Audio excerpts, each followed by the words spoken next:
William Morrow and Harper Audio present The Duke That I Marry, a spinster heiress's novel, by Cathy Maxwell, performed by Mary Jane Wells. Chapter 1. Mayfield, the country estate of the Duke of Camberley. September the 8th, 1813. "You are trying my patience, Matthew," the imperial voice said from his study door. "Have you forgotten you are to be in London for your wedding on the morrow?" In the thin light of an overcast morning, Matthew Addison, recently named Duke of Camberley, looked up from the desk where he had been poring over ledgers to coldly eye his grandmother. Minerva, the Dowager Duchess of Camberley, was a handsome woman, over 70 in age, but she moved as if younger. Her hair was silver, and she wore her black with a touch of purple for her late husband and their oldest son and heir, William, whom she had adored with a passion. Both had passed within less than 6 months of the other a little over a year ago. She had not bothered to take off her coat, hat, or gloves. Instead, she had apparently arrived and come right for him. Unfortunately, she had chosen the wrong moment to make an appearance. It was almost as if the suspicions in his mind had conjured her. "Hello, grandmother." He did not rise. "I have not forgotten. How can I? You've been sending me letters reminding me of my responsibilities every day for the past several weeks." "Because you are supposed to be in London," she snapped. "People are talking. There are wagers being made that you will not show. Leyland Reveley is not pleased. London is only 3 hours away. I'll be there before the appointed time on the morrow. After all, everyone knows I need money. I really have no choice." Matt was expected to wed Miss Willa Reveley, known as the Reveley heiress, and a woman he barely knew. He had nothing against Miss Reveley.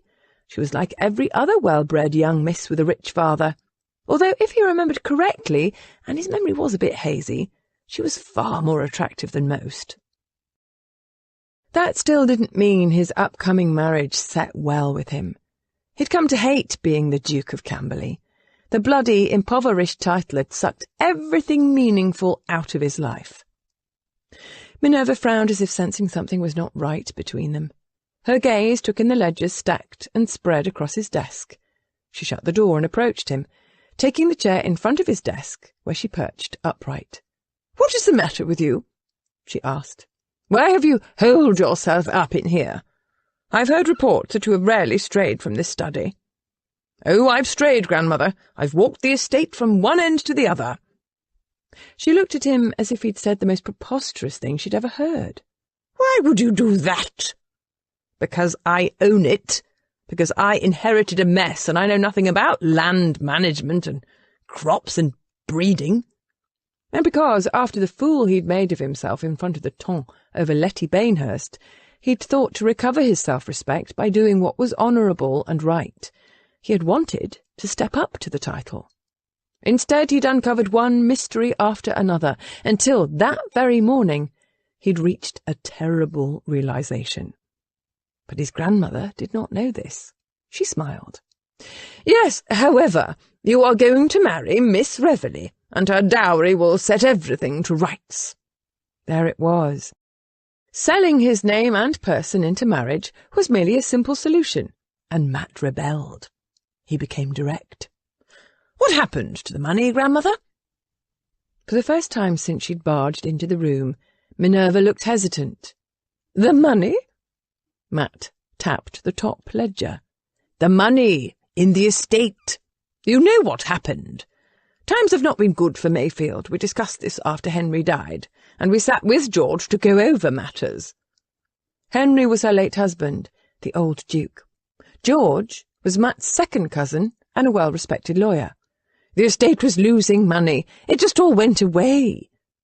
"It did disappear," Matt agreed, his voice tense. "Money came in, and yet was not spent on the estate at all. In fact, as little as 5 years ago, there had been plenty for repairs and improvements, but then it appears to have vanished. Decent tenants left because of unfulfilled promises over cottages with leaking roofs. The stables were emptied of good horseflesh, and the beasts in the fields, from the pigs to the cattle, if they had any worth, were sold.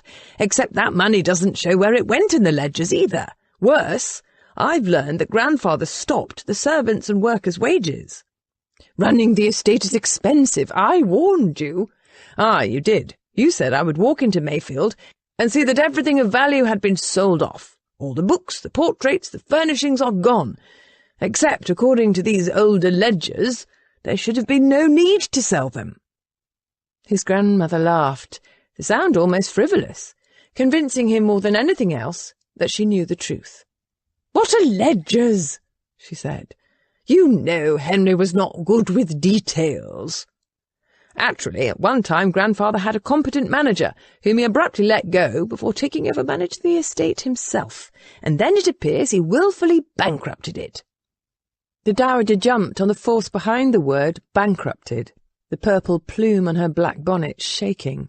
"He tried his best." Matt leaned back in the chair, dumbfounded. His best? He didn't spend the money on seed or wages. Years ago there was plenty, and now it is gone. My grandfather was not a gambler, and if he was into whores, he would never touch one. Good, because for the amount of money I've found missing, there aren't that many whores in England.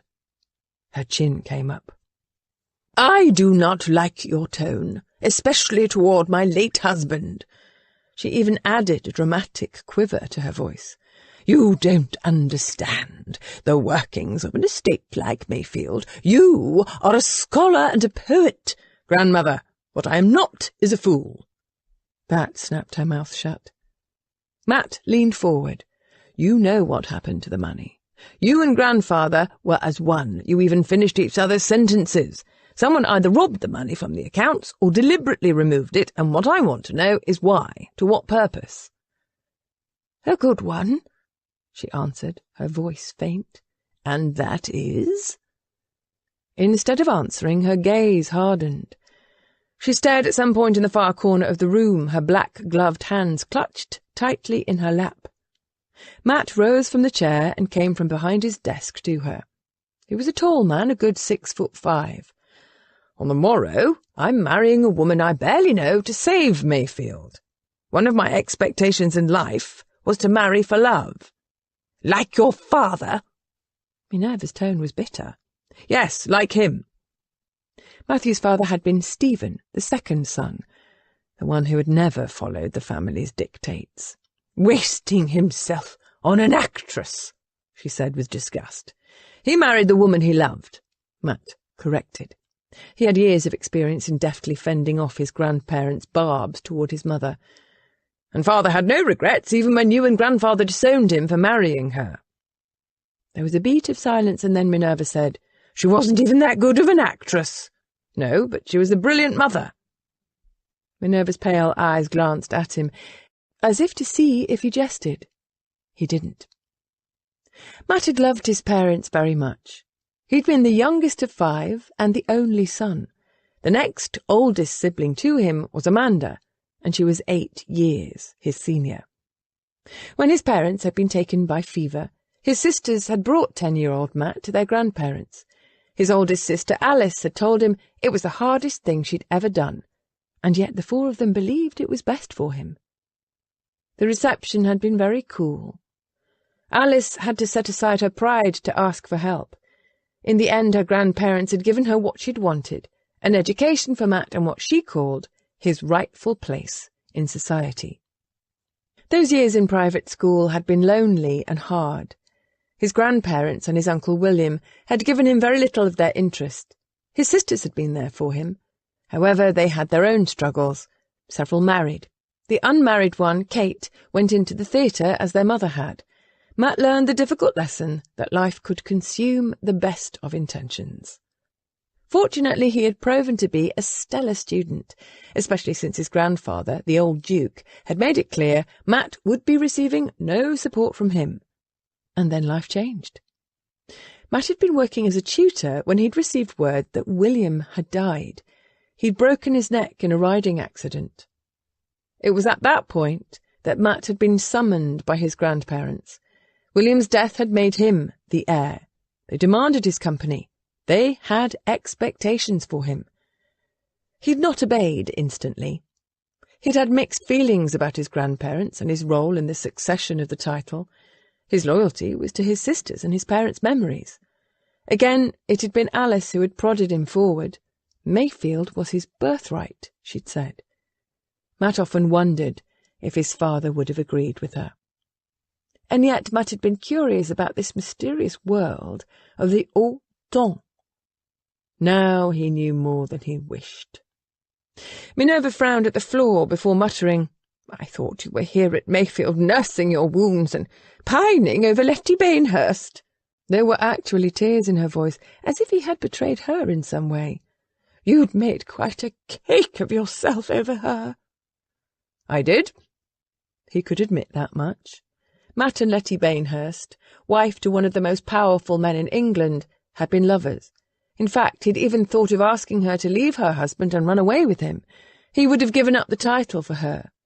Or had he just wanted a love like the one his parents had enjoyed, a love that defied all conventions? In the end, Letty cut him off. She'd suddenly refused to speak to him. She'd ignored his calls, his letters, his entreaties. And that was the true reason he'd agreed to marry the Reveley heiress.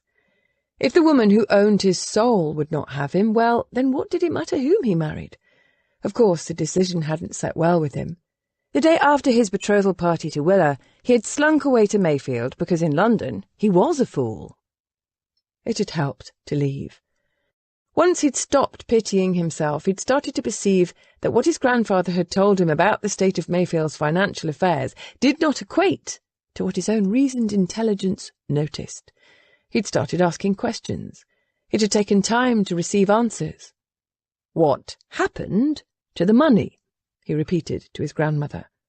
"What is the story? Was my Uncle William involved?" The mention of William stirred her. "He knew nothing about it." She straightened her shoulders. "And I shall not say another word." "Then I won't marry the Reveley heiress." That robbed her of her starch. "You must. You can't abandon her at the altar." Matt shrugged. "There will be nothing if you don't marry her. You'll be ruined." "We'll be ruined," he countered. She pressed her lips together tightly. "Don't make this so difficult," he said. From somewhere in the house he could hear the chime of a clock. It was not yet noon, and then his grandmother's face crumpled, as if she could no longer hold in the truth. "A man named Hardesty was blackmailing us." Out of all the possible scenarios, that was one Matt had not anticipated. "What?" "Blackmail," she repeated impatiently. "You know what that is." How could anyone blackmail my grandfather? The old Duke had been a stickler. He'd lived the upright moral life. Matt had been trying to shock Minerva when he mentioned his grandfather and whores in the same sentence. She removed her gloves with a distracted air, as if suddenly unnerved. "This man Hardesty, he learned a secret. We paid him to be quiet. We had to. We had no choice." Matt knelt by her chair and took her hand. Her fingers were cold. She started to shake. "Grandmother, it will be all right." "It hasn't been all right. Since that terrible man started sending letters, he always wanted more." "Who is this Hardesty?" "We never knew. He'd demand money and tell Henry where to leave it. We could never catch him, even when Henry hired men to go after him." "But why would you pay Hardesty?" That was the true mystery. "For silence."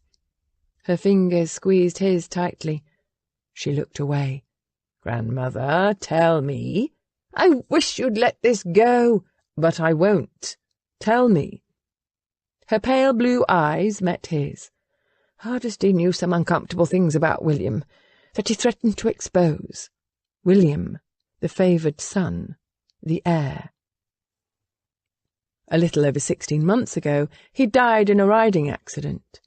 He'd been out in the early morning and had been thrown. His neck had been broken. Both of Matt's grandparents had taken his death badly. His grandfather's health had started failing immediately. In their last interview together, Henry had let Matt know that he considered his grandson barely a shadow of the man William had been. What uncomfortable things did he know about my uncle? Matt had not known his uncle well, but by any account, William, Marquis of Tilbury, had been widely respected and admired, a true Corinthian. Minerva drew another long breath. Her whole manner stressed how difficult the subject was for her. William was a complete gentleman. Aye, he was. Except he had unusual tastes. Minerva looked at Matt as if gauging whether he understood what she was saying. He would never marry. He was not of that persuasion to take a wife, even though he was the most masculine of men. Matt understood exactly what she meant. The Tons were a licentious lot. Depending on the tolerance of one's spouse, adultery was given a passing wink. There were great ladies who didn't know the true father of all their children. As long as they delivered a decent heir, their husbands were usually too busy with their own adulterous pursuits to care. Gambling wasn't considered a sin, even when a fortune was lost and children went hungry. Excessive drinking, to the point of being incapacitated, was more the rule than the exception. But there was one vice for which a man could be successfully blackmailed: the unnatural crime. Any man could be imprisoned for it. Certainly he would have been ruined whether he was a yeoman or a duke. Did my uncle tell you this himself? No, but her mother knows. For a long time I didn't believe Henry knew or suspected about William.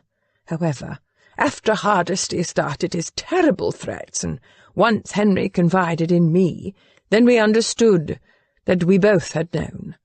I loved my son. I admired him. He was a worthy man in every aspect, she added, as if insisting on the fact. Matt could have pointed out that she'd had 2 sons. William was the golden child.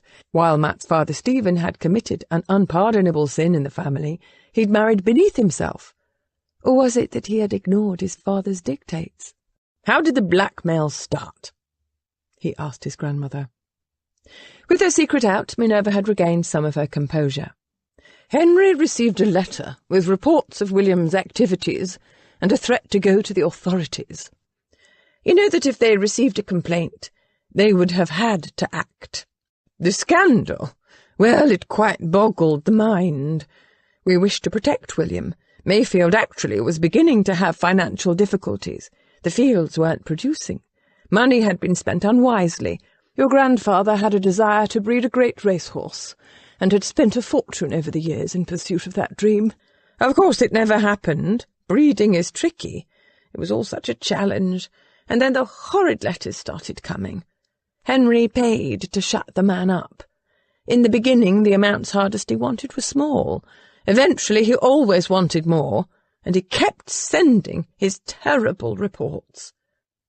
Did William know about the blackmail? She looked stricken. He found out. How? Minerva bowed her head. She'd started pulling at one of the gloves she held. She stopped before confessing. I told him. She lifted her gaze. Remorse filled her eyes. I began to believe that Hardesty controlled Henry. Your grandfather was obsessed with preventing anyone from hearing the truth. It wasn't right. I lost my temper. I decided William should know. He would put an end to it. I knew he would. What did my uncle do when he learned of all this? He was furious. He considered it an affront to his honour. Did he deny what Hardesty had accused him of doing? No. She closed her eyes. How I wish I had never said anything. Hardesty could have had all of Mayfield, but at the time... Her voice broke off. Tears began to roll down over her cheeks. I unleashed a horror upon us. Finish it, grandmother. What happened? I believe Hardesty murdered William. Shocked, Matt stood.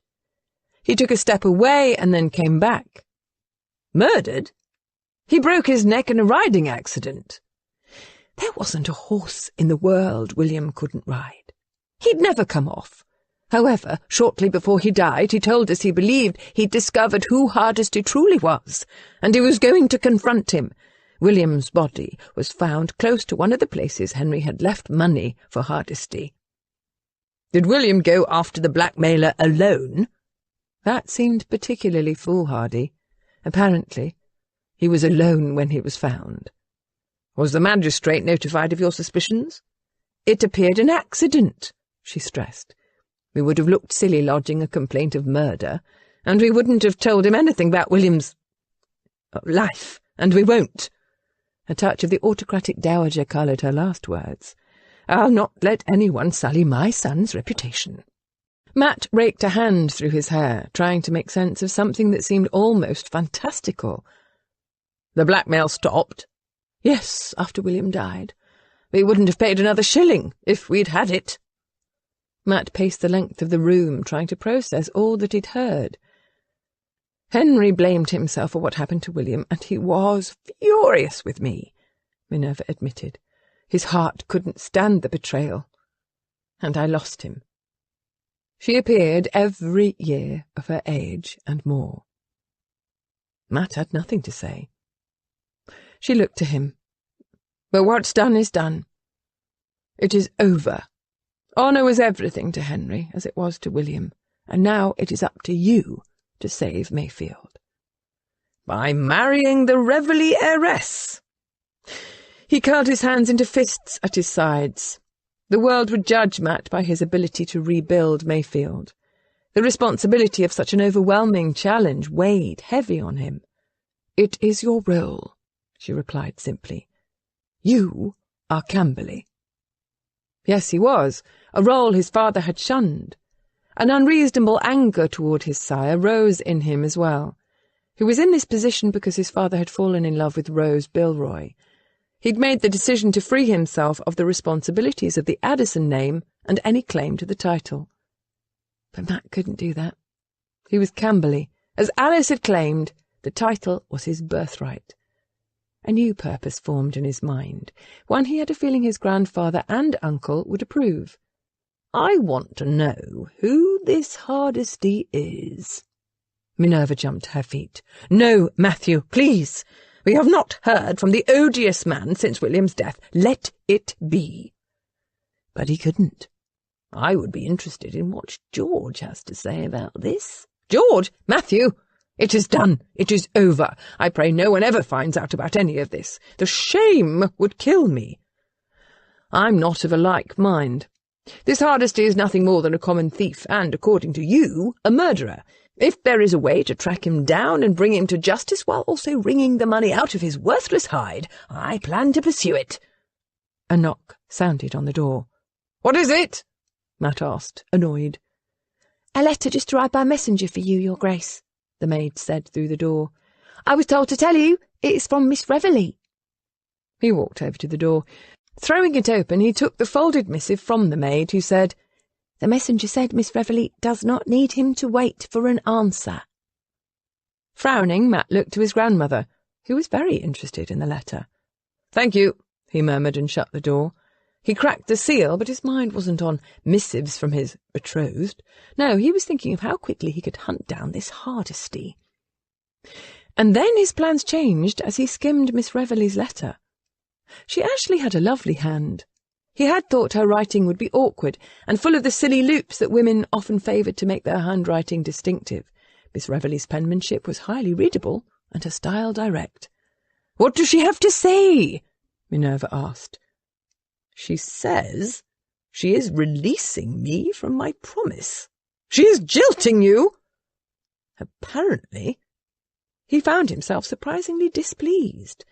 Yes, he was angry about the marriage, but he did not like receiving the boot, especially in such an abrupt manner, and after he'd started to warm to the idea of marrying her for her much-needed money. Minerva stamped around in a worried little circle. She must not do that. You have to stop her. You must go to her at once and tell her that she can't cry off. If you let her jilt you, you'll be tainted. Heiresses of her wealth are not common. Everyone will wonder what is wrong with you. They will ask questions. There are already whispers, what with you and Letty. she'd said the magic words. Matt had no desire for Letty to know that another woman had found him lacking. "I will ride to London immediately," he said, already moving toward the door. It was 11:30. He could be knocking on Miss Reveley's door before 4. "I'll be right behind you," Minerva promised. "We must have a wedding, Matthew. Everyone in London is expecting one."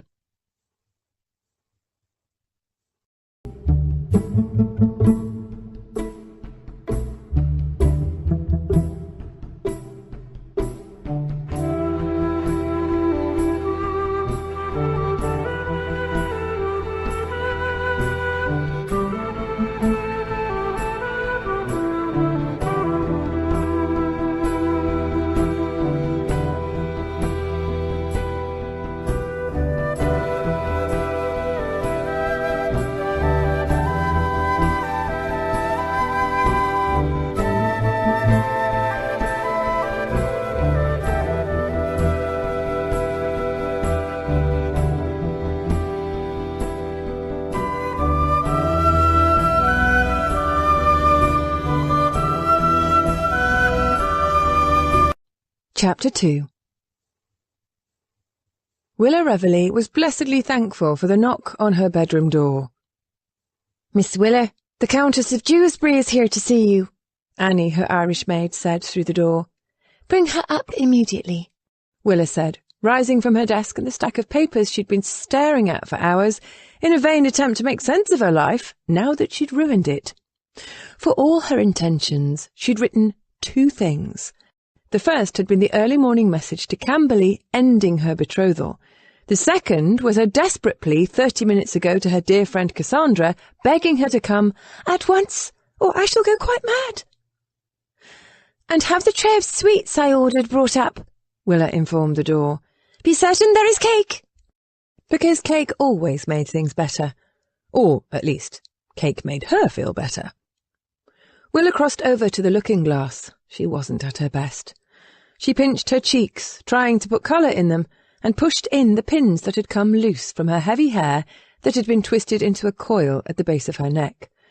That was when she noticed she had ink stains on her fingers from her 2 letters, and hours of toying with her pen, trying to decide what to write.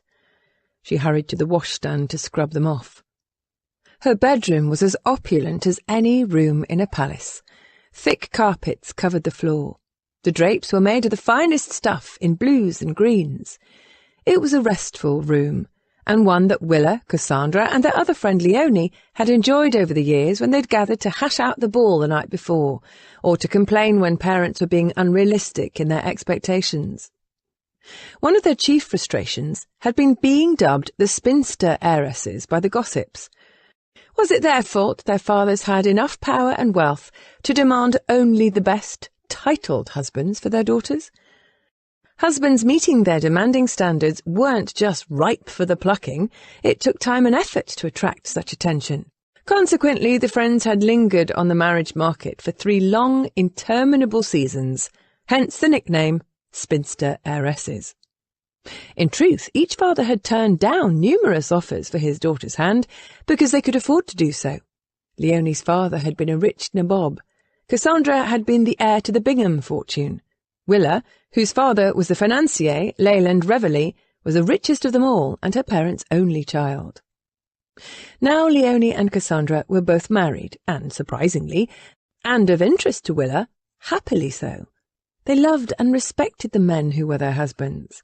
That had given her hope for her own happiness, until the Duke of Camberley had destroyed all her romantic notions. The irony was he had been considered the prize of the season. Every marriageable young woman had wanted him. They had stalked him, laid traps for him, flirted and engaged him in every way possible. And Willa had caught him. Except this morning she had thrown Camberley back. There was another knock. Willa flew to the door and threw it open. Cassandra was there, looking golden and radiant. The 2 friends were a study in contrasts. Most men had to look up to Cassandra to meet her eye, and she was as fair as a field of grain. Willa, who was dressed in a gown of the palest rose, edged in finely fashioned lace, and shoes with the slightest hint of a heel, feared there were hitching posts taller than she. She could claim to be 5 feet if she held her head up really high and wore small heels. Her hair was a rich, dark brown, and so heavy and weighty it was the bane of her existence. She spent hours brushing and braiding, and it took as many as 50 pins to style. She dearly wanted to crop it short in the latest fashion, but her father refused to let her cut so much as an inch off. And what her father wanted, the household, including Willa, was expected to obey. "I'm thankful you've come," she told Cassandra as she pulled her into the room. Annie and a footman followed with a tray of cakes and strongly brewed tea and milk. "Willa, what is it? Your letter—" Cassandra started before Willa warned her to silence with a finger up to her lips. Cassandra immediately stopped speaking, her blue eyes a bit surprised and confused that this would be one of those conversations. In the past, Willa had been the one her friends confided in. She rarely had secrets, but she had one now. Except her secret would not be kept quiet for long. Too soon the world would know what she'd done. The two friends awkwardly waited for the servants to finish their duties and leave. The moment the door shut, Cassandra demanded, "What has happened? Your letter said you needed me for the direst of reasons." "Sit here," Willa said, directing her to the pair of chairs before the cold hearth. The refreshments were on a table between them. "Are you feeling well?" Cassandra had shared only yesterday that she believed she was with child. The only other person she'd told besides Willa was her husband Soren, because that was how close the two friends were. "I'm fine, I barely show at all, and thankfully so. I would not wish to miss celebrating your marriage with you." Unlike Leonie, who was advanced enough in her pregnancy that she'd been advised not to travel. "I would not have noticed if you hadn't told me." Willa picked up a small footstool and started to place it under Cassandra's feet, until she realised her friend had no trouble reaching the floor, unlike her. Nor was Cassandra to be put off. She caught Willa's arm and gently tugged it for her attention. "What is it? Why did you summon me so urgently?" Willa slowly stood, the footstool and cake tray forgotten. "I have broken my betrothal to the Duke of Camberley." Cassandra stared as if she had spoken gibberish. And then she sat back in the chair, her head tilting. "Beg pardon? Did you say you ended the betrothal? The one where you are having the wedding tomorrow?" Willa nodded. "The betrothal?" Cassandra pressed, as if still uncertain she understood, "that has your servants rushing around preparing for a wedding breakfast? An event that will be the talk of London, the whole reason Soren and I ventured from Cornwall?" Biting her bottom lip, Willa nodded again before whispering, "Yes, that one." She admitted, "I've broken it. I'm done." And with those last words came a heady rush of both amazement at her audacity and pride in herself. "Lord, that feels so good to say," Willa declared. "I've sent him packing. I'm finished with him. I'm free." She spread her arms wide to declare to the room as a whole, "I will not be marrying Camberley, who is too full of his own consequence to give me any of his important time. I've showed him what's what."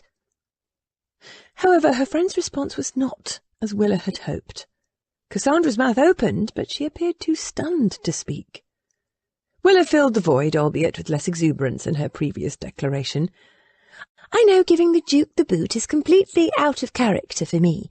I almost can't believe I've been so daring. I've surprised myself. Why, I'm almost as strong-willed and unpredictable as you or Leonie." And then Cassandra found her voice. She sat forward in the chair.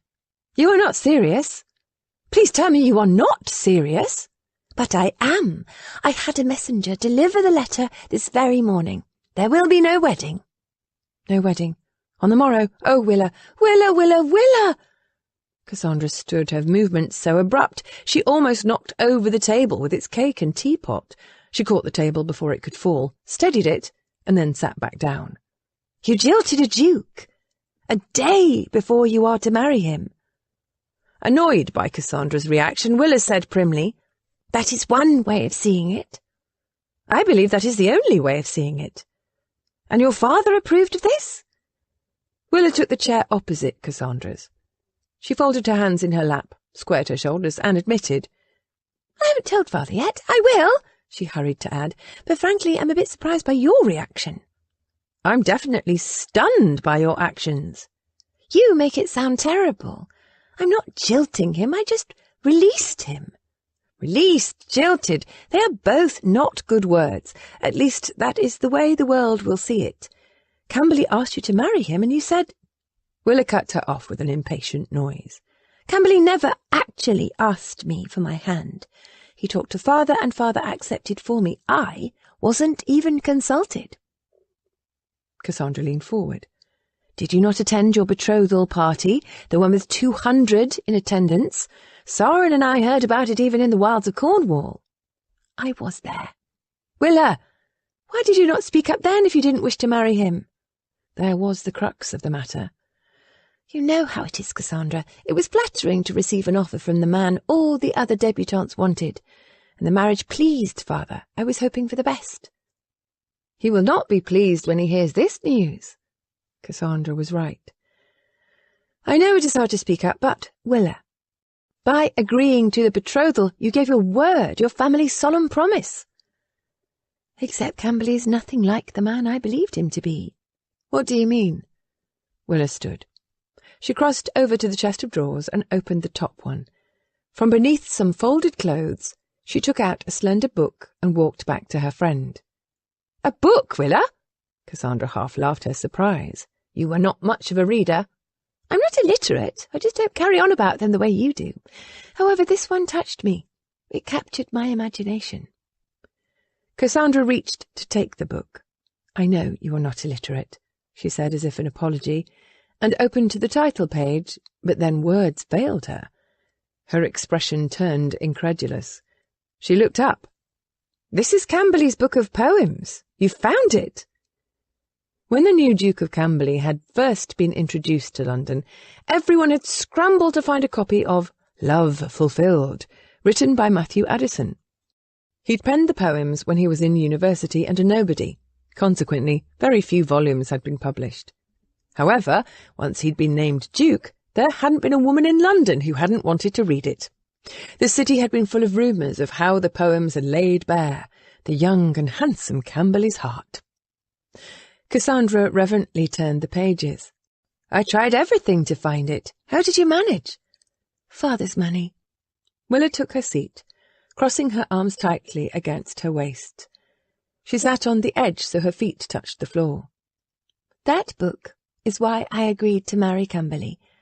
I mean, he called upon me perhaps twice before he and Father agreed to a marriage. It was all very quick.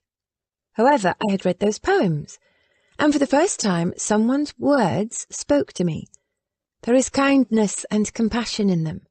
He talks about how true, everlasting love is a haven in life, and a man in love owes his beloved his honesty, loyalty, fidelity. I believed Camberley the man was the same as Camberley the poet. He must be, Cassandra answered soberly. He wrote them. He couldn't have, Willa responded. I'll never believe it.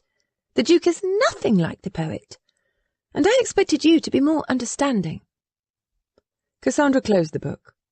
I wouldn't be your friend if I didn't give you my honest advice. Willa, what you have done is more than making your father angry. Oh, he will be furious. Willa was not looking forward to that conversation. She tapped her toe impatiently. As he should be. This path you are taking will ruin you. It won't be terribly kind to Camberley either. And it doesn't make sense, because, let us be fair, you, Leonie, and I would have done anything to land such a catch only months ago. You won him. You will be his Duchess.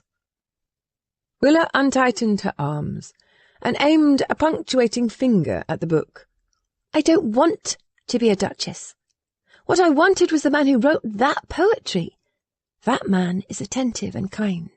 He respects women. He values the people in his life. Camberley himself has proven he is not that good of a catch. Cassandra began ticking off the reasons she was wrong. He has an enviable title. There are better titles, Willa muttered.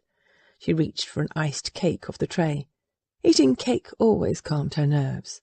He is handsome. I can't quibble over his looks. He turns female heads wherever he goes. I haven't met one yet who didn't ogle him." "You are jealous," Cassandra noted, as if it was a mark in his favour. "I am not," Willa insisted. "Women can stare at him all they wish." "Some have done more than stare." "You are speaking of Lady Bainhurst." Willa's appetite left her. She set the cake back on the tray. "I'm not pleased about that." "I don't blame you. He was besotted with her. But I was under the impression she gave him his marching orders weeks before your betrothal. Is he still trailing after her?" "I don't know. Her name was linked with someone else's, but they say her husband is watching her closely. Father insisted on inviting them to the wedding breakfast. He adores currying favour wherever he can." "Lord Bainhurst is quite powerful, but still, to have her here on your wedding day—" "I know." Willa shrugged her opinion. "Thankfully they are out of town and not scheduled to return." "Then that means Camberley hasn't been around Letty." "I don't know if he has or not." The subject made her physically ill. Cassandra had set the book on the table by the tray. Willa had a strong desire to knock it to the floor. She stared at the cover as she said, "Letty is married. An honourable man respects those boundaries. I find it disgraceful, disgusting, actually. If I hadn't read those poems, I would have seen Camberley sooner for the man he is." Cassandra sat quiet. Willa met her eye. "I don't want to marry someone like my father. He disrespects my mother with the women he keeps. Please tell me Soren does not do this. Would you tolerate it if he did?" "I would skewer him on a spit and roast him alive if I caught him behaving like your father." Willa nodded. "I fear I'd do the same thing. You worry that I'm ruining my reputation with this decision. I believe I'm rescuing myself from being charged with husband skewering." "The law does frown on it," Cassandra had to agree with a smile. "Pity," Willa answered. "I think my mother would have enjoyed skewering my father years ago. Now she just ignores him. After all, it is what is expected, but her life seems so empty." "Many women take on their own lovers." "You and I have always agreed that it seems a shabby way to live." Cassandra nodded and returned to her list. "Finally, I must remind you that the Duke is young, titled, and very, very handsome." "And broke, you forgot. He barely has a shilling to spare." "Yes, but you have plenty, and your father is determined to use his money and his power to marry you to a title." Almost gently, she pointed out, "He will marry you off, you know, one way or the other, with or without your permission. You could find yourself with worse than Camberley. You could be married to the Marquis of Elmore, who is in his dotage and impossibly crotchety. I can't imagine seeing him naked." Willa's mind revolted at the image as well. "Or to the Viscount Longford, who I hear is looking for a mother to his 12 children. They also say he is anxious to breed an even 20. Her voice dropped to a whisper to add, "His first and second wives died in childbirth. Poor women." Children were an uncomfortable topic for Willa. Last week she'd overheard her mother's friends speculating about whether a woman as petite as Willa could successfully bear the child of a man as big as Camberley. Their prognosis, and the stories they had shared with one another, had been alarming. And it was a cruel way to die. However, Cassandra's reminder that her father would marry her off was sobering. Leyland Reveley never left an asset untapped. A daughter was definitely to be used for his advantage. Willa shifted in her chair. "Do you know what I've been doing since I sent that message to Camberley this morning? I've been trying to consider what I wish to do with my life. I mean, ever since I can remember, my sole purpose has been, as you point out, to marry well. But shouldn't there be something more in life?" "What do you mean?" "You are starting a school. You've always had a dream to create new ideas, and now you are doing it." "But that is just the person I am." "Did you know Leonie is becoming an authority on roses?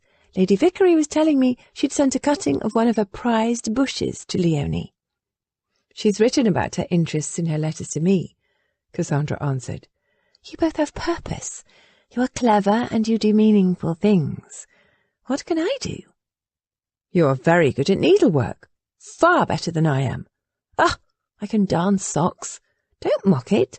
Sock darning is an important skill for most of us. But not a rich man's daughter, Willa shrugged. Servants have always taken care of matters for me. Interests will come to you, Cassandra said soothingly, once you start living your life. I don't know if that is true. I have a deep fear that there is nothing of substance about me. I spent most of this day trying to imagine what I could devote myself to. And what did you decide? Nothing, Willa answered. The paper on my desk is blank. It is as if I can define myself only in terms of attracting a husband. It is all that has ever been asked of me. I offer nothing else to the world. You are being too hard on yourself. Perhaps I haven't been hard enough. Cassandra leaned forward, reaching a hand out to her. Willa, you are a strong, vibrant woman. You will find your meaning in time. Willa wasn't certain. If I don't, I shall be like Kitty Pakenham. Cassandra wrinkled her forehead. Kitty Pakenham? Isn't she the General Lord Wellington's wife? Finally, he'd promised himself to her 10 years before he actually showed up to marry her. She said he asked, and then he disappeared and left her alone for 10 years, Willa had to repeat. Wellington didn't really disappear, Cassandra said reasonably. Wasn't he in the military all that time? He was quite busy fighting for our king. She knew where he was.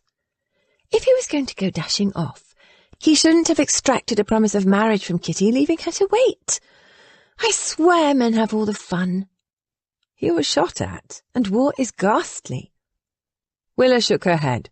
So he's standing around ballrooms waiting for someone who you want to believe cares about you to put in an appearance. And Wellington hasn't been completely alone while he's been shot at. You know his reputation, even married. He is not the most attentive of husbands. Exactly. Just like my father and so many others. The men go off into life while the women wait. And for what? Death? You are being a bit dramatic, Cassandra warned. Willa came to her feet. Pent-up frustration moved her to pace the room. It was also a blessing to finally be able to speak her mind to someone she trusted. She had her own list to tick off. Camberley left right after our betrothal ball. It was as if the clock chimed midnight, and he vanished. That was months ago, and it was the last time I saw him. We danced 3 times, he walked me round the garden, and then he was gone. He didn't even say goodbye. He just disappeared, and then word comes to me that he is at Mayfield. Has he at least written? No, not even to tell me he is alive. I feel like a dairy cow he has purchased. He has contracted a sale with my father and plans on showing up tomorrow to milk me. One doesn't write letters to dairy cows. Cassandra choked back laughter. That is a terrible image, a humbling one. It is, and surprising. Matthew Addison is one of my husband's friends. Soren speaks highly of him. I can't believe he'd be so— She paused as if searching for a word. Willa supplied one.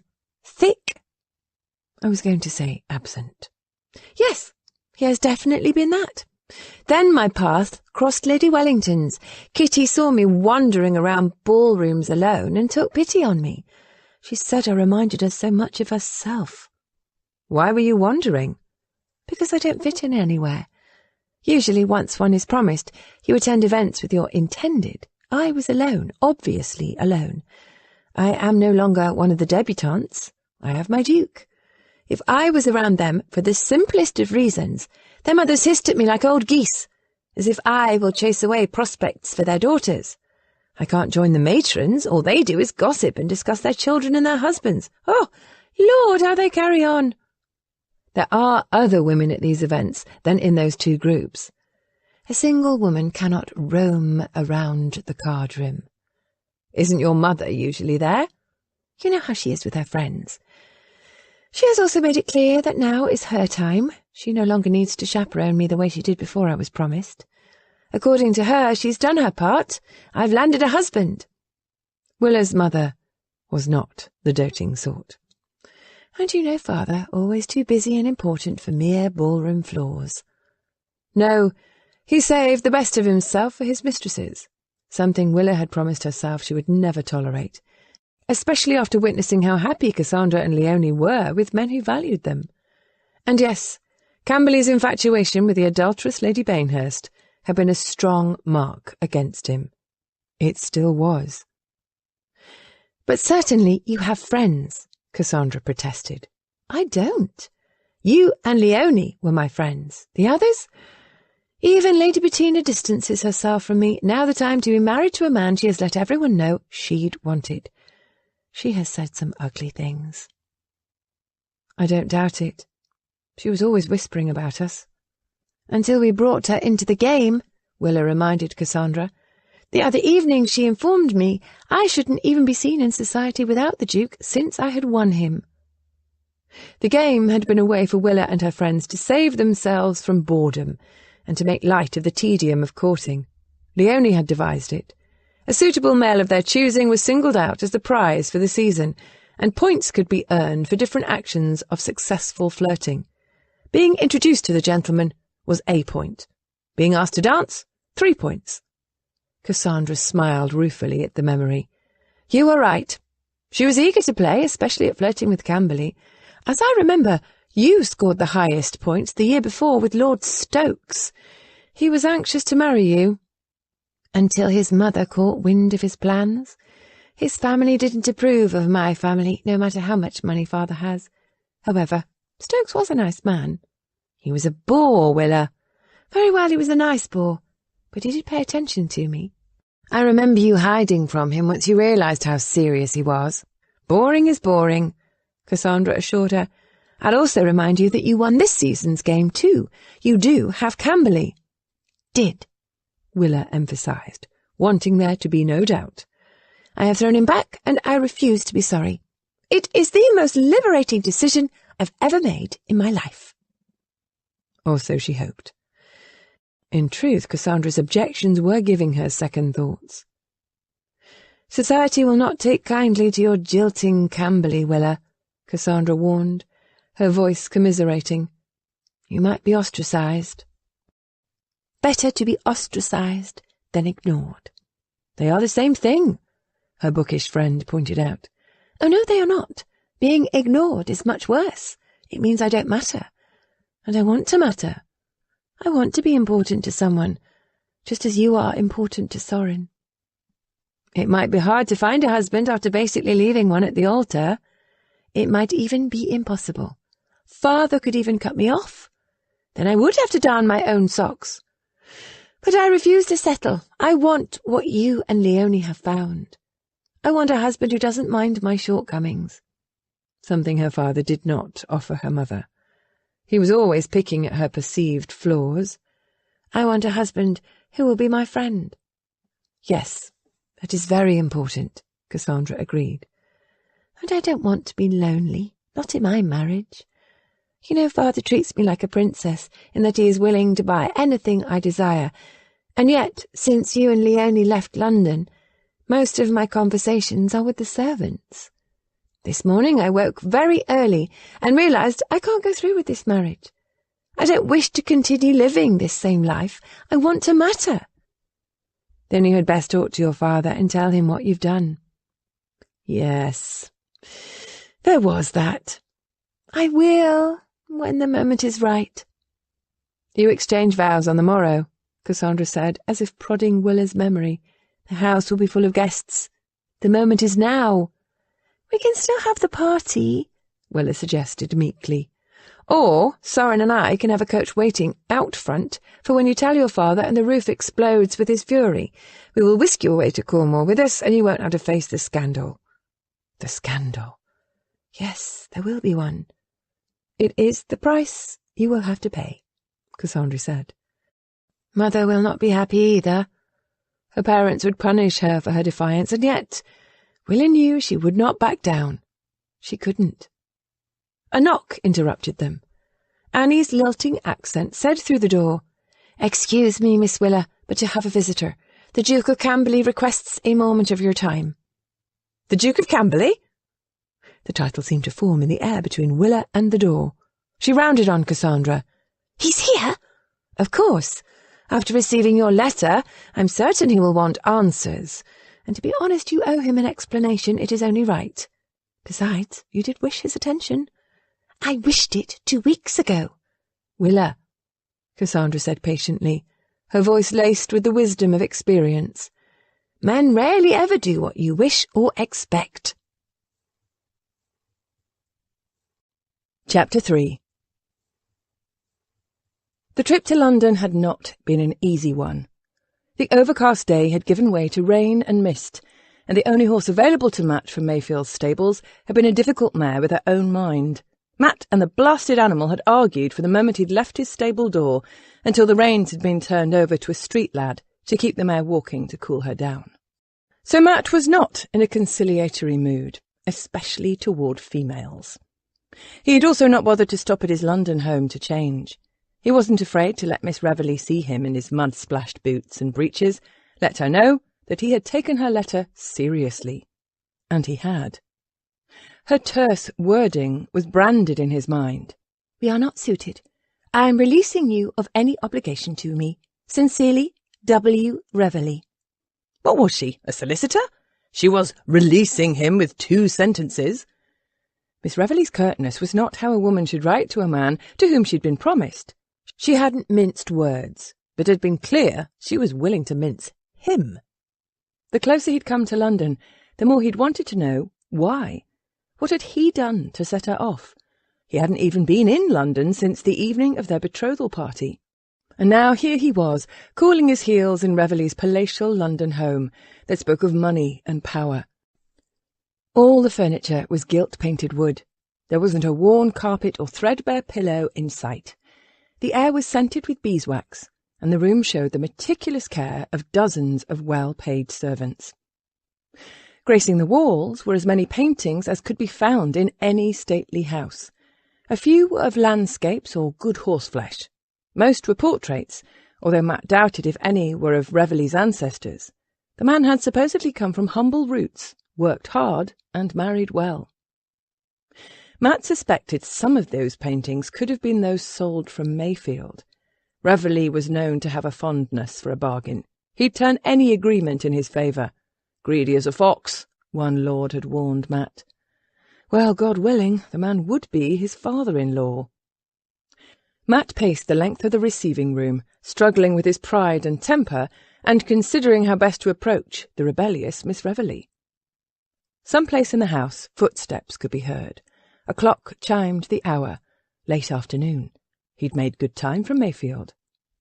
A footman had taken his greatcoat and hat. However, his hair was damp. He combed it back from his face with his fingers, just as he heard voices, feminine ones. He squared off with the closed double doors.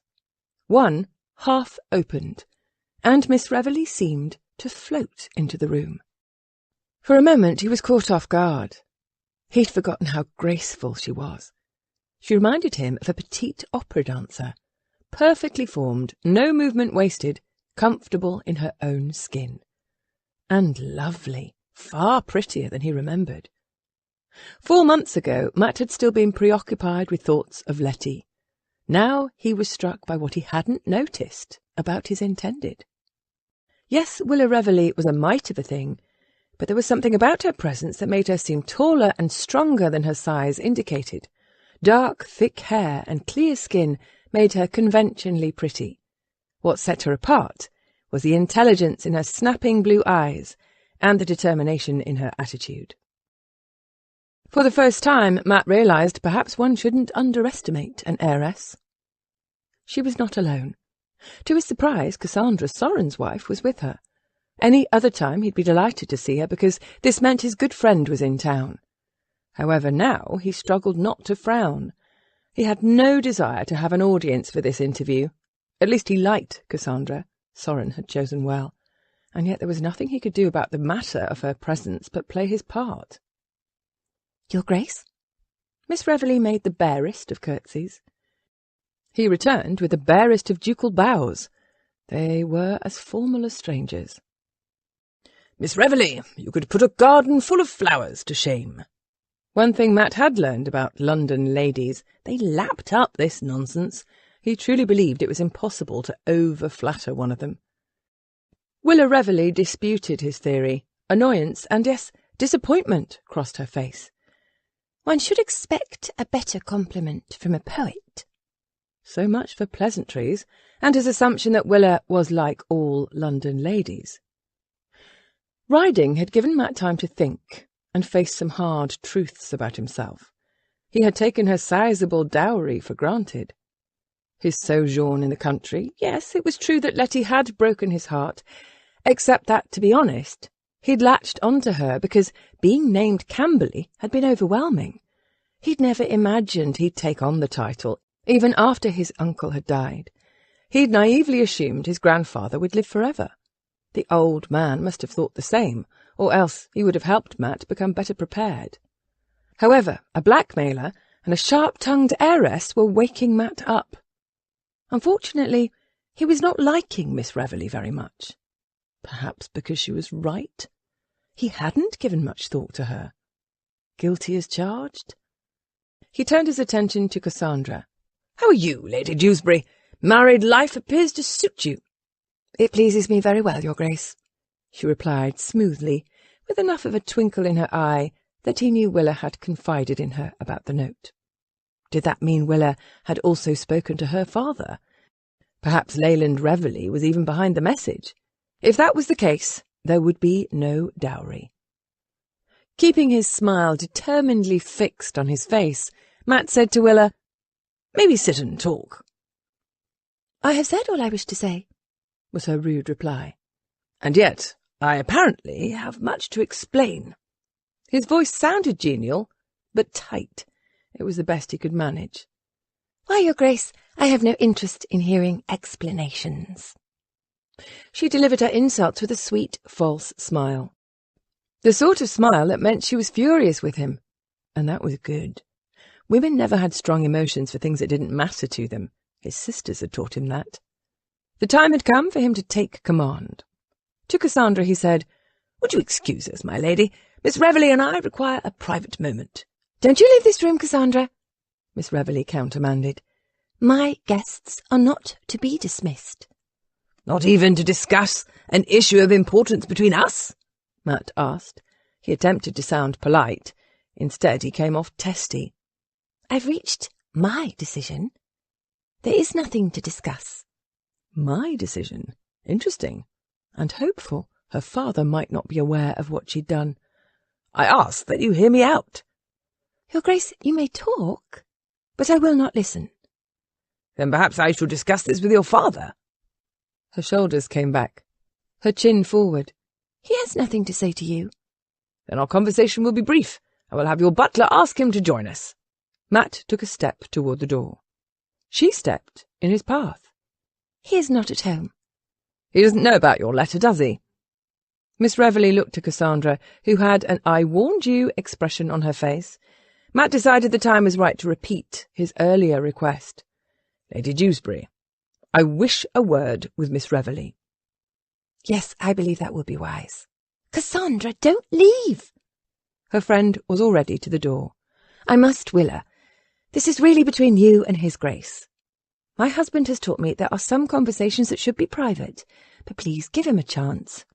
Like women, men often do foolish things." She gave Matt a considering look, and then shrugged her shoulders. "He might make a decent husband in the long run." "Long run?" Miss Reveley echoed, her brows rising as if she couldn't imagine such a thing. "It all depends on how quick he is to train. No husband is perfect," Cassandra allowed, and then added, conspiratorially, "If all else fails, the offer of our hospitality is still open. We will have the coach ready at midnight." With those words, she left the room, closing the door behind her. "The coach ready at midnight?" Matt repeated, intrigued. "You would not understand," Miss Reveley said dismissively. As if she was the Queen of Sheba, she moved to the middle of the room and sat on one of the many brocade-upholstered settees. "Speak your piece, Your Grace. Let us hurry through this. I have plans for the evening." Willa had learned long ago that when was petite and female, she'd best be willing to know her own mind, especially since society believed a woman shouldn't expect very much from life, that she was really little better than a bauble, a pretty ornament.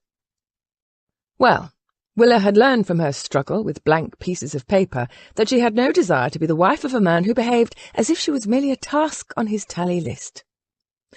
She had been honest with Cassandra.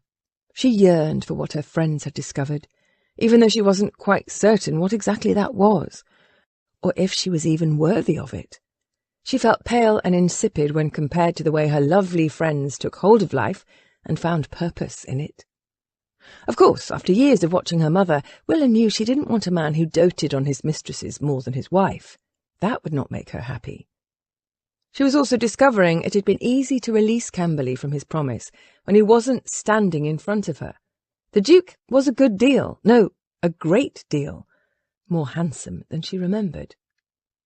In a capital filled with beautiful people, there wasn't a male in London who could be compared to him, not in height or in dark, singular looks. Few had that square jaw that suggested character, or such a straight nose, or finely proportioned, even features. Even his ears were excellently formed, and Willa never admired ears, but she'd noticed and approved of his. Camberley also did not need padding in his jacket. He had a horseman's build. His shoulders were broad and his muscles long. Her imagination did not rebel at the thought of seeing him naked. She was also partial to deep blue eyes. Poet's eyes, Cassandra had once called them, when she'd been half daffy in love with him herself. But then Cassandra had always fancied poets. Willa did not any longer. Or at least that is what she told herself, in spite of the strange fluttering in her belly at being in this room alone with Camberley. His hair was damp. There was mud on his boots and breeches. He'd come for her, his costume said. He'd ridden hard to reach her. Perhaps she was wrong about him. She quickly scrubbed the errant thought from her mind. One thing she'd learned from her father was that one must watch what men do, not what they say. The Duke's absence had been too great an insult, and Willa did have her pride. She'd hear what he had to say and then throw his words back in his face. She'd been quite successful so far in their interview. It was obvious Camberley didn't know what to do with her. And then he surprised her. He left the room. He shut the door behind him. She found herself completely alone. For the briefest moment she debated going after him. Oh, no, she would not follow after him, even though she was brimming with curiosity. There was a knock. Before she could decide to answer, the door opened. The Duke of Camberley swept inside, a pleasant smile on his too striking face. "Miss Reveley, I'm honoured you have a few moments for me." He sounded sincere. He shut the door and walked toward her. "Please don't rise. Sit right there, being your beautiful self." He bowed with a great deal more respect than he'd shown her earlier. "I have pined these last few months for the opportunity to see you again." Ah, so this was his game, placating her. Willa relished saying, "You have pined for me? Pined as if you were a tree?" She widened her eyes and batted her lashes, pretending to have bubbles for brains. And he laughed. The laughter caught her off guard. It was full-throated, strong, easy, and a far cry from the sound she imagined an arrogant duke would make. He sat on the settee beside her and indicated the door with one hand. "Willa, I wanted to start again. I know I sounded silly, but sometimes being ridiculous is needed to break the tension." Willa. He'd used her given name. It was the first time she'd heard it from his lips. "I'm not tense," she started to deny. "Of course not. I am," he admitted freely, although that wasn't true. He seemed relaxed, while she was tense. When she'd written her letter in the early hours of the morning, she had anticipated some sort of response. After all, he needed her dowry. Money was important, but she hadn't expected him to show up in person or so quickly. If she'd thought about it, she would have anticipated manly bluster and stomping about, or wheedling, or he could have gone to her father to complain. But he hadn't. He'd come to her first. Was that enough? She didn't know, and she wasn't certain she'd wish to find out. She was not one to go back after she'd made her decision. "Your Grace," she started. However, he interrupted. I'm Matthew, or Matt. I actually prefer the latter. It's how I think of myself and the name my family and friends use. My grandmother calls me Matthew. You can make your own choice. Without waiting for a response, he said, I did not mean to ignore you after our betrothal. You barely spoke 2 words to me before it. She had to interject. He nodded, slowly. I believe matters transpired rather fast. You actually asked my father for my hand, not me. You didn't speak to me. She wanted to be certain he understood her full complaint. There was a beat of silence. I might have done that. Might have? She faced him now, his offences rising like bile inside her. And everyone knew who you really wanted was Lady Bainhurst, that you were pining for her. For all I know, the 2 of you have been carrying on scandalously over the past months, while I have been left to wander around ballrooms like Kitty Pakenham. Kitty Pakenham? He repeated, in confusion. Never mind, she replied, not wishing to go into the details. You won't understand. Men don't, because they can do whatever they wish. They can walk the earth as if they own it, while expecting women to trail behind them, seeing to their needs and making their lives easier. Oh, that felt good to say. Willa was almost in awe of herself. And now she could barely breathe, waiting for him to deny and lie and chastise her, because that was what men did. That was what her father did. They told women what they could see with their own eyes was not true. An indecipherable expression crossed his face. I had hoped my friendship with Letty Bainhurst had been more of a secret. Everyone seems to know except her husband. Probably because he has been with her for the past few months. I have not been with Letty. We did have a... He paused, as if not knowing how to characterize their liaison. It was over before I offered for you. So, rumours were wrong? And then she heard herself ask a question she had promised herself she would never ask, because she'd overheard her mother say it more than a time or 2. Do you love her? I did. Willa's stomach went hollow. She had not expected such frank honesty. Her father had always denied any emotions for any women in his life. She made herself speak. Well, then you should be happy that you are free to pursue her. He reached for her hand. He was not wearing gloves. She wanted to refuse the contact, but found she couldn't. Other than the dance floor, the last time they had been hand in hand had been when they stood together in front of a crowded ballroom and announced their betrothal. They had both been wearing gloves then. Now she was startled by how strong, firm, and warm his grip was. Letty claimed she was unhappy in the marriage. I was new to London and the title, and obviously in over my head. I appreciated her attention. She offered me guidance, and I believed her when she said that I was her saviour. She called you that? Many times. Her husband didn't understand her. He didn't appreciate her. He ignored her. Then why didn't she live apart from him? It was a question Willa had once asked her mother, without receiving any meaningful response. Letty likes his money, and his power. Of course. Her mother had once noted every woman could tolerate a great deal of unhappiness in exchange for a secure life. Willa just didn't want to believe she was one of them. She loved her father, but she clearly saw his shortcomings. She would not wish to be married to him. It was a bit of a rebellion for Letty. There was bitterness in the Duke's voice. Willa tilted her head. Could a person be resentful over someone who no longer mattered? They say Lady Bainhurst rebels quite often. I have heard. He straightened. I wish to believe I was different. And isn't that what we all want? He asked, with a slight depreciating smile. To be uniquely valued? Yes, that was what she wanted. Listen, he said, claiming her attention and gently pulling her hand toward him. I don't understand the reference to or even who Kitty Pakenham is, but I have sisters who would tell me that I have been an ass. I do owe you an apology. I lost my way. I became wrapped up in my own problems these last few months.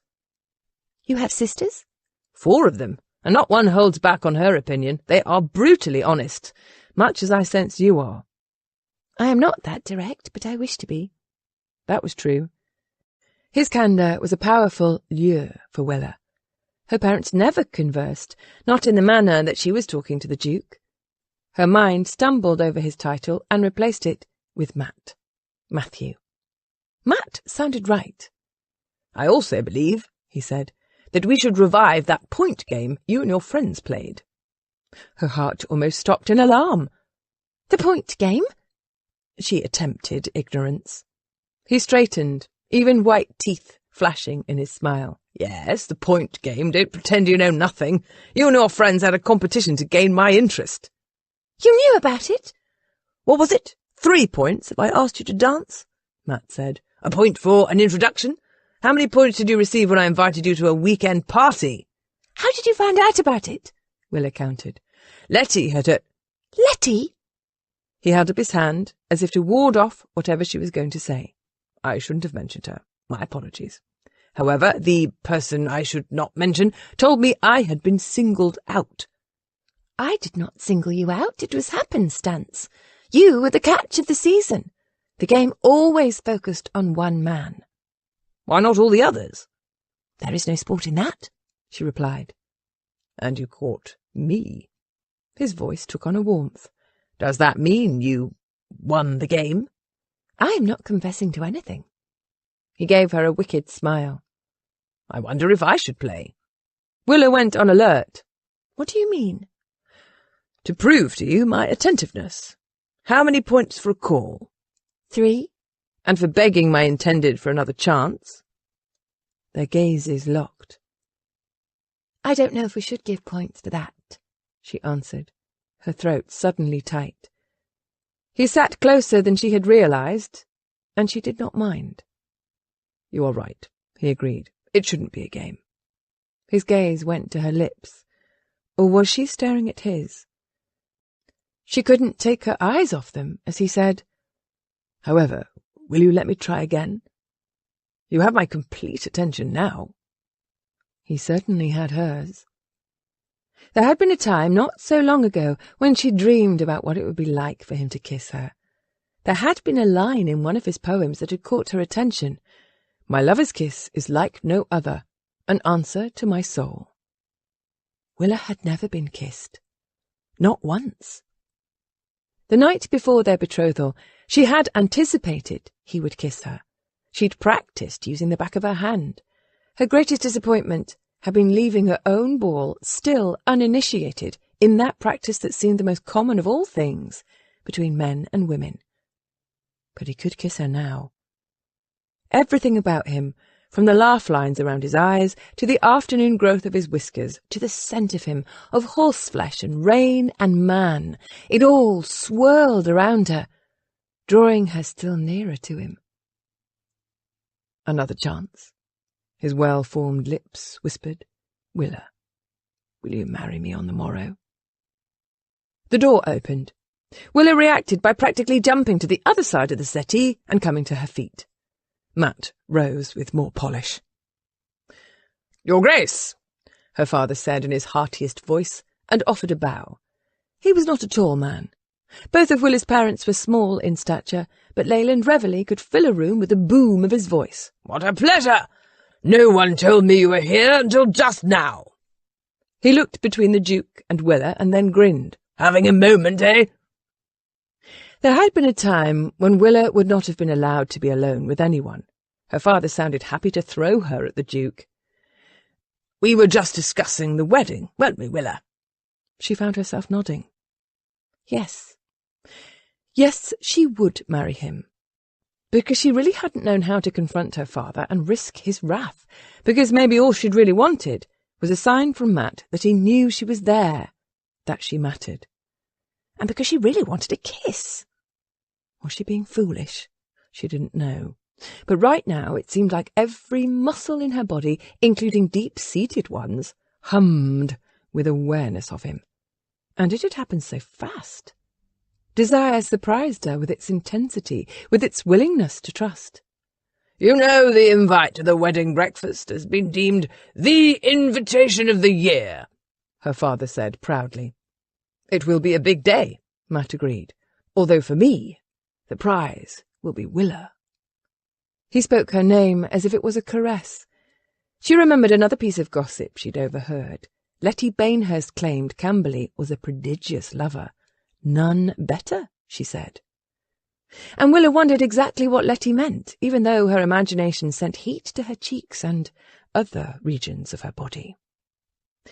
Matt took a step toward the door. "I should take my leave. I don't want to overstay my welcome." He looked to Willa on the last word, and she felt herself blush again. He'd won her over, effortlessly. Of course. You will see plenty of your bride after the morrow when you join the ranks of the rest of us poor husbands who found ourselves unable to escape the weight of the parson's knot." Her father laughed at his own jest and escorted Matt out into the hall, where a footman waited to help him with his oilskin coat, gloves and hat. Her father was beginning to say something else to Camberley when the corners of his mouth tightened. Willa moved forward so that she could see what had displeased him. Her mother lingered in the hallway, as if she had just come out of one of the many rooms. Joanne Reveley was a touch taller than Willa. She'd been a fiery redhead in her youth, but now her hair had turned the colour of a mouse pelt. She had a habit of staying in the shadows or tucked away in card rooms among her friends, as if she didn't wish to draw attention to herself. Her husband had always been the one to make the decisions. Her responsibility had been to carry out his wishes. Her acquiescence had never gained her his respect. Willa walked down the hall and took her mother's arm. "Come, the Duke has paid a call." "That is nice," her mother answered, allowing herself to be directed to the gathering by the door. She gave a small curtsy to Camberley. "It is good to see you again, Your Grace." "Especially under such happy circumstances, no?" he answered, pulling on his gloves. "Ah, yes," her mother agreed. Her glance shifted to her husband. "All is good." "It will be the affair of the decade," her father promised the Duke. "It will be remembered throughout all of history." The pleasant expression on Matt's face didn't waver, except Willa noted his gaze went from one parent to another with sharp scrutiny, and she wondered what he was thinking. Few people cared about the dynamic between Leyland Reveley and his wife. And Willa realised that if she had cried off, it was her mother who would have paid a price. Her father would have blamed her for Willa's rebellion. Willa was now thankful that Matt had eased her doubts. Peters the butler held the front door open, but Matt eased closer to Willa. "I'm sorry we were interrupted." He spoke for her ears alone. She was as well, but she didn't trust her voice to speak, not when her father was obviously straining to catch every word between them. Matt took her hand. Lifting it to his lips, he surprised her by turning it over and kissing her wrist. His lips lingered there a moment, right upon her pulse, and she thought she might faint from the surge of heat that shot through her. He met her eye and then smiled. 6 points, he whispered, reminding her of his intent to play the game. His husky tone hummed through her body. 4 points, she managed to croak out. That wasn't worth 6 points. His grin turned wolfish. I shall take that as a challenge. I pray you do. Where had that come from? She had started off so angry with him that she had been willing to risk scandal, to now counting the minutes until she would see him again. He had convinced her to trust him. He'd slipped past her doubts and wariness. Although the impetus for their marriage was money, she was beginning to believe there could be something meaningful between them. It had also not escaped her notice that when the servants had helped him with his coat, he'd murmured a thank you. He was male, and he was appreciative. Perhaps Camberley was different. He released her hand. Until the morrow, Willa. I shall be waiting for you at the church. With a cocky set of his hat, he was out the door. She watched him toss the street ladder coin and gather the reins of his horse.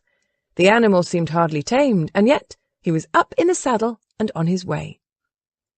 She placed her hand over her wrist, where he had placed his kiss. She'd lied. It had definitely been worth 6 points. My lover's kiss is like no other, an answer to my soul. Chapter 4. Matt had salvaged the marriage. Miss Reveley's much-needed dowry would be his, and his grandmother could rest easy. He'd not be jilted on the morrow. Then again, he'd not had a fear of that. Matt had known he could work his way around Willa. She'd had more to lose than he had. He could have found another heiress. But what sort of life would she have had if she had succeeded in rejecting him?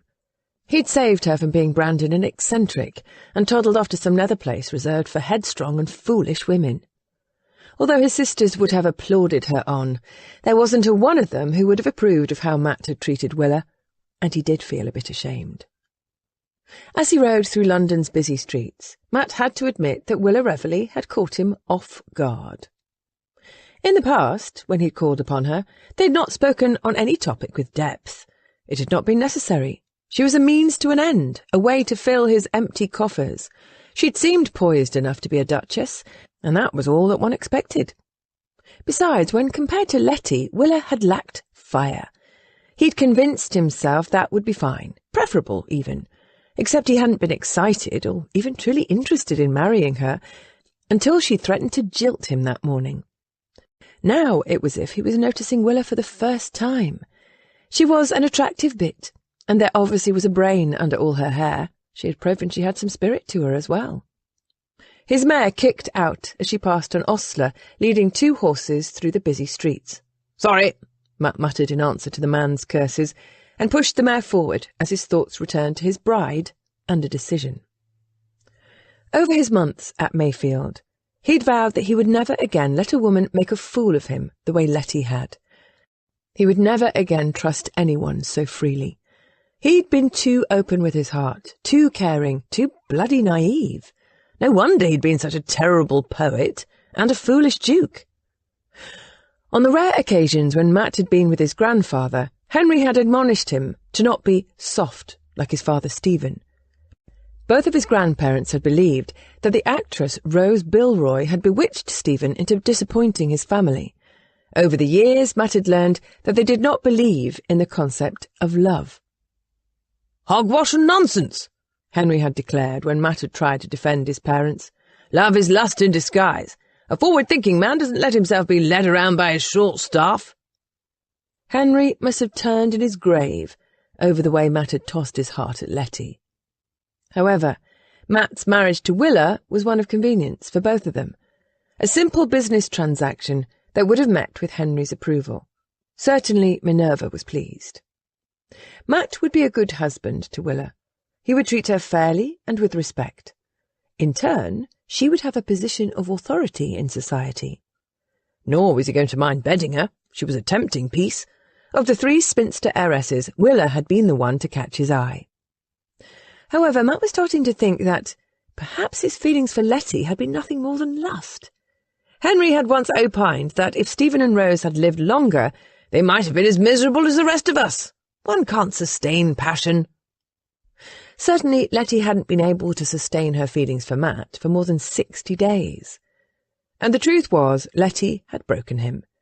Matt would never allow himself to feel for any woman what he had for Letty. He'd never give his heart again, or his trust. That was where he'd gone wrong. He'd given too much. He turned the mare onto High Holborn Street. The hour was 4:30. Matt caught up with his cousin George just as he was leaving his chambers. George Addison was at least 25 years older than Matt. They shared the Addison height, although Matt was inches taller. George's dark hair was now streaked with grey, and his eyes were a trustworthy brown. In looks and manner, he reminded Matt of his own father, Stephen. George's sire had been Matt's grandfather's twin, and the younger by a mere 2 minutes. Henry's favourite jest was that if George's father had been quicker, he'd have been the Duke. It was a poor joke. Then again, if George had any resentment, he never showed it. In fact, he'd always been kind to Matt. When Matt's father had died, George had been the only member of the Addison side to attend the small service.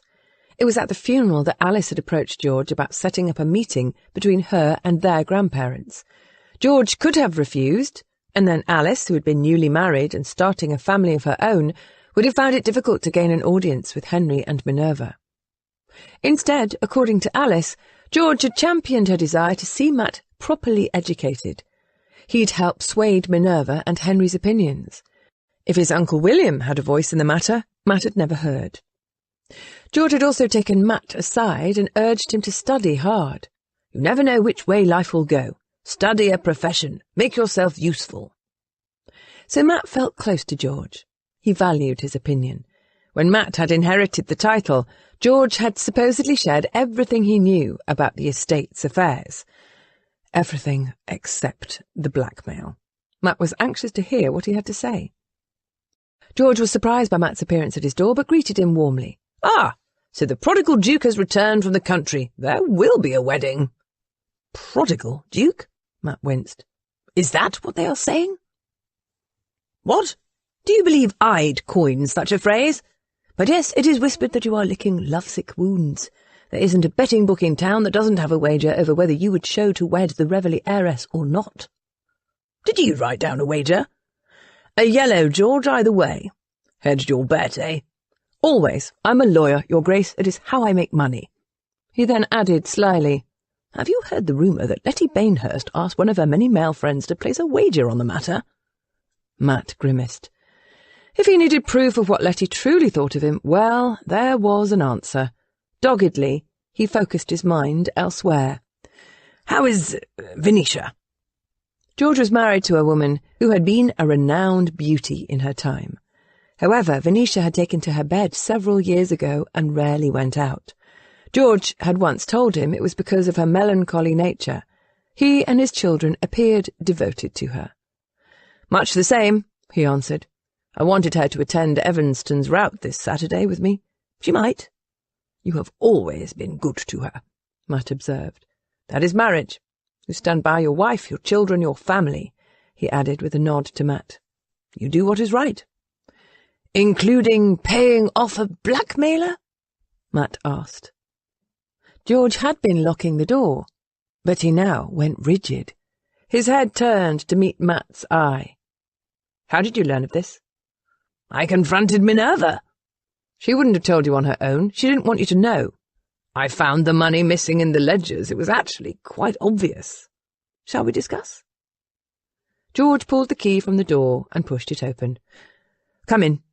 He followed Matt into the ante-room. It was filled with empty desks. "Everyone has gone home early?" Matt observed. Usually the office was a hive of activity. "My clerks? A few were on errands, another I sent home. The lad appeared piqued, and I don't want his sniffles around me." George indicated that Matt should continue to his private chambers. Inside was a large desk covered with neat stacks of ledgers, much like the ones Matt had spent his time studying at Mayfield. On the corner of the desk was George's wig and stand, a symbol of his profession. A large bookcase took up one wall, and the room smelled of paper, bindings, and ink. George waved Matt to a chair in front of his desk. Matt took a seat and placed his hat on the desk next to the wig stand. George removed his own hat and set it on the wig. He took his chair behind the desk. "Would you like a drink, Your Grace?" Matt shook his head. "No, thank you." He needed his wits about him. "You do not mind if I do?" "Please, go ahead." George took a glass out of his desk drawer. The building was quiet at this hour, just the way Matt would wish it. No prying eyes or unwanted ears. The day was ending. The street traffic outside spoke of people hurrying to their homes or rushing to other activities.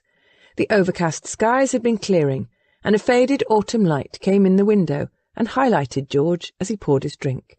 He placed the decanter to the side before saying, "What do you wish to know?" Matt leaned forward in his chair. "Tell me what you know of Hardesty." George looked away as if he would rather avoid the conversation, but then he said, "Hardesty is a criminal. My advice is that you steer clear of him. Or has he been in contact with you or the Dowager?" "No, we have not heard from him. Grandmother said that after William's death they have had no further contact." "Why did you not tell me about the blackmail?" "Because it was the past. It was done. Except the man's demands bankrupted the estate.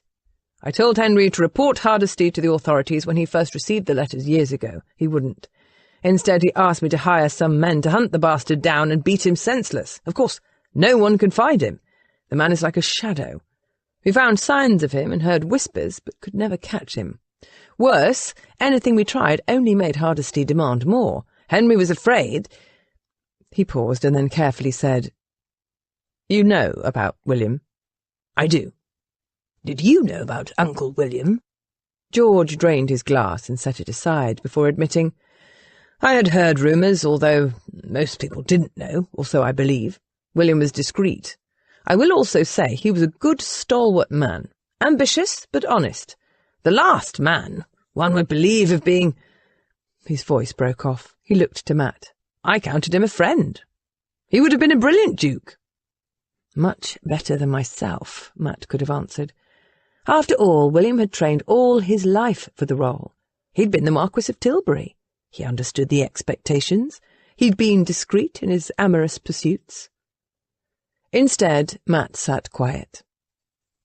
Leaning his arms on his desk, George said, "I suggested, especially when I saw how determined this blackmailer was of draining the estate dry, that Henry tell Hardesty to have at it. Let William's name be dragged through the muck. Your grandfather refused." "He loved his son," Matt said. "Both of my grandparents did. More like he didn't want any scandal to taint the title and consequently himself.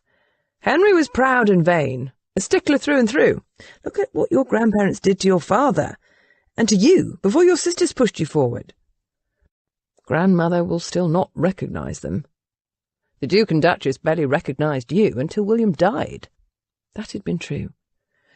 "They made me angry," Matt confessed. "They paid for my education, but little else until I became the heir. I wasn't going to accept the title. I could have lived my life without it or them." "What changed your mind?" "My sister Alice.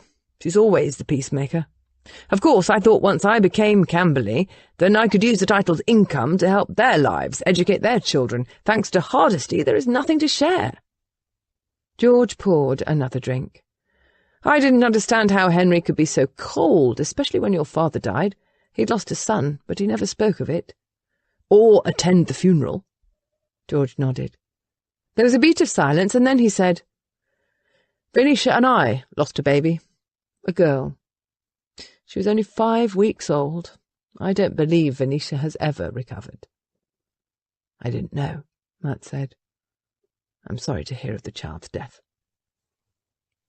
"It was about the same time your father died. Hard for both of us," George answered, and took a healthy sip from his glass.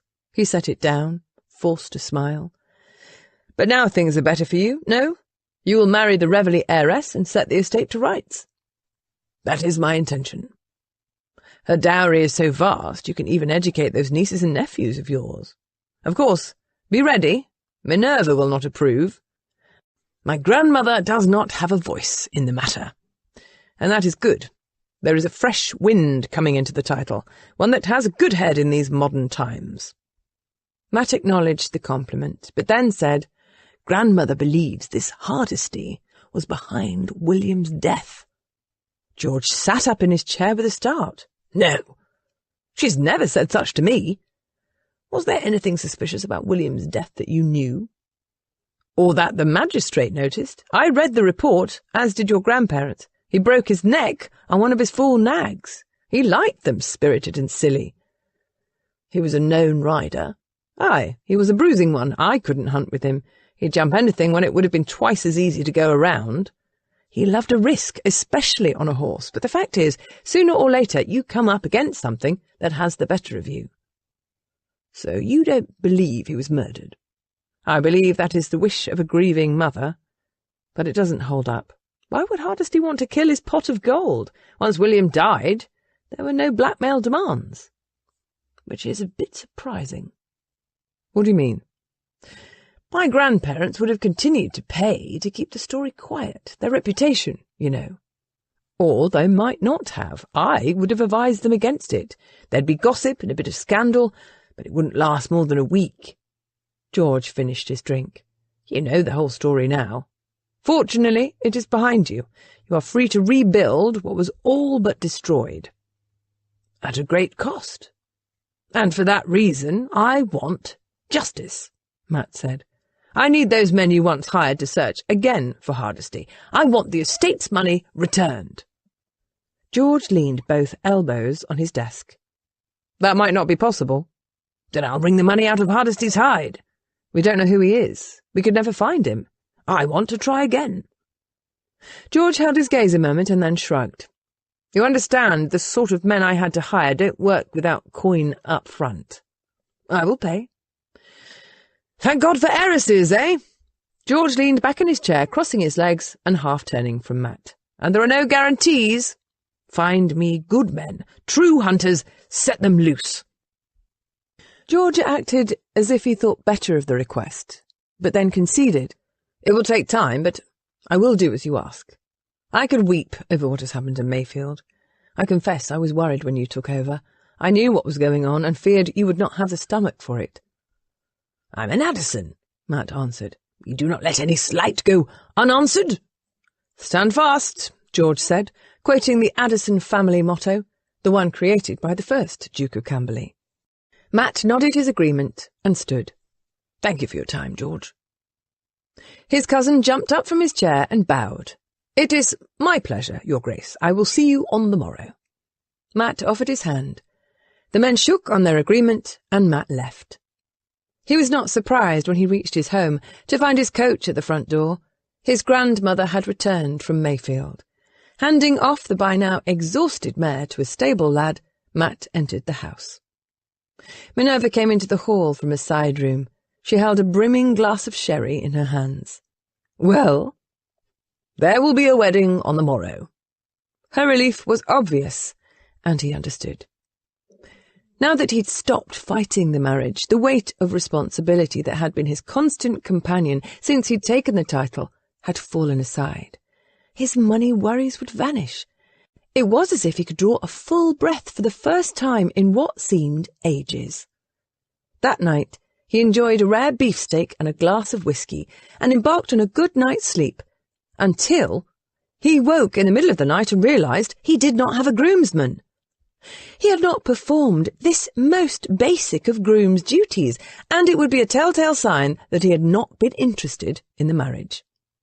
Matt jotted a quick note to his friend Soren, woke his butler Marshall to see that it was delivered, and then went back to sleep, convinced he had saved himself from a major blunder. Willa had a terrible night's rest. Part of the blame she placed on her hair. At night she wore it in a long braid that was as thick as her wrist. When her body turned, the braid would sometimes be caught beneath her. She hated being woke that way. Last night it had happened several times, and whenever she woke, her mind would take over with 1,000 thoughts. Her life was about to change. For the past 3 and even more years, all anyone spoke of was the man she would marry. And now the time was here. Her life was finally going to begin. She was past ready. Staring at the medallions and scroll work on her ceiling, she ruminated on how happy Cassandra had appeared, how content. Willa wanted to be that content. Of course, she barely knew Matt, her husband. His grace, her grace. Her grace, his grace. Her father was very pleased with her. Apparently he too had been anxious about Matt's prolonged disappearance from London. But now he was here, and in a matter of hours, Leyland Reveley could proudly claim he had a duke for a son-in-law. Willa had no doubt that her father would have even had calling cards made up that said, Leyland Reveley, father in marriage to the Duke of Camberley. Furthermore, the whispers had not been true. Matt was not indifferent to her. He was going to marry her. However, what the gossips thought was of no consequence, because Matthew Addison, Duke of Camberley, was a prize in Willa's mind. Points aside, he was tall and exceedingly handsome. Why there wasn't a woman in London who didn't crave his attention. He moved with energy. He had all his teeth. He had all of his everything. And he had come for her. He challenged her decision to release him from the betrothal. She wasn't naive enough to believe that meant he cared, but at least he'd noticed her. In the dark, she lightly rubbed the pad of her thumb over the place where Matt had kissed her wrist, and added another characteristic of her own to Matt's tally of traits. He was kind. That was a sign of goodness. He'd been angry when he'd first arrived. No, he'd been irritated. There was a difference. but he'd listened to her complaints, and she believed he genuinely heard her. After all, wasn't that what anyone wanted? To have someone who listened? Last night, her father had stayed home. He'd joined her and her mother for a simple dinner. The kitchen had been too busy preparing the wedding breakfast that would be served shortly after noon on her wedding day. Kegs of ale and whiskey had been laid in. Port, Madeira, sherry, and even French wines had been acquired.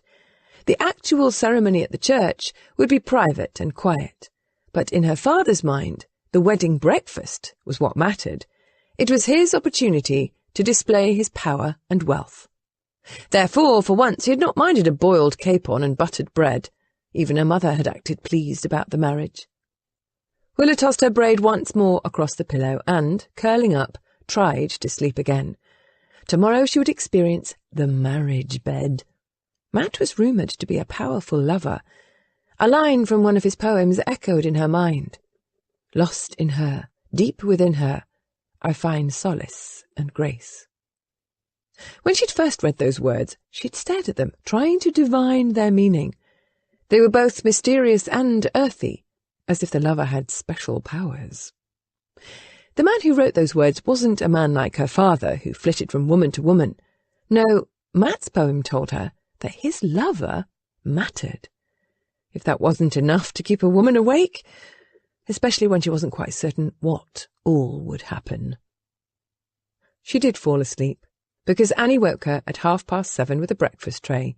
The house smelled of delicious food. "You should see the rooms downstairs," Annie said, opening the drapes. "The footmen worked all night setting up tables. They came in by the cartloads.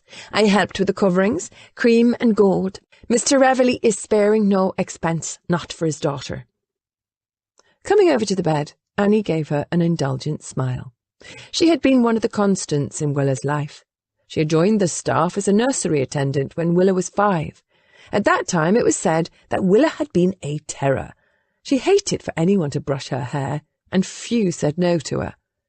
With patience and practicality and the good humour of the Irish, Annie had coaxed Willa into letting her tame her wild tangles. She'd done it by telling Willa stories of mice who'd enjoyed tea parties at night in little girls' hair. Willa still wished to believe any snarls and tangles were the result of too much treacle syrup. Over the years, she and Annie had made a fast bond, although the maid knew her place. However, whenever Willa fell, Annie was there to pick her up. When the world was confusing, Annie helped her understand. And when Willa needed to shine socially, Annie primped and ironed, to be certain she did. "Did you sleep all right?" Annie asked. "Barely. My hair." Willa rubbed her eyes and yawned. "It is more than just your hair that kept you up," Annie said with a twinkle. "You are about to become a duchess. Proud I am, miss. Now eat. A bath will arrive in a few minutes." While Willa nibbled a hot bun and sipped chocolate, Annie pulled from the wardrobe the wedding dress. It was of the whitest muslin, shot through with threads of silver and gold, and had capped sleeves. It was both innocent and yet a touch enticing, which was the way Willa thought a bride should be. The bath arrived with great ceremony. Even though the footmen had been up most of the night and would continue to be on hand this day, their spirits were high in her honour. They were going to be well rewarded for their hard work. There would be extra veils, from not only her father, but from the other guests. Willa didn't dally with her bathing. Her stockings were of the palest silk, and she wore white kid slippers. The shoes also had a small heel, so they added perhaps an inch to Willa's height. Now that she was dressed, Annie sat her on a bench before the full-sized looking-glass. The pearls. She referred to Willa's pearl-tipped hairpins. "Yes, I believe so." Annie fetched them and put them in Willa's hand so that she could hold them while a maid went to work. Thinking about how tall Matt was, Willa said, "I want my hair as high on my head as you can build it. Is there a comb or something we can use?" "Let me try this." Annie wrapped a curl around her finger and pinned it into place with the plain pins from Willa's other hand. The maid took on the concentration of an artist sizing up her masterpiece. She built several curls on top of each other before adding the pearls. "I like this. You look like a goddess with your hair up. When the Duke sees this, he will be smitten." The last thing Annie added was a lace veil that trailed over Willa's shoulders and down her back. When Annie was done, she motioned for Willa to rise. "You are the loveliest you have ever looked, miss." She reached down and pulled on the dress hem. "Everyone will be stunned to speechlessness when they see you, especially the Duke." Willa couldn't imagine Matt speechless, but the idea pleased her. Caught up in her own thoughts, Annie continued, "You and the Duke will be very happy. I feel it in my bones. My Nan was one who had the sight, and I have a bit of her gift. Thinking of the two of you together, I receive the tingles." "The tingles?" "Yes, it is when there are little shoots of awareness all over me. I have the tingles when I think of the two of you together." Willa laughed, enjoying the prediction. A soft knock on the door interrupted them. Her mother entered without waiting for permission. She was dressed for the wedding in a deep purple gown. Her hair had been curled, and Willa thought she looked very handsome. "Mother, what do you think?" Willa twirled. "Very nice. Are you ready?" "I have my gloves. And what is the weather? Can I wear a light shawl, or should I take something heavier?" "It promises to be a perfect September day. The light shawl should suffice." Annie went to the wardrobe and pulled out a cream paisley shawl and a yellow one made of lace. Willa chose the paisley. She did not like wearing lace on lace. She reached for the gloves Annie had laid out. Her mother walked around the room as if nervous. She paused by the bed. "Annie, we wish a moment of privacy." "Yes, Mum." Annie ducked her head and left, closing the door behind her. Sitting on the bed, her mother patted a space beside her. "Your father wondered if I'd had a conversation with you about the marriage bed. He wants to be certain you know what to expect." Finally. Heat rushed to Willa's cheeks, but she'd been waiting for this discussion. She and Cassandra had always speculated. Leonie had never wished to take part in such discussions. She had claimed to be too shy. But Willa was curious. Cassandra had promised her she would like it. Willa sat on the edge of the bed, ready to hear if her suspicions were correct. Her mother drew a deep breath as if bracing herself. "Young women seem to know so much these days. I'm not certain what I need to tell you." "What is it you know?" "I know my husband expects me to share his bed." "Yes, he will do that. For a while. Anything else?" Her tone was brusque. She didn't act as if she was particularly anxious for questions. And yet, if Willa did not ask now, she might come off as silly or foolish to Matt. "I have a hazy idea he'll want to join with me." The word had been another line from one of Matt's poems. On a bed of roses we joined, finding our peace in each other. "Do you know what that entails?" "I've seen animals, Mother." She'd also caught an eyeful of behaviour from time to time on the street that proper young women should not have noticed. "But is there something in particular of which I should be aware?" Her mother's gaze drifted from Willa, as if she wished she was somewhere else, and then her expression hardened. She faced her daughter. "It isn't complicated. Your husband will instruct you. It will hurt." "Why will it hurt? I've never heard anyone complain of it." "Because of what men do," her mother answered. "They stretch us. It's painful."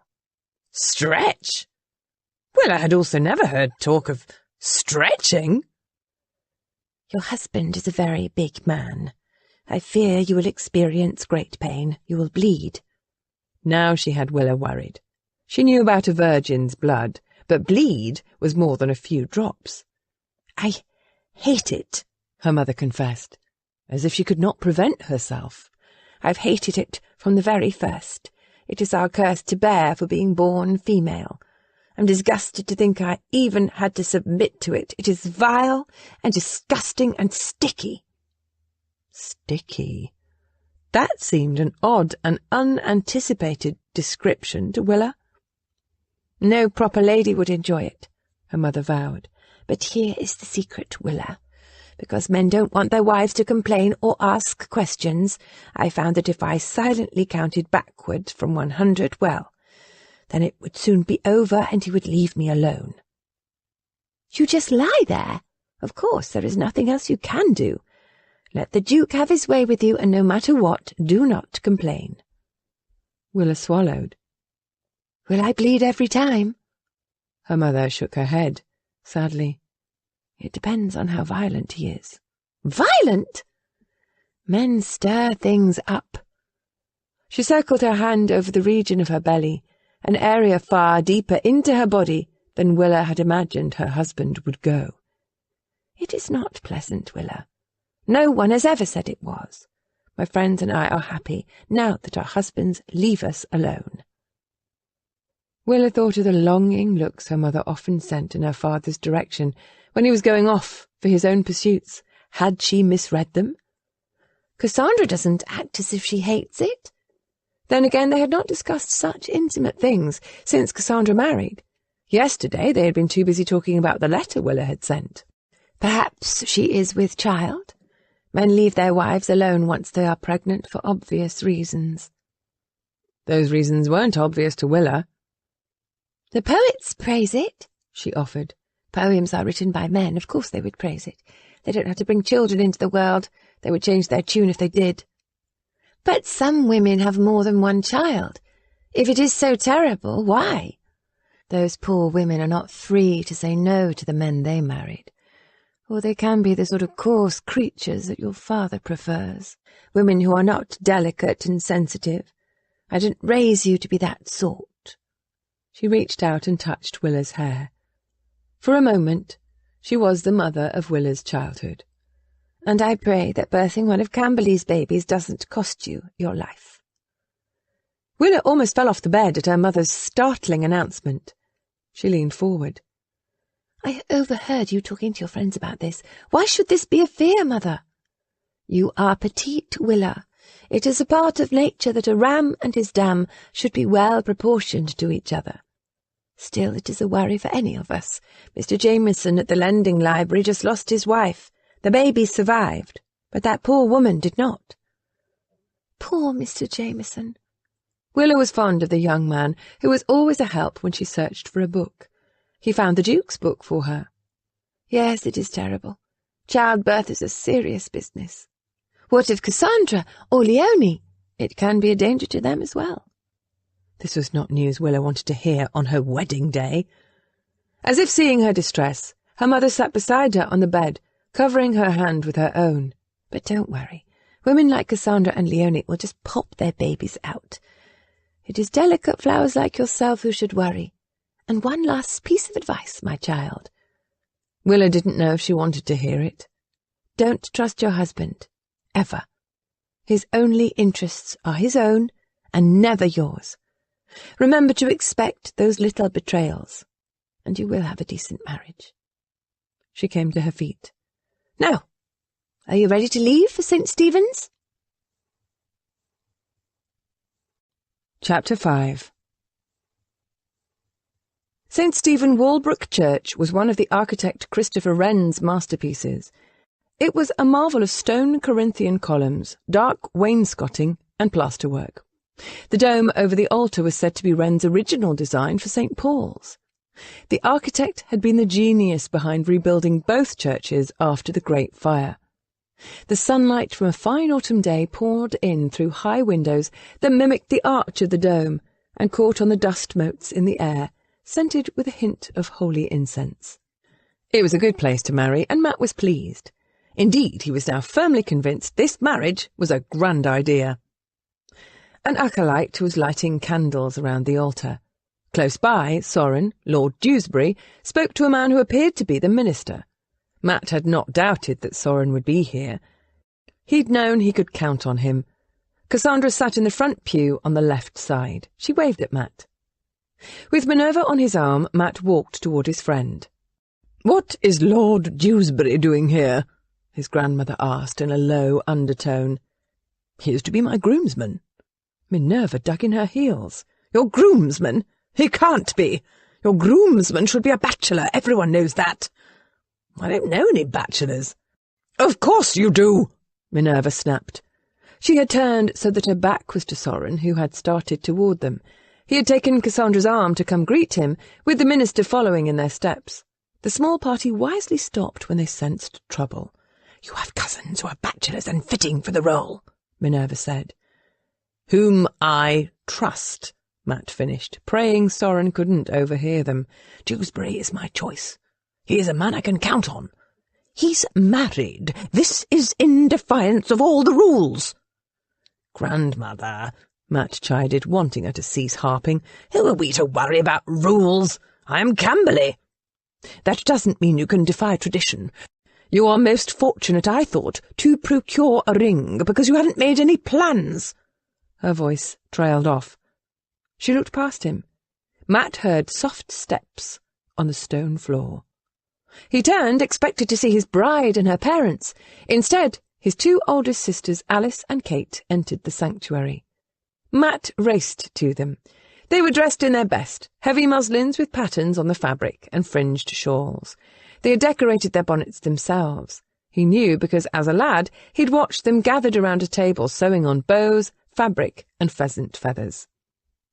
All his sisters were tall, with Kate being the tallest. She was an actress, as their mother had been. She was a year younger than Alice. They were both bold and lovely women. Alice's soft brown hair had streaks of grey, but Kate's was still as black as when she was 20. Matt was certain Kate knew a trick or two to keep herself young and would use them, whereas Alice didn't worry about such things. Kate had founded a small travelling theatre company, quite a challenge for a woman alone. She was still single and doted on her nieces and nephews, as had Matt until the title had drawn him away. The moment he reached them, Matt spread his arms wide and gave them both a hug. He'd not seen them since well before their grandfather's death. They had not been invited to the funeral, but he had specifically ordered they receive an invitation to his wedding. He'd done at least that much. "I'm so glad you are here," he said. "It's been too long." "We had to see our brother marry," Alice said, righting her bonnet, which Matt's hug had knocked to one side. "Although I will tell you, Roland has his hands full with the shop and the children." Alice and her husband were chemists in Cambridge. "Besides," Kate said, "the family needs to look over this woman you are bringing into it." Her eyes went over to their grandmother, who still stood right where Matt had left her, quite obviously looking down her nose at the sisters. "You know how we abhor riffraff," Kate finished, indicating the dowager with a tilt of her head. "I'm sorry, Kate," Matt said. It was all he could say. Henry and Minerva's disapproval was a heavy weight, he knew. Even though they had reluctantly supported his education after his parents' death, and with Alice's prodding, they had made him feel unworthy of their concern. That is, until William's death. Once Matt became the heir, their attitudes had changed, but they had never extended any interest or concern toward his sisters. "She is a troll," Kate said of their grandmother. "Kate," Alice prodded. "Do you have a better description?" Kate challenged her sister. "I don't waste my time with resentment." "I do. It keeps me happy," Kate answered. Matt changed the subject. "Jenny and Amanda couldn't come?" "They are both breeding," Kate said. "The midwife believes Amanda is having twins," Alice informed them. "She swears she can hear 2 heartbeats. They are due in 2 months. She is miserable, and is making Robert miserable as well." Robert was a Cambridge tutor. He'd been trying to help Matt find a place on the staff when his grandparents had called him to London. "Jenny is at the beginning of her term, but you know she hates to leave Marlin, and they don't have the money for a trip to London." "But I offered to pay for your trips," Matt said. "Even Marlin's and Roland's and the children, and I insisted that you stay with me. There is room for 20 in the London house." His sisters exchanged a look, one that made him pause. "You received an invitation for the ceremony and the breakfast, didn't you? I instructed Minerva's secretary to be certain your names were added to the guest list. I told her to write and let you know that you were welcome under my roof." He realised, even as he spoke, that he should have done it himself. He'd given the order to Minerva's secretary because he'd not spared the funds to hire his own man of business, but letters to his sisters? He should have written those. "Oh, my," Kate said, her eyes rounding with innocence as she saw that Matt was beginning to understand his request had been countermanded. "We were left off the list again." She scowled in Minerva's direction before confessing, "I read the announcement in the papers. I contacted the others." "And you received no invitation?" Alice shook her head. Matt could have throttled his grandmother, but then his sisters were his family. He'd failed them. "I'm sorry. I should have seen to the matter." Instead, he'd buried himself away with hurt pride, self-pity, and frustration. "It doesn't matter," Alice decreed, and then she straightened her shoulders. "Actually, we are here to ensure the Dowager—" "The Troll," Kate corrected, liking the name for Minerva that she'd coined, "isn't forcing you into a disastrous match over money. Truly, Matt, I don't know how our grandfather could have lost a fortune, but I will not see your future sacrificed for their mistakes." "How do you know about the state of my affairs?" Matt asked, his gaze narrowing. "Everyone knows," Alice said gently, "even out in the country. We also know that you're marrying for money, and that isn't right, Matt. It isn't," Kate insisted. She placed her hand on his arm. "In our family, we marry for love, just as Mother and Father did. I could have married for money. There has been many a rich old codger who has wanted to climb my bones." "Keep your voice down. We are in church, Kate," Alice said. "There isn't anything I could say here that hasn't been said from any pulpit," Kate answered, "and Matt's happiness is at stake." She picked up the threads of her point. "Father would be disappointed to know you are selling yourself for this outdated aristocratic family who can't manage their affairs." "It is a bit more complicated than that, Kate," Matt said. His sister rolled her eyes. "Please, Matthew, we know the old Duke was foolish with his money. Remember the stories Father told about how the old Duke would spend a fortune on a special mash for his horses, but couldn't be bothered to buy seed for his cottages when the crops failed, or support the village school?" She frowned, lifting a suspicious brow. "Or have you become that sort of Duke?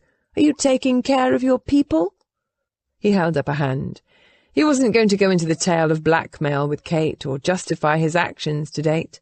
"I'm trying to do what is right. Hopefully it will be the right thing for all of you. I will soon be able to help pay for education for my nieces and nephews. I can help support your troop, Kate."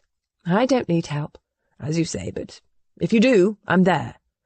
"Yes, like you have been ever since Henry and Minerva decided you were second best, but we'll have to do," Kate fired back. "They have always been that way," Matt answered. "However, I've held my own." That wasn't completely true. "But are you also doing what is right for you?" Alice pressed. "Marriage is too hard to live it with a stranger." "And love isn't all they claim it to be either," Matt flashed back. He kept his voice low, drawing his sisters closer. "However, whatever you think, I have made my decision. Besides, love isn't some panacea for everything. It won't buy seed or pay for the village school, and I will tell you something else, I'm better off without it." Because he realized he loved too deeply. That was what had happened between him and Letty. He could see it clearly now. This law in his family that love reigned supreme had given him flawed expectations. Expectations that had almost gutted him. He was happy his wayward heart didn't feel love for his soon-to-be bride. There would be no more disappointments in his life. The entrance door flew open and was caught by a liveried footman. Leyland Reveley marched into the church with his customary swagger. "Good morning, Your Grace!" Reveley barked out heartily. "A great day for a wedding, isn't it?" His wife followed him. She was dressed in purple, a rich shade tinged with red, and not at all like his grandmother's lavender gown, and yet for some reason Matt sensed she wore it for mourning. Certainly her expression lacked her husband's satisfaction. And then all conscious thought left Matt's mind, as Willa's petite figure followed her mother into the sanctuary. She had her head down as she tried to keep her skirts from brushing the door, but then she looked up and suddenly stopped at the sight of Matt. A beautiful woman could capture any man's attention, but there was something unique and special beyond the mere physical about Willa. Her hair was piled high on her head, with a few artless strands curling down to her shoulders. The dress was an ethereal white that brought a glow to her skin. Her dark blue eyes met his. Her lips parted, and he almost took a step forward, wanting to touch her, to see if she was real. He opened and closed his gloved fingers. She wore pearl-tipped pins in her hair. He had an urge to pull them from her curls and watch her hair tumble down around her. And this night, his wedding night, he would. Ever since his grandparents had plucked him out of the obscurity of being a lowly tutor, he'd made a muddle of things. But here was a new beginning, for the title, for his family, including all those unborn nieces and nephews, and for himself. Behind him he heard Kate say to Alice, "Well, apparently we didn't need to be concerned after all." Chapter 6. A knot had settled in Willa's stomach. Besides her unsettling earlier conversation with her mother, her father was behaving as if this day was all about his prestige and reputation. He'd spent the morning barking at the servants and criticising her mother. He'd made it clear in the coach ride that he considered the marriage ceremony an annoyance. "I hope the minister doesn't go on and on. The receiving line starts exactly at noon. I'll walk out of the church even before the vows if I must." "The Reverend Bean knows of your concerns," her mother had answered, repeatedly. Her father had still grumbled his answer, his toe tapping with irritation, as if urging the horse and coach to move faster. Willa's cousin Janey was with them. She had agreed to serve as Willa's bridesmaid. She was 3 years younger and very nervous, especially around Leyland, who threw his weight around with his extended family. The moment the coach had rolled up to the church door, he had charged ahead, leaving Willa and her mother to the footman. He'd even ignored the small crowd of well-wishers and oglers who had gathered in front of the church because they'd heard there was to be a wedding of important people. Fortunately, they were more interested in Willa than in her father. She'd given them a small wave. "Ignore them," her mother had ordered. "They can do no harm." "Really, you are to be Duchess," her mother answered. "Act like one." With those words, she'd gone into the church. "What shall we do?" Janey had whispered. She held a small bouquet of hothouse roses and asters that Willa was to carry. "Follow her," Willa answered. She had offered one last wave, and then had stepped out of the sun into the St. Stephen's sanctuary.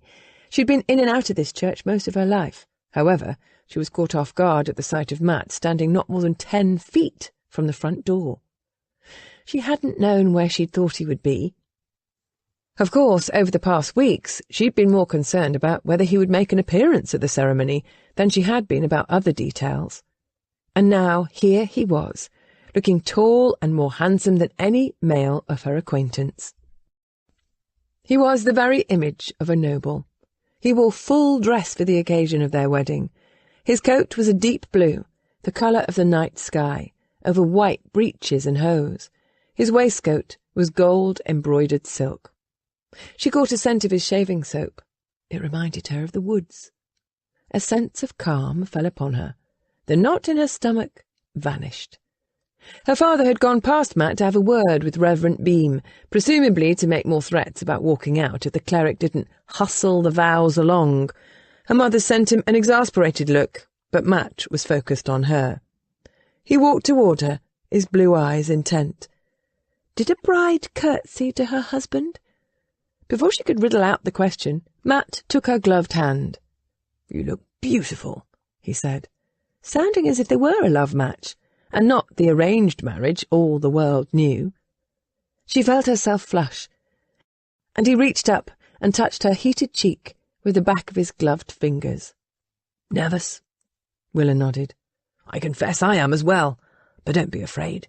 We will do well together, Willa." That was the promise she had needed to hear, and it gave her a very bad case of what must certainly be Annie's tingles. He pulled her forward. "Please meet my sisters. This is Mrs. Alice Potter and Miss Kate Addison." To her sisters he said, "I'm marrying well, aren't I?" Kate lifted an eyebrow, an expression Willa had seen cross Matt's face a few times just in the short period she had known him. Kate was going to withhold judgment, but Alice was not as reserved. She offered her hand to Willa. "Miss Reveley, I pray you and my brother are very happy." "Please call me Willa. I don't believe we should stand on ceremony among family." That statement earned her a nod of approval from Kate, who offered her own hand. Matt's sisters were very tall. "I hope you beat him daily," Kate said. Willa's lips parted in shocked surprise.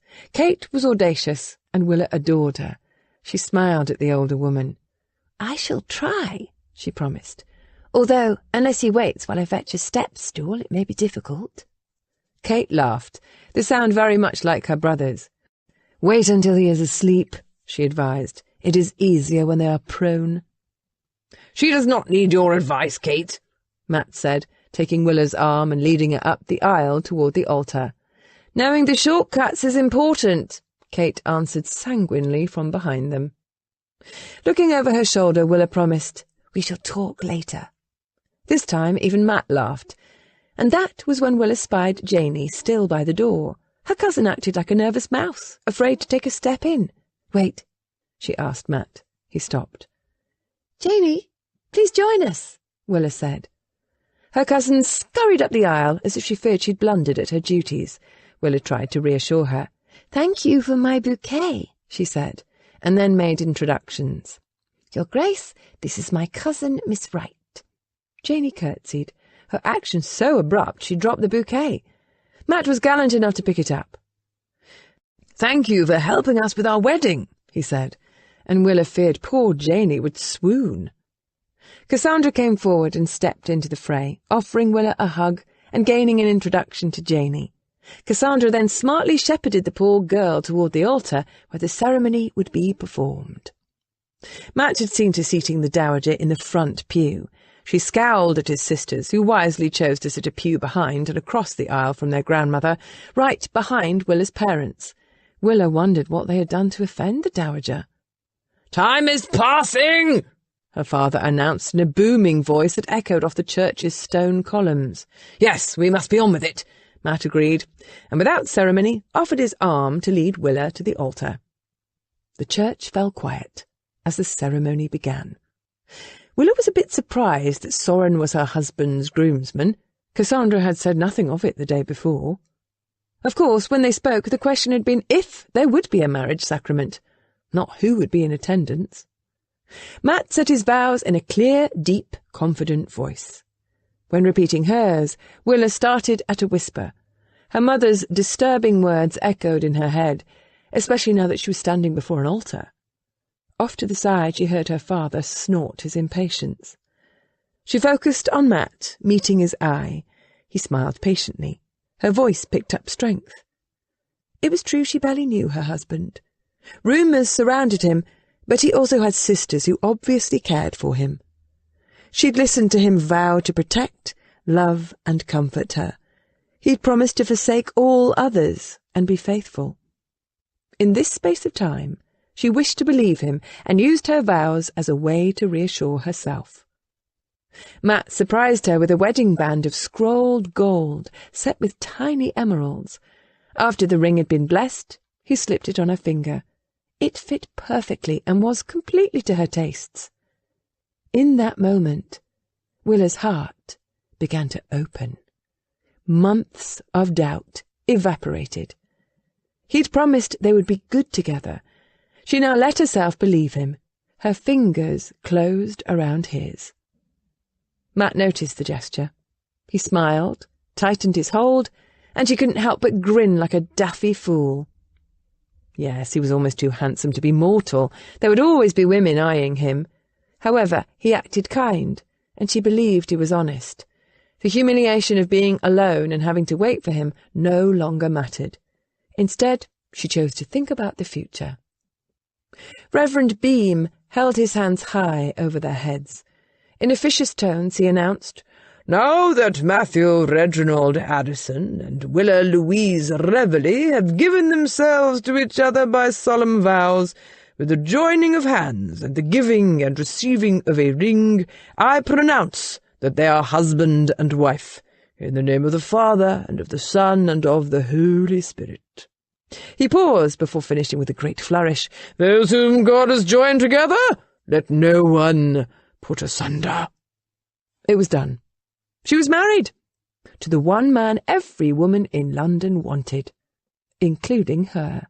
"Good," her father said, clapping his hands and interrupting her, savouring the realization of the moment. He came to his feet. "My daughter is a duchess. Your Grace, we will settle some details this afternoon." And then he proclaimed, in more sonorous tones than those used by the priest, "To the house of Reveley Addison." He referred to the name Matt had agreed to take on as part of the marriage bargain. Reveley Addison. It was a mouthful, and yet Willa experienced a surge of pride. Her family would not disappear into history. "But we must hurry along our way," her father said. "The guests will be arriving shortly. Your Grace." He offered the dowager his arm, and in a blink they were off toward the door, her mother trailing behind them. "Janey, you will want to go with them," Willa said. Her mother had heard the comment and stopped. "Yes, come, Janey, your mother will be waiting at the house." Janey acted relieved to be dismissed from her bridal duties. "Willa is yours now, Camberley," her father cheerfully called as he started through the door her footman held open. "Have her at the house before noon." Matt said he would, happily, but then he took time to thank the clergy, passing a coin purse to Reverend Beam. It was a task Willa knew usually fell to the groomsman, but Matt had apparently chosen to perform it himself. She liked that. He wasn't one to conform to society. He did as he thought right. She believed it was original of him to have Soren, a married man, as his groomsman. She would have preferred Cassandra to have served as her bridesmaid instead of Janey. It would have made the ceremony more personal. But she'd lacked her husband's independence. Cassandra gave her a huge hug. "Congratulations. You look beautiful, and I know you will be happy." She whispered for Willa's ears alone. "He will be good to you. He will." Matt had turned to his sisters, who were waiting to offer their congratulations. "You are coming to the wedding breakfast." It was an order. "We weren't invited. Please, Matt, don't make a fuss. We are fine," Alice said. "We'll just return to my friend Clara's house where we are staying." "Please, celebrate with us," Willa said, adding her voice to her husband's, her first wifely duty. "My father is laying a table that could feed 5,000. Please come." It was Kate who decided it. "I'm going, if for no other reason than to stand behind the dowager's chair and make her acknowledge we are family."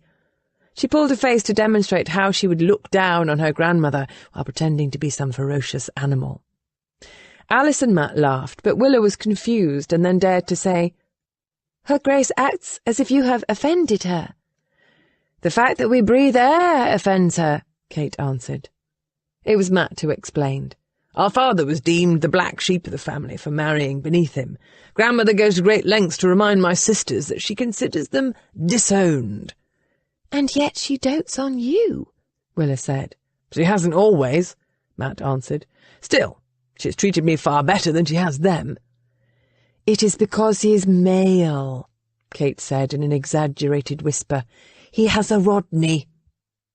"Rodney?" And then Willa realised she was talking about his male bits. Her mouth started to drop until she caught Kate observing her closely. "An innocent, aren't you?" Kate said. "To such outspokenness in a church?" Yes, Willa was. However, she didn't want Kate to know. "It doesn't seem right to ignore all but one member of the family." "It isn't," Kate agreed, somewhat cheerfully. Alice said, "The old Duke and his wife were very rigid in their views. Father defied them when he married Mother, and they were furious. They claimed they could never forgive him, and then it became too late for a reconciliation. Our parents died of a fever." "That is sad," Willa said. Cassandra nodded. "It was Alice who forced our grandfather to do what was right for Matt," Kate said. "And that is how I met him in school," Soren interjected. "His one and only friend. May I offer you two a ride in our vehicle? That way we can give our bride and groom a moment alone before they face the crush, invited to celebrate their wedding." "Thank you," Alice said. "Well then, let us go. As groomsman, I need to shepherd everyone to the party." Soren spoke with the good humour Willa's father had lacked. "Reverend Beam, will you join us?" "Is there room, my lord?" "We shall squeeze you in," Soren assured him, and the minister agreed. Matt offered Willa his arm, and the group of them left. Outside, the small crowd in front of the church had waited for them. There were a few cheers, and then Matt swept Willa up into his arms to place her in the Camberley coach, a lumbering black vehicle with his ducal signet on the door. Their admirers liked the grand gesture and shouted their approval. And Willa found herself happy. She finally allowed herself to be caught up in the heady rush of realising this marriage was giving her a place in the world. Her husband was handsome, her friend Cassandra was near at hand. Why, Matt even had sisters whom she rather liked, and looked forward to knowing better. Yes, the horses pulling the coach looked as if they were hired, and not from the best of stables. It didn't matter. Willa's dowry would give them all they needed. She could do that for him. And for his sisters, she realised. His whole family would benefit, even the dowager. He climbed into the coach with her, his large body taking up most of the space. He rapped on the roof, and they rolled forward. For a second they were quiet. Willa looked at her husband expectantly for a clue as to what they should do next. He leaned back against the seat, setting his hat on the faded velvet cushion beside him.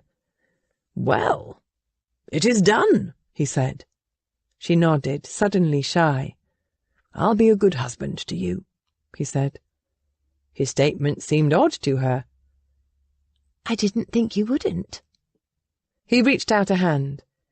They had each given their gloves to their attendants and had not taken them back. She placed her left palm in his. His hand seemed very strong in comparison to hers. She looked up at him and wished he would kiss her, just as he had on her wrist, but on her lips. She was past ready for that first kiss. Instead, he said, "I've been too caught up with other matters. I should have paid more attention." Immediately, Willa thought of Letty Bainhurst. She didn't wish to, but that was where her mind went. "There was so much to be done at Mayfield," he continued. "I know little of estate management and have had much to learn. I should have contacted my sisters. I feel selfish," he finished, obviously unaware of how his admission reassured Willa. Her jealousy embarrassed her, especially coming on the heels of the vows she'd just made. The gold of her wedding band winked at her.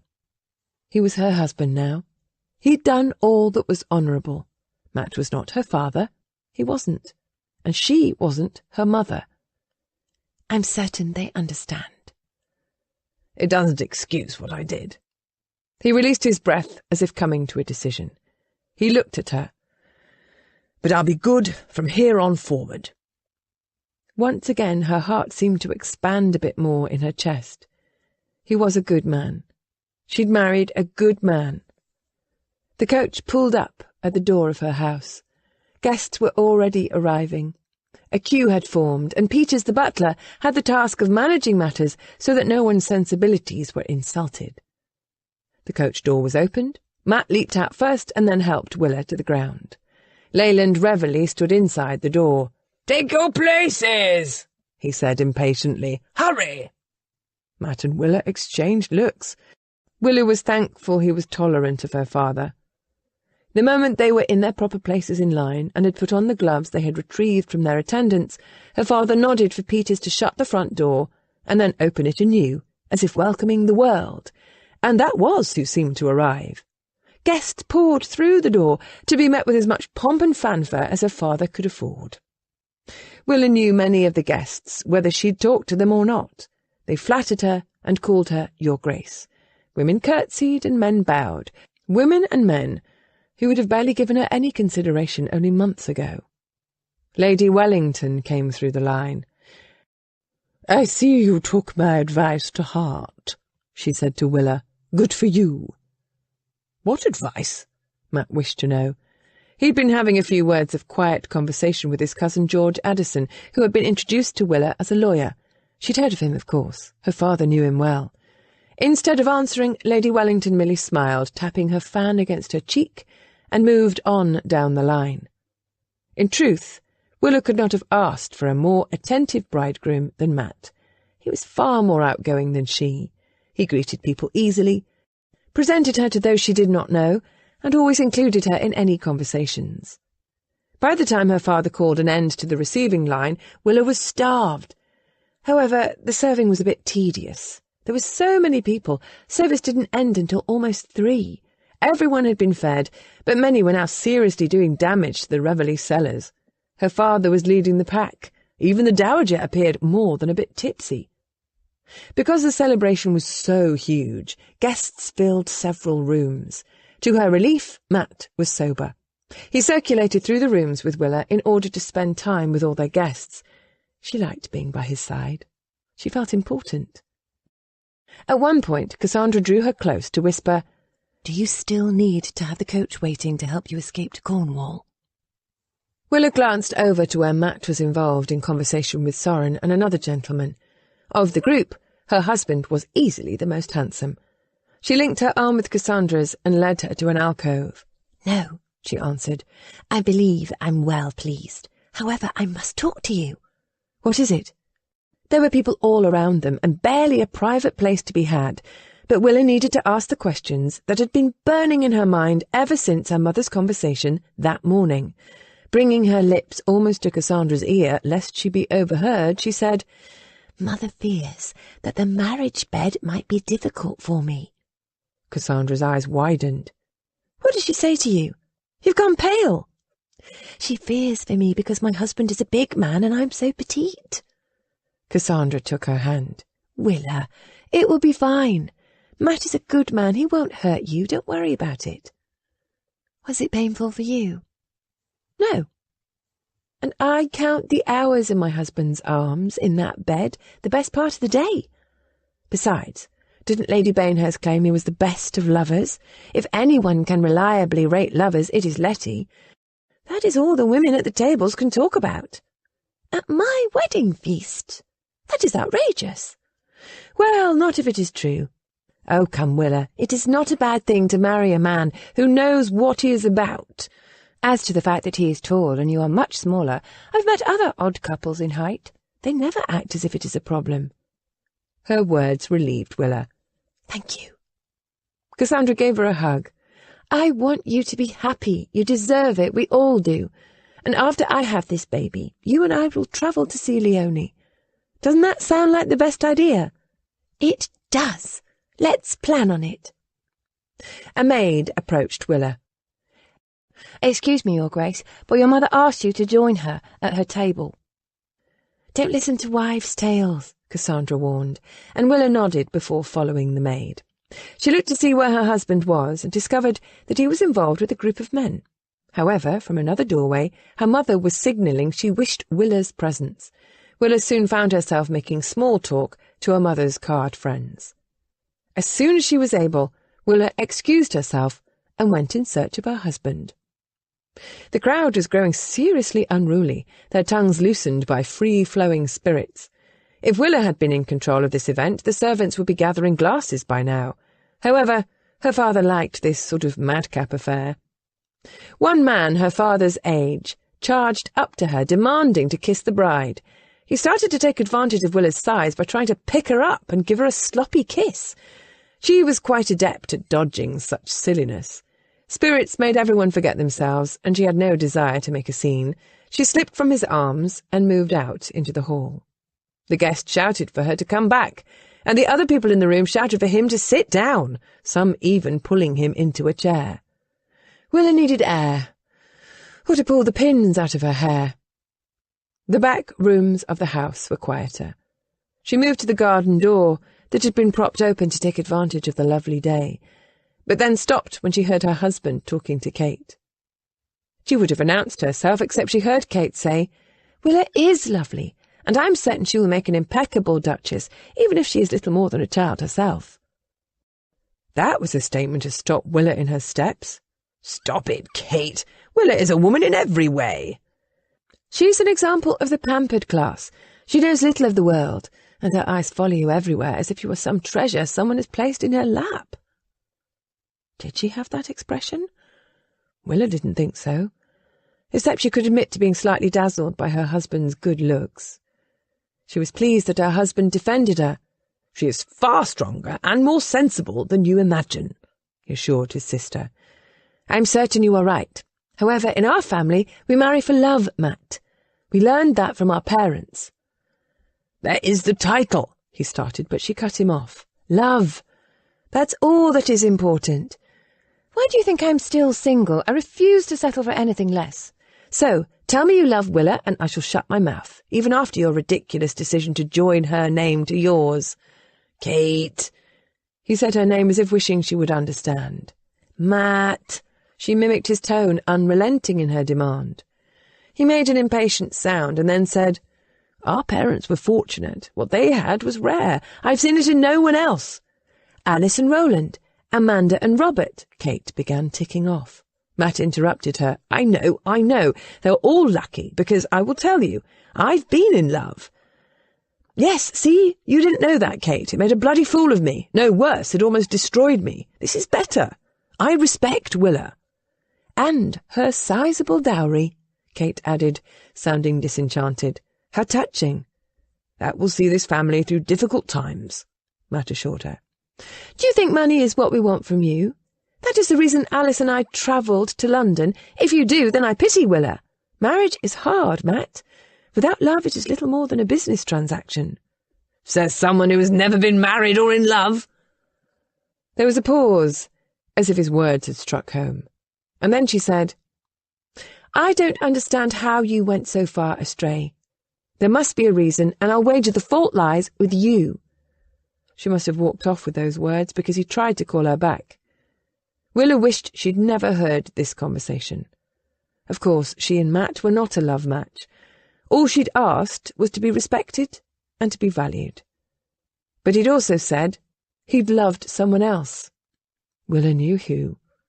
She had no reason for jealousy, and yet every time Letty's name was mentioned, acid soured her stomach. It had been this way since the night of their betrothal, when he'd left London without a thought of Willa.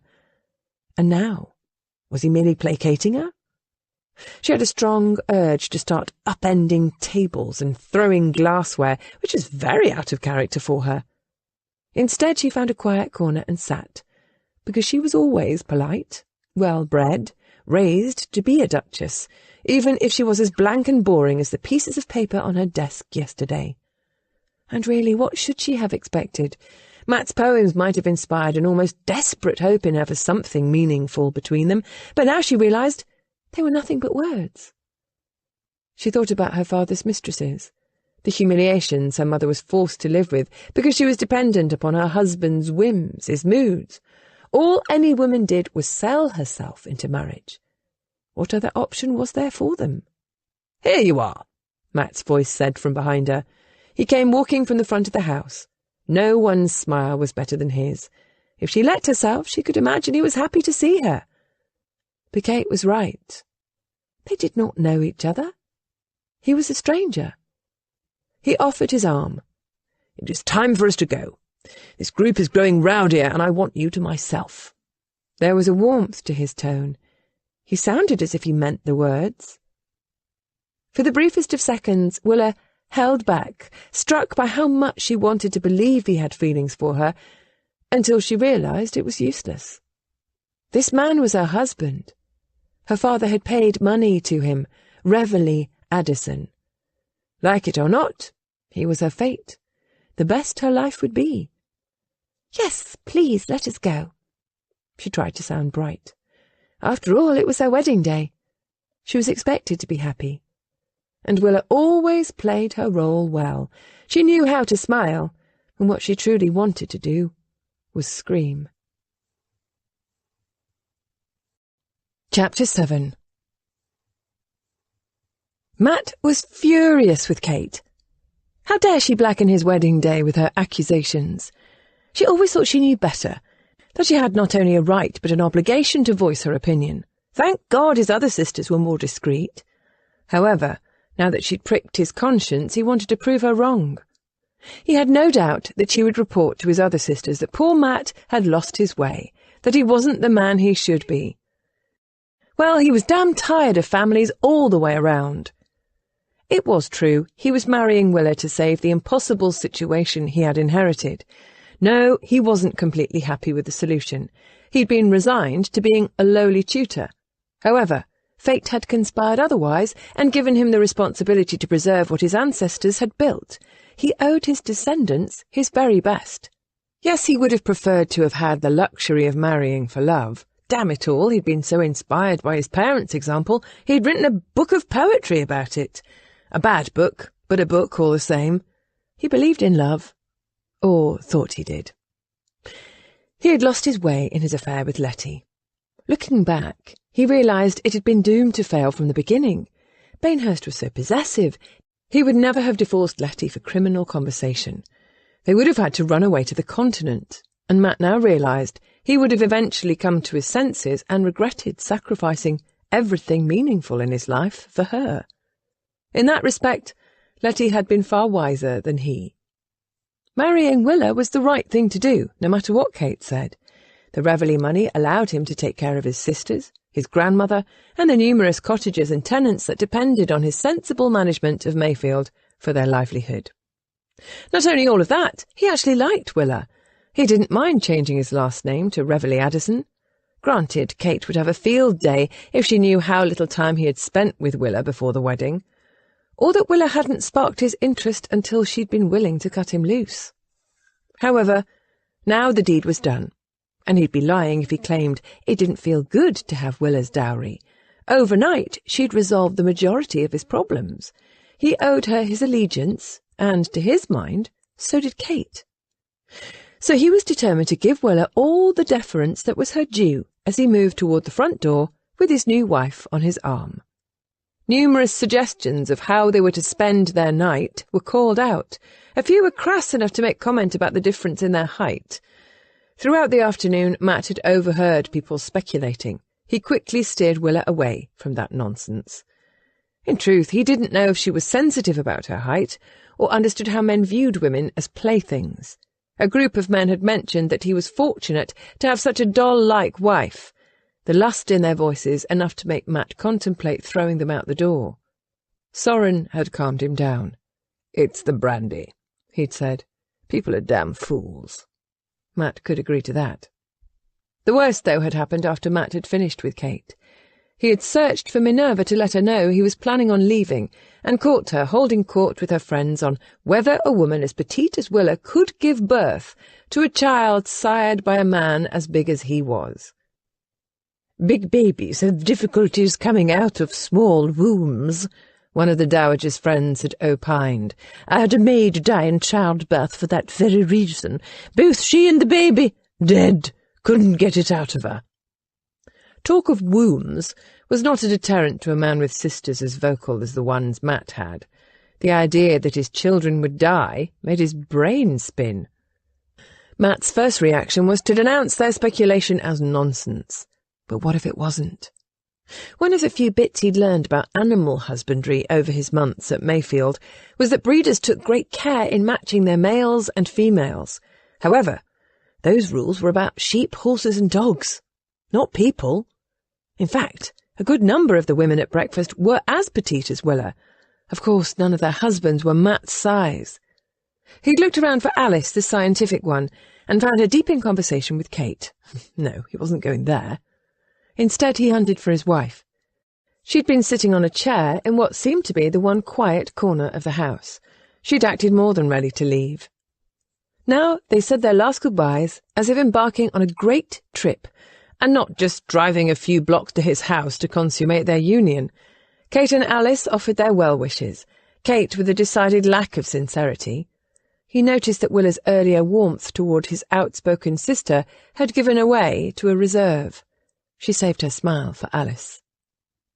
Minerva waved them on and returned to her friends. No one knew where Leyland Reveley was, and his wife barely looked up from the card game she had started. There were true well-wishers, such as George and Cassandra and Soren. Matt chose to focus on them. However, he was grateful once the coach door had closed.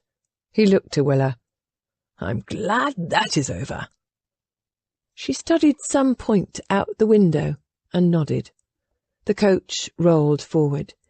He found himself watching her, fascinated by her skin. The late afternoon sun highlighted its clarity. His wife.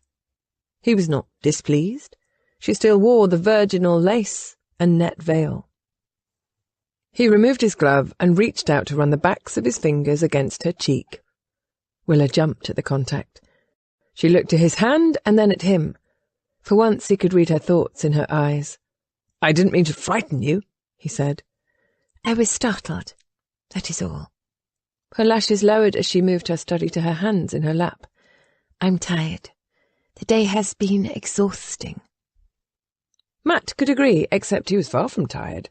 All his senses were tuned to her. Willa was a study in contrasts. She could be bold and then remarkably shy, submissive even.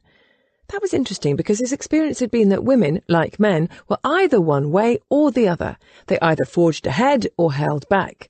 Willa could be a chameleon, unless one looked deeper. He shifted in his seat, and again she jumped slightly, only this time he sensed a hint of what she was thinking. His lady was angry. Furious, even. That was why he couldn't decipher the expression in her eyes, because what man would expect an angry wife on his wedding day? Of all of life's days, this should be the one when the female was happiest. "You are upset?" he said. "Just tired," she answered. He didn't believe her. "Have I done something to offend you?" he asked. Willa looked at him wildly as if he'd spouted gibberish, or read her mind. "Of course not." She was lying. He let silence spool between them. "Why would you even think such a thing?" she threw out. A shiver of distaste went through her, as if the fault was his. "Well," Matt said, "your whole attitude tells me you would rather be anywhere but right here." She scrunched her nose.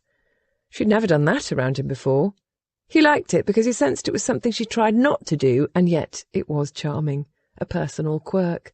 She then brushed at an imaginary piece of lint on her skirt before saying, "We aren't a love match." "True." He would not deny it. "But that doesn't mean we can't make love." He let his voice warm the last words and watched her reaction. Willa fidgeted with her skirt right where the imaginary lint had been. She rubbed her thumb against it, as if there was a stain only she could see. She was nervous. The idea struck like lightning. God, he was a fool. He'd thought she was angry. He'd actually been ready to take offence. But now he realised she was shy. Yes, that was it. Maidens were shy, because they didn't know what to expect. Matt had never slept with a virgin. He knew what the ton whispered about his carnal adventures, but a good deal of that had to do with Letty. In truth, he'd actually not had many sexual partners. Meaningless relationships had never been attractive to him. However, Willa was very attractive, and she always had been. From their first introduction, he'd admired her English beauty and the way she held herself. He would never have agreed to marry her if he hadn't been somewhat drawn to her. He leaned in, reaching for her hand, rubbing the material, and covered it with his own. His action brought his eyes level with hers. "I'm pleased with my choice of wife," he said, thinking that was important to say. "I won't hurt you, Willa. I promised we would be good together." The corners of her mouth tightened. He held his breath, waiting for her response, and uncertain if he'd made the situation better or worse. And then she leaned forward and pressed her lips against his. The startling kiss was innocent, untried, and set a fire alight inside him. Matt had not anticipated such a response to her artless inexperience. All admonishments to himself about maidens aside, he would have taken that kiss and more if the coach had not come to a halt. Willa broke the chaste kiss, her colour high, a second before Marshall, the Camberley butler, opened the coach door himself. "Your Grace," he said to Willa with a great flourish. "Welcome." "Thank you," she managed, and offered Marshall her hand to help her out of the coach. Matt followed. The servants were in a line by the front door. Willa hung back as if intimidated, but with a slight press of the fingers Matt teased her forward. She went by every servant, acknowledging their bows and curtsies of welcome. Fortunately, Matt didn't have even a third of the servants her father's household boasted, or else they would be at it all day. And this was not how he wanted to spend his time. He was ready to open a school for kisses, and he had only one pupil in his mind, his sweetly innocent wife. Inside, Mrs. Snow, the housekeeper, waited by the stairs to be introduced to the new Duchess. "If you have any questions, Your Grace, I am completely at your service." "That is nice," Willa started, but Matt had waited long enough. "Very nice," he agreed brusquely, a beat before sweeping Willa up in his arms, just as he had in front of the church. His arms full of wife, Matt looked to Marshall and Mrs. Snow. "Don't disturb us." His pronouncement was met with good-humoured laughter as he carried Willa up the stairs to his room. Another servant waited for them there, Willa's maid. It had been arranged that while the wedding breakfast was taking place, Willa's clothing and personal effects would be moved to his house. Her maid made a deep curtsy as they came upon her. "Annie," Willa said, "did the move go well?" "Oh, yes, Your Grace, very well." "Annie," Matt said, testing the name, "your services will not be needed for the night." A grin of delight spread across her Irish face, and Matt decided he liked this new addition to his household. "Have a good evening," he tossed over his shoulder as he carried Willa into his bedroom. He kicked the door shut and conveyed her to his massive bed with the intention of pursuing that kiss they had started. He was hard. He was ready. He was excited. If she'd been more experienced, Matt would already have her on her back. Instead, he remembered she'd been gently reared, protected and pampered, guarded. And he'd taken a marriage vow to cherish her, one he was determined to obey if it killed him. He removed his jacket. The time had come, the moment everyone had gossiped about. Willa was going to let Camberley have her because he was her husband. Giving in to him was her duty. She wasn't truly his Duchess unless they did the deed. She experienced a pang of regret that she'd overheard his words to his sister about not loving her. Willa was practical. In spite of the marriage vows, she wouldn't even have thought of love if it hadn't been for Kate's words. Now it seemed all she could think about. Love. Having a husband who loved her, just as Soren loved Cassandra, and Leonie's husband Rochdale all but worshipped her. And yet everyone envied Willa. Matt was a prize. She had become a duchess. The point game had gone to her. So why did she feel sad? It might have to do with the kiss in the coach. Her first kiss. She hadn't known what she was about, but he had apparently liked it because he hadn't stopped touching her since she'd kissed him. For most of the afternoon, when she had been with him, his hand had been at her arm or her waist, guiding her and moving her along until he'd swept her up and carried her to his bed. Willa sat up on the mattress. His bedroom furnishings were dark brown against ivory walls. The bed itself had been made for a giant. It had a massive headboard that was almost black with age. The bedclothes were a dull gold. Someone, most likely Annie or Matt's valet, had turned down the covers. Rather bravely, she said, "What do you want me to do?" He tossed his jacket onto a nearby chair and was tugging on the knot in his neckcloth when her question gave him pause. An uncertain look came into his eye, as if he too was feeling his way, and then he answered, "Let me take down your hair."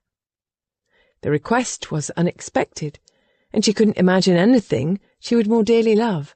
The weight of it had added to her building anxieties. "Yes, please." He smiled and pulled his neckcloth free to join his jacket before offering his hand. "Well then, stand." She thought he meant the floor until he helped her balance on the mattress. This way she was taller than he was. He wasn't so intimidating this way. Was that his intent? He began removing the pearl-tipped pins. She held out her hand to receive them, just as she did with Annie. The familiar arrangement helped her relax. "There are plain pins in there as well." "I will find them." His touch was gentle, his expression intent. He reminded her of a sculptor she'd once observed working on his art. The tension between Willa's shoulders and neck began to unwind. "I've wanted to see your hair down since the moment we first met," he said. "I have too much of it." He smiled. "We shall see." Her gaze took in the room. This was obviously his domain. Just as she noticed when she'd visited Mayfield several months ago, there were signs of neglect and wear. A huge wardrobe took up a good portion of one wall. There was a washstand, a desk, chairs, all the usual items in a bedroom, including a privacy screen in one corner. However, Willa's personal effects were here. She was surprised. She had assumed she would have her own room. In fact, beyond his shaving gear, there seemed to be nothing else of Matt's in this room. What brushes and small boxes and bottles were on the washstand belonged to her. He had collected all the pearl pins and was now searching for the plain ones. "I was thinking this was your room," she said. "But my things are here." "This is our room." She looked down at him. "We'll share the same room?" She had never heard of such a thing. Her parents had separate suites of rooms. "You are my wife, Willa. You sleep by my side." "Forever?" "As long as our natural lives." He pulled the last pin from her hair. It was as if that last pin held it all in place. Her hair tumbled down around her shoulders, flowing almost to her waist. It was pure pleasure to have the weight of it off her neck. As she did every night when she took her hair down, she rotated her shoulders and then stopped. Her breasts were at his eye level, and they had his attention. A warmth roiled deep in her lower belly, and a curiosity in her mind. His eyes had darkened with interest. He rested his hand on her waist. He raised his gaze to her. It was almost a sin for a man to have such dark lashes, or such sparkling blue eyes. "I want you, Willa. Do you understand exactly what that means?" In this moment it was as if they were the only two people in the world. "I'm told to do what you tell me." Her mother's instruction didn't seem daunting at all right now. "And I will, although I don't know how good I will be at counting backward from 100. If she had popped him in the nose, he couldn't appear more startled. "Count backward?" Willa nodded, sinking down on the bed. She removed her kid slippers. It had bothered her to stand on the coverlet in them. "Mother suggested it. She said that way it will be all over before I know it." Matt burst out laughing. He sat on the bed beside her as if it was the most natural thing in the world. "Count backward?" Willa wasn't certain what was so funny. Should she not have told him? She nodded warily. He caught her mood. "Please, I'm not laughing at you. I'm just—" He paused as if looking for a word and found it. "Charmed. I'm charmed to hear you say that. Your honesty, Willa, is a gift." He leaned back, resting on one arm, and gently pulled her with him. "You were told to count to 100. "Backward," Willa added. She caught her hair and pulled it over one shoulder so it wasn't beneath her. His gaze met hers. He sobered. "My hope is that you are enjoying yourself so much you can't remember how to count." Her mother had not said anything about enjoyment. However, Cassandra had. "Is that why everyone claims you are a good lover?" An hour earlier she wouldn't have dared to say such a thing. However, being with him like this seemed completely right. Why, they both were still dressed. "Now the pressure is on," he said in mock dismay, followed by a self-deprecating smile. "That lover gossip is stuff and nonsense. They prattle on like that because they have nothing else to talk about. The only opinion I'm interested in is yours, and together we'll find what pleases us both." That was a very nice promise, especially the word together. He stroked her hair, watching it flow through his fingers. "So lovely," he murmured, before lifting his gaze to meet hers. "Willa, kiss me the way you did in the coach." How could she refuse such a simple request? Willa leaned toward him. Their lips met, and she was kissing him. It was a perfect kiss, or so she thought, until his lips parted, and she felt his tongue trace the closed line of hers. That tickled. Her startled lips parted, and then he taught her something about kissing. Pressed lips had nothing of being able to drink the breath of her partner. He didn't force. He waited until she moved toward him. The kiss took on a new life. Their mouths fit in a way she'd never imagined. With a soft sigh, Willa gave herself over to him because he knew more than she did, and she was liking the lesson. He drew her down to the bed, his arms gathering her close. As if from a distance, she heard him slip off his shoes and let them drop to the hardwood floor. He eased her on her back so the kiss could deepen. She liked what he was doing with his tongue. She tried to copy his movements, catching his tongue and lightly stroking it with her own. He reacted by making their kiss fiercer, and Willa felt everything inside her rise toward him. She tingled, every inch of her, just as Annie predicted. It was Matt who broke it off. He was practically on top of her, but the weight of his body didn't bother her. In fact, like his kiss, it felt good. He smiled down at her. His breathing had gotten heavy, and she was conscious of their legs tangled together, their feet dangling off the edge of the bed. "I want to make love to you, Willa." Love. There was that word again. "But I will not do anything you don't like," he said. She reached back and lifted her hair so that she wasn't lying on it. "I know you won't. I also believe you are right." "About what?" "The counting. I'm not going to bother because I don't want to be distracted. Not right now." Camberley was handsome, that was true, but when he laughed, he was impossible to resist. Before she knew what he was about, Matt rolled to his back, bringing her with him. She found herself astride his body, her bum on his abdomen. His hands pushed her skirts up to her thighs. She liked the feeling of him beneath her. He pulled the ribbons on her stockings, loosening them. "The dress is beautiful on you, Willa, but I'd like to see you without it." She'd known that husbands and wives were naked in bed together. However, she'd actually imagined that everything happened under covers and in the cloak of night. Instead, the late-day sun came in through the room's many windows. She could hear the sounds in the house and on the street. No one knew what was happening in here save she and Matt, her husband. Willa shook her hair and dragged it forward out of her way. He reached behind her for the dress's lacing. His hands ran up and down her thighs. They were warm and knowledgeable. He began to unroll her stocking down her legs. Where he touched, she grew heated. She gathered her skirts, lifted them, and pulled her dress over her head. Of course, her hair caught in the material. Willa struggled until Matt rose to sit, moving her into his lap. He easily freed her. Her thighs now cradled his hips. His lips pressed a kiss on her neck. Willa didn't know what he did with the dress. She didn't care because he'd begun nibbling her skin, working his way up to her ear. She placed her hands on his shoulders.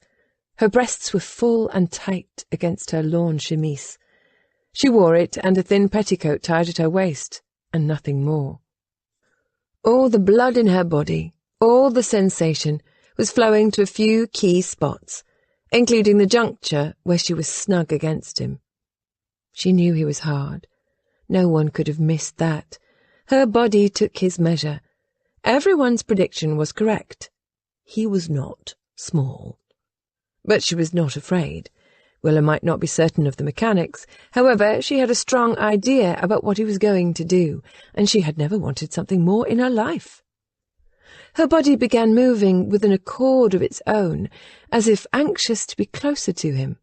She slid along his breeches, so sensitive she could feel every button and fold of clothing. Matt bit her ear. The nip was a pleasure. She pressed herself down harder on him. He groaned, meeting her eye. "You are perfect," he whispered. "The things you are doing to me." He sounded as if she had power, as if she had control. "I think you are perfect too." His smile turned seductive. His hand hooked under the strap of her chemise. Her nipples were like hard buds. Usually she was embarrassed when they tightened, but not now. She let her shoulder slip out of the strap.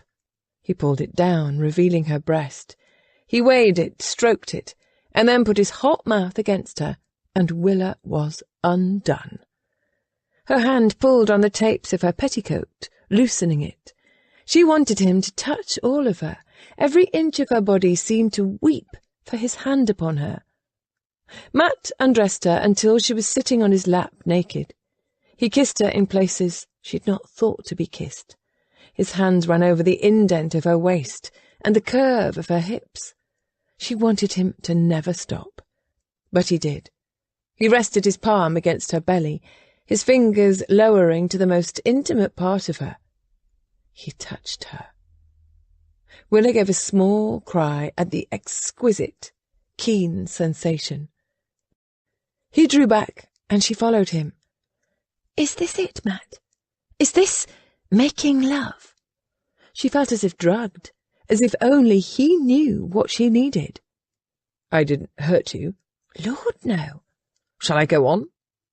He was still dressed, and yet she did not mind. She rather liked it. She felt no shame, even as she nuzzled his neck and whispered, "Please." Matt touched her again, this time circling the tight nub. She leaned into him, savouring the smell of him, his strength, and the magic of his fingers. Her body was prepared for him. She opened herself wider, letting him have all he wanted, and he took full advantage by slipping 2 fingers inside her. Willa paused. She wasn't certain. His lips brushed her ear. "It is all right." She believed him and relaxed. The strangeness of it left her. Her body eased around him. He began teasing her again, rubbing his thumb against that sensitive flesh, while leaving his fingers right where they were. "Is that all right, Willa?" he'd asked in between kissing her forehead, her nose, her cheek, and then her mouth. Oh, yes, it was.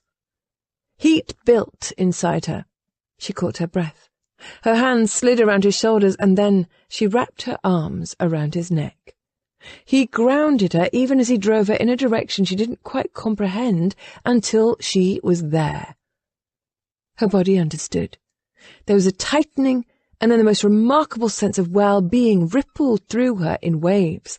It was as if she'd been holding herself as tight as a bowstring, only to discover the true pleasure was in letting go. She marvelled at how agreeably pleasing it was. Willa rested her head on his shoulder, savouring the enjoyment. Matt captured her face, cupping it with both of his hands and turning her up to him. "You are amazing," he whispered. "Incredible." He'd liked it as well. Her hand ran over his shirt. "No, you are amazing." She sounded tipsy. She also realised why his smile was so devilish. He had a dimple. It was only on one side of his mouth, and didn't appear often, but when it did, she had no defence against it. Especially when he followed it with a kiss that curled her toes. "I told you we'd be good together," he said. He moved her from his lap and pulled back the bedclothes. "Here, love."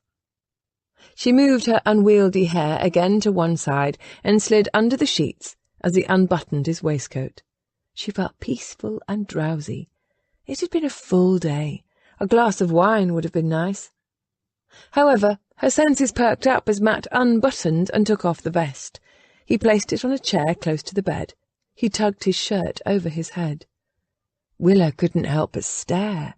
He'd seen all of her, and she was most anxious to see all of him. Her observation that he had never needed padding in his jackets was quickly confirmed. His chest was hard, lean lines. He wasn't a beefy man, but sleek and smooth. "You are staring," Matt said. "Of course," she answered, and blushed at her own audacity. "It is all right, Willa. Admire me all you will." With those words he began unbuttoning his breeches. Willa should look away. She didn't. Of course she'd seen men's parts when she'd visited museums with Cassandra, but this was different. In marble or oil, the men's parts in art appeared to look like oysters without the shell. Their bits hadn't been appealing to her at all. She'd once said as much to Leonie and Cassandra, and they had agreed. Matt didn't look anything like an oyster. "Rodney," Kate had said. His did look like a Rodney. It was a staff with a knobbed head, a large one. He folded his breeches and put them on the chair with his other clothes before climbing into the bed with her. He pulled the sheet over them. "Are you all right?" he asked. Willa wondered if she looked pale. She nodded. Then she had to ask, "Are they all that big?" Matt knew exactly what she was asking about. "Yes," he answered. "Mine is actually quite normal." However, it was bigger than 2 fingers. It was also very unattractive. Not as ugly as oysters, but not visually appealing either. They're all like that. "Yes, Willa." He propped his head on one hand and said, "Are you all right?" You keep asking me that. "I don't want you to feel as if I will overrun your wishes or that I am pushing you." Understanding dawned on her. We haven't coupled yet. "No, we haven't. We were just enjoying each other." She considered a moment. Do I need to start counting now? He laughed and pulled her close to him. "I prefer you to kiss me instead." That she could do. It did not take many kisses before a deep yearning started building inside her again. It was as if he discovered what she liked best, and this time he'd set right to it. She too had explored and learned a few things. Matt responded every time she kissed his ear. He adored her breasts, and they felt very much the same way toward him in return. And what she truly liked was his weight upon her. His kisses became more purposeful. She began to realize how much he'd held himself back earlier. Now it was as if he was being driven, as if she had unharnessed a force within him. His hands cupped her buttocks and curved her to him. The hair of his legs tickled her thighs as she cradled him. She pressed her breasts against his hard chest, her abdomen alongside his. In bed, their difference in height did not matter, and she was soon willing to do whatever he wanted. The tip of him pushed against her intimately.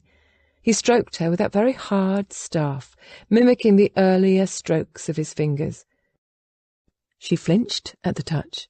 He gentled her with soft words in her ear. "Precious," he whispered. "So precious." He meant her. She was what was precious to him. Her legs opened to him. He felt good as he slid himself up and back. Very good. Matt raised his weight up. He looked down at her, his eyes dark with concern, or was it lust? "This may hurt." She had no fear. There had been some discomfort the last time, but pleasure had quickly replaced pain. "I'll do this quick. You are so ready, but Willa, I don't know if I can hold back once I start. Do you understand?" She cupped his face in her hands. Looking into his eyes, she promised, "I will be fine." His lips found hers. He kissed her deep and hard. She curved toward him. She knew he would never hurt her. The tip of the shaft was right where his fingers had been. And then he thrust forward, and it was as if she was being rendered in two. A shearing pain cut through her. Chapter 8. Matt felt her tear. He knew he should pause, to take a moment, but Willa had him. She was tight and closed around him. He'd never experienced anything that felt this good, this right. His mind was not his own. He registered her distress. His kiss swallowed her cry. Her hands moved from around his neck to pressing her palms against his shoulders. She tried to buck against him, to free herself, and that was not helping matters. It just drove him deeper, which is where he wanted to be, embedded in her. Matt held still. What had started as exciting and lusty had turned dark and punitive. He also knew he couldn't let Willa go, not at this moment. She needed to understand what lay beyond the pain. That this joining was more than an animal act. There was beauty to it, and deep satisfaction. But first came pain. It took all his stamina to hold himself steady. "Willa, Willa!" "Let me go!" "If I do, you'll never know. I don't want to hurt you, I don't." And yet he knew he was. The joy was gone for her, and for him. Seconds seemed like hours until, at last, Matt did what he knew he must. He pulled out of her. He acted against his every primitive impulse, as if in defiance his seed released, but he had done as she demanded. Willa turned her head from him. She stared at the far wall. She would not thank him for the strength of will he had exerted over himself. She was done with him. Moving to one side, he fell upon the bed, one arm across her chest. He could not move. And then she coldly shoved his arm away. With energy he did not have, he made himself rise up. "Willa." She gave her back to him. He reached for her, but she swatted him away, drawing her knees up. "You hurt me." "It won't be like that next time." "There won't be a next time." She pulled the covers around her. "I hated that." Her shoulders shook, and he realized she was crying. "Willa, please. You tore. It had to have been painful." She shot him a wild look, as if he was a murderer. "The whole thing is disgusting. I feel dirty and used. It is foul." Her voice had risen, and Matt feared she was in danger of growing hysterical. How was it that he, a man who enjoyed sex, who worked to be a good lover and please his companions, had botched the whole matter with his wife? He looked at his spent sex. It was already stirring again. The bastard had a mind of its own. Matt reached to put his hand on her shoulder, but then thought differently. She cried silently, and it broke his heart. This was a woman who was accomplished at protecting her feelings. If she'd been one of his sisters, she would be tearing the room apart, or him. Instead, Willa dove deeper into her despair. It worried him. "Willa, let me fetch you something to drink." A brandy would help steady her nerves. She didn't respond, so he acted. Rising from the bed, he found himself covered with her blood. He poured water in the basin and quickly cleaned himself before pulling on his breeches and his shirt. He went to the door.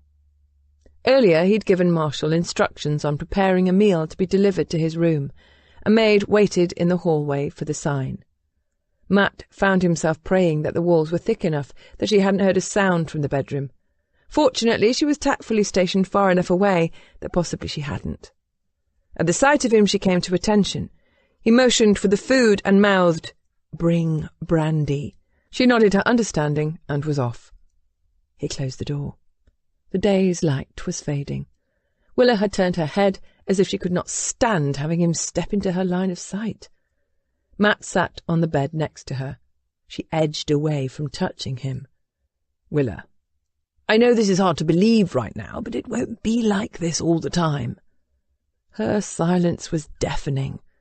"You will heal, and we'll give it another go. It will be better." God, he hoped it was. What a curse it would be to have a wife who could not tolerate his touch. He would not let that happen. It was his responsibility to help her, to guide her. He was the one with the experience. Leaning toward her, he said, "You liked what we were doing before." He had to remember that. She'd been extraordinarily responsive. This had led him to believe that her passion matched his own. He'd forgotten himself. "It will be good between us." How many times had he already said this to her over the last 2 days? Now he prayed the words could be true. Instead, she kept her back to him, hiding her face behind the blanket of her hair. There was a knock on the door. He rose from the bed and answered it. Marshall himself stood with a cart. "There is brandy." "Thank you," Matt said, taking the cart from him and rolling it into the room to leave the butler in the hall. "I thought you might like to know the Dowager has returned." "Good," Matt said. His grandmother was the last person on his mind. "She was in good spirits. I take that to mean the wedding was a success?" If only he knew. "Yes, it was. Breakfast on the morrow, served here." "Yes, Your Grace. Have a good night." Was it Matt's imagination, or did Marshall almost give him a wink of brotherhood? He shut the door. The repast he'd asked for was a cold one, so that he and Willa wouldn't have to worry about when they ate. Of course, he'd made the request in an optimistic frame of mind. He poured a healthy draught of the brandy in a glass and walked over to the bed. Willa huddled to the far edge. He knelt on the floor beside her, offering the drink. "Willa," he whispered. She was probably thinking he was the worst pest. Well, he was. He had to help her through this. "Here is some brandy for you. I believe you should drink a bit." Then they would talk. He'd explain, apologize, promise, whatever he had to do. What had happened between them had been inevitable, but they could not let this bad start be a mark against their marriage. Thinking about how she'd been so ready to give him the boot yesterday, he might need to do a good bit of convincing. But he'd won her over once, and he would again. "Willa!" He put a dash more imperative into his voice. "I need you to drink this. You will feel better." Still no response. He dared to lift the curtain of her hair and was shocked to discover she had fallen asleep. She slept like an exhausted child. Her hand was curled close to her lips, and there were still tears on her cheeks. The sheets were damp with them. "What a bloody bastard I am!" Matt sat on the floor. Sleep was probably the best thing for her. He glanced over at the cart of dishes and the bottle. The servants had placed a small vase of flowers upon it. They'd hoped to please their new duchess. Matt lifted the brandy to his lips and drained the glass. Wakefulness came slowly to Willa. She felt heavy, as if drugged. She stretched her arms and tried to wake up. By the amount of light in the room, it was full morning. She arched. She could happily fall back to sleep, except she felt a very persistent call of nature. Willa started to sit up, rubbing the sleep caked on her lashes, and that was when she realised that this was not her room, and she was completely naked. Memory returned.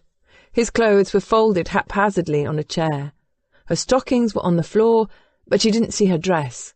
She had no idea where it had gone. Worse, the air, her person, smelled of him, the man whose big body took up most of the bed beside her. He was sprawled on his back, a growth of whiskers darkening his jaw. His hair went every which way. A corner of the sheet covered him discreetly, although his bare legs and chest were there for her view. And she remembered everything. Willa back-crawled out of the bed and came to her feet, wanting to put as much space between them as possible. There was something dry on her legs. She didn't want to think about what it was. She reached for the closest piece of clothing at hand, his shirt, and pulled it on. The hem went past her knees. She was dragging the tangled mess of her hair out from the collar when Matt opened his eyes. He smiled sleepily, an endearing expression that she did not want to admire, any more than she wished to notice how shapely and masculine his long legs were. Willa decided to give orders. "You must leave. I need a moment of privacy." He rubbed his jaw and started to sit, pushing a pillow behind him.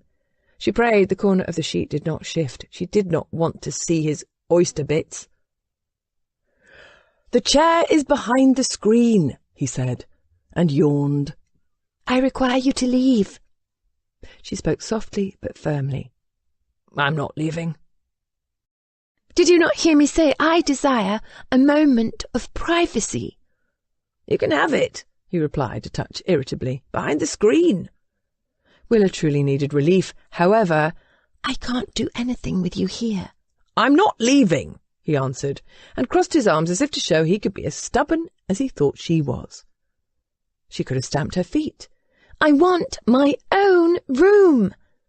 It was not an unreasonable request. "Well, you can't have it. In my family, husbands and wives share the bedroom." Willa narrowed her eyes at him. "Funny.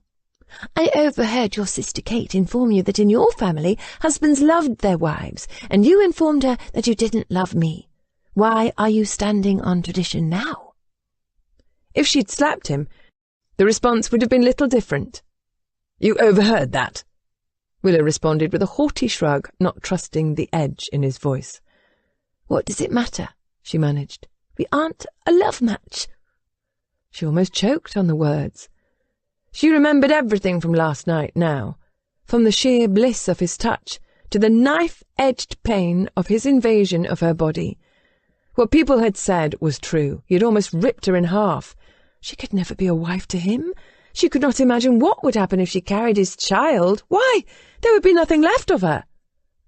She forced herself to say, clearly and distinctly, "We don't have to be together in this room. We are free to do whatever we want." Matt's jaw tensed, as if he wanted to speak, and yet held back the words. Instead he rose from the bed, heedless of his nakedness. Willa tried not to look. He picked up his breeches and put them on with quick, efficient movements. "Better?" The word dripped disdain. "Much," she answered, surprised she could speak past the lump in her throat. "But I'm not leaving this room," he said. "I won't," he answered her unspoken protest. "You will have to become accustomed to me." "Why?" she ground out. "Because we are married," he said. "You might already be carrying my child." Willa thought she would be sick. A knock sounded on the door. He moved past a tray of covered dishes that she was certain had not been there last night. "What are you doing?" she demanded. "Answering the door. Or do you wish me to yell, 'Come in'?" "You should put on more clothes." He glared at her as if that had been the most priggish of statements.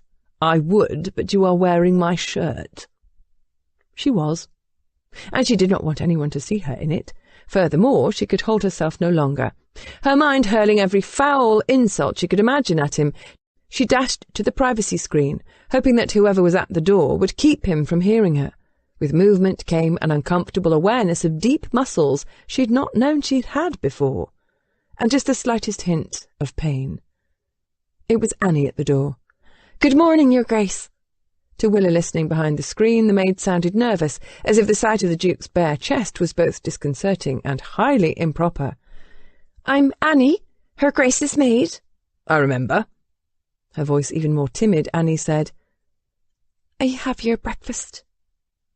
"Let me take the cart," Matt said, his grumbly voice sounding as if he was some dreaded beast from the innards of the earth. "You can roll the other one out. And order a bath. Make it the way my wife likes it." A bath sounded like heaven. Willa was reluctantly glad he asked for one. "Yes, Your Grace."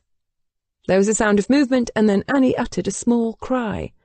Willa strained to hear what had happened. "You can change the sheets on the bed as well," Matt said. "Take them away. Burn them." "Yes, Your Grace," Annie replied, sounding chastened. Willa believed she would die of the mortification, especially when Annie dared. "Is Her Grace all right?" "She is fine." Matt spoke as if fine was a sharp, pointy word. There was the sound of sheets being wadded up. "Please call me if she needs me, Your Grace," Annie murmured. And then there was the rattle of dishes and a door closing.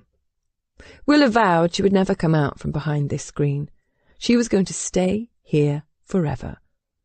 But she couldn't, especially as she caught the smells of fresh bread and even sausages. Her stomach rumbled. She'd barely eaten yesterday. As she prayed that silence on the other side of the screen meant he'd left the room with Annie, hunger moved her out from behind the screen. Her prayer had not been answered. Matt sat in a chair at the desk by the window. At the sight of her, he said, "My turn." Like they were children playing a game. He went behind the screen. Willa could hear him back there, just as he'd probably heard her. It was all too intimate, especially after last night. She sat in the chair he'd vacated, her back to the screen. Matt came out with the chamber pot and walked to the door. He handed it to a maid who was out in the hall. He faced Willa. "There, that's done." He walked over and washed his hands in the basin. "Do you wish some soap?" he said. She didn't move. "I don't like this." "What, soap?" "No." "It's called marriage, Willa. We are married. Do you wish to wash your hands?" Willa rose and walked over to the basin. She stopped and motioned him out of the way. He did not like that. For a second there was a war of wills, but then he did step back. She scrubbed her hands well. "Thank you for ordering the bath." He had already gone over to the cart and was lifting the covers on the food. "I thought you would like it." "Hungry?" Her stomach rumbled the answer. He tried to hide a smile, and she imagined how pleasant it would be to run over him with the cart. Instead, she admitted, "I'm starved." "Cook is a far cry from your father's excellent chef, but she makes a good breakfast." "I could eat raw meat right now," Willa said. She began filling a plate with sausage, fresh bread still warm from the oven, and a heap of butter. Taking silverware, she went over to the desk before returning for a cup of hot tea. He had poured it for her. Matt prepared a plate and joined her. For a good bit, there was only the sound of their eating, Food was a remarkable restorative. When she was done, Willa set her silver down and pulled her hair back. It would take an hour to untangle the ends. Matt was still shirtless. Annie sounded a bit alarmed. By the sheets, yes. They weren't that bad. She's just concerned for you. There was a knock on the door. Annie said, "Your Grace, I have the bath." Willa jumped up from the chair and raced to the privacy screen, as if hiding could divorce her from the humiliation of what had happened to her. She heard him swear under his breath and then called, "Come in, Annie." Of course, Annie didn't carry the bath alone. She had other servants with her. Willa listened to the noise of their pouring water into a tub. Her skin itched to be washed clean. "Shall I stay and help her Grace at her bath, Your Grace?" Annie asked. "Your services will not be needed. I will let the hall maid know when we wish to have this all cleaned up." "Shall I take the breakfast cart?" "No, leave it there," Matt said. "My wife has a healthy appetite." "She does," Annie readily agreed, a proud smile in her voice. "For such a wee thing, she enjoys her food." Almost as an afterthought, Annie tacked on, "Your Grace." Matt laughed, the sound a far cry from his coldness moments ago. "Thank you, Annie." The door closed. He said, "You may come out of hiding." Willa stepped into the room. The tub of steaming water looked marvellous. "Annie made the bed," he said. Only then did Willa glance at the four-poster. All evidence of what had happened to her was gone. She hadn't realised she'd been holding her breath until she released it. "Will you now give me some privacy to enjoy my bath?" she asked. He was sitting at the desk again, his large body relaxed, his long legs stretched forward in front of him so that she'd have to step over him to reach the tub. "No," he answered. "I won't." Her temper flashed. "Matt, why are you doing this? Can't you tell that I don't want us to be this close?" "We are man and wife, Willa. We are this close." Her laugh was bitter. He leaned forward. "I botched it last night. I hurt you. But to be fair, Willa, before that horrible moment I did please you." Yes, he had, which added to her sense of betrayal. "I didn't like it." "You didn't stop." "I couldn't, Willa. I'd reached a point His voice broke off. He seemed genuinely distressed. Some of the hardness she felt toward him eased. "I don't blame you for being angry," he said, his voice quiet, humble, "but the first time is always the worst. It will become better." Willa didn't know if she believed him. However, the water in the tub was cooling. There was scented soap and several good linen towels. She longed for nothing more than to feel fresh. "You aren't going to leave me alone about this, are you?" Matt shook his head. "I can't." "Just because we are married?" She shook her head. "You wanted my dowry, Matt. You have it. There is no reason to pretend that we are something more." "I'm not pretending." She almost scoffed at the idea. He stood as if he'd heard her anyway. "Willa, I like you. I'm drawn to you. Will we fall in love? I don't know. But I do not believe you are indifferent to me, either. I'm not going to let what happened last night ruin what might be between us." "Are you actually saying you might someday love me? If so, please don't put yourself out." His brows drew together, and then he looked upward in frustration. "Why, God, have you surrounded me with headstrong women?" He turned back to her. "Are you going to use that bath, or shall I?" "I'm using it," she hurried to say. "Then be on with it," he answered, and began unbuttoning his breeches. Willa took a cautious step back. "What are you going to do?" "Serve as your lady's maid. I promised Annie, and I don't want to splash water on these." Chapter 9. Willa was furious. Her eyes had taken on an unholy light of outrage. But Matt wasn't going to back down. He hadn't lied to her. In a short span of time, she'd taken over his imagination. His senses were aware of her in a way no woman had captured them before.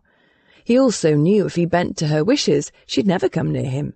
She'd be like her mother, always lurking or attempting to escape the notice of her husband.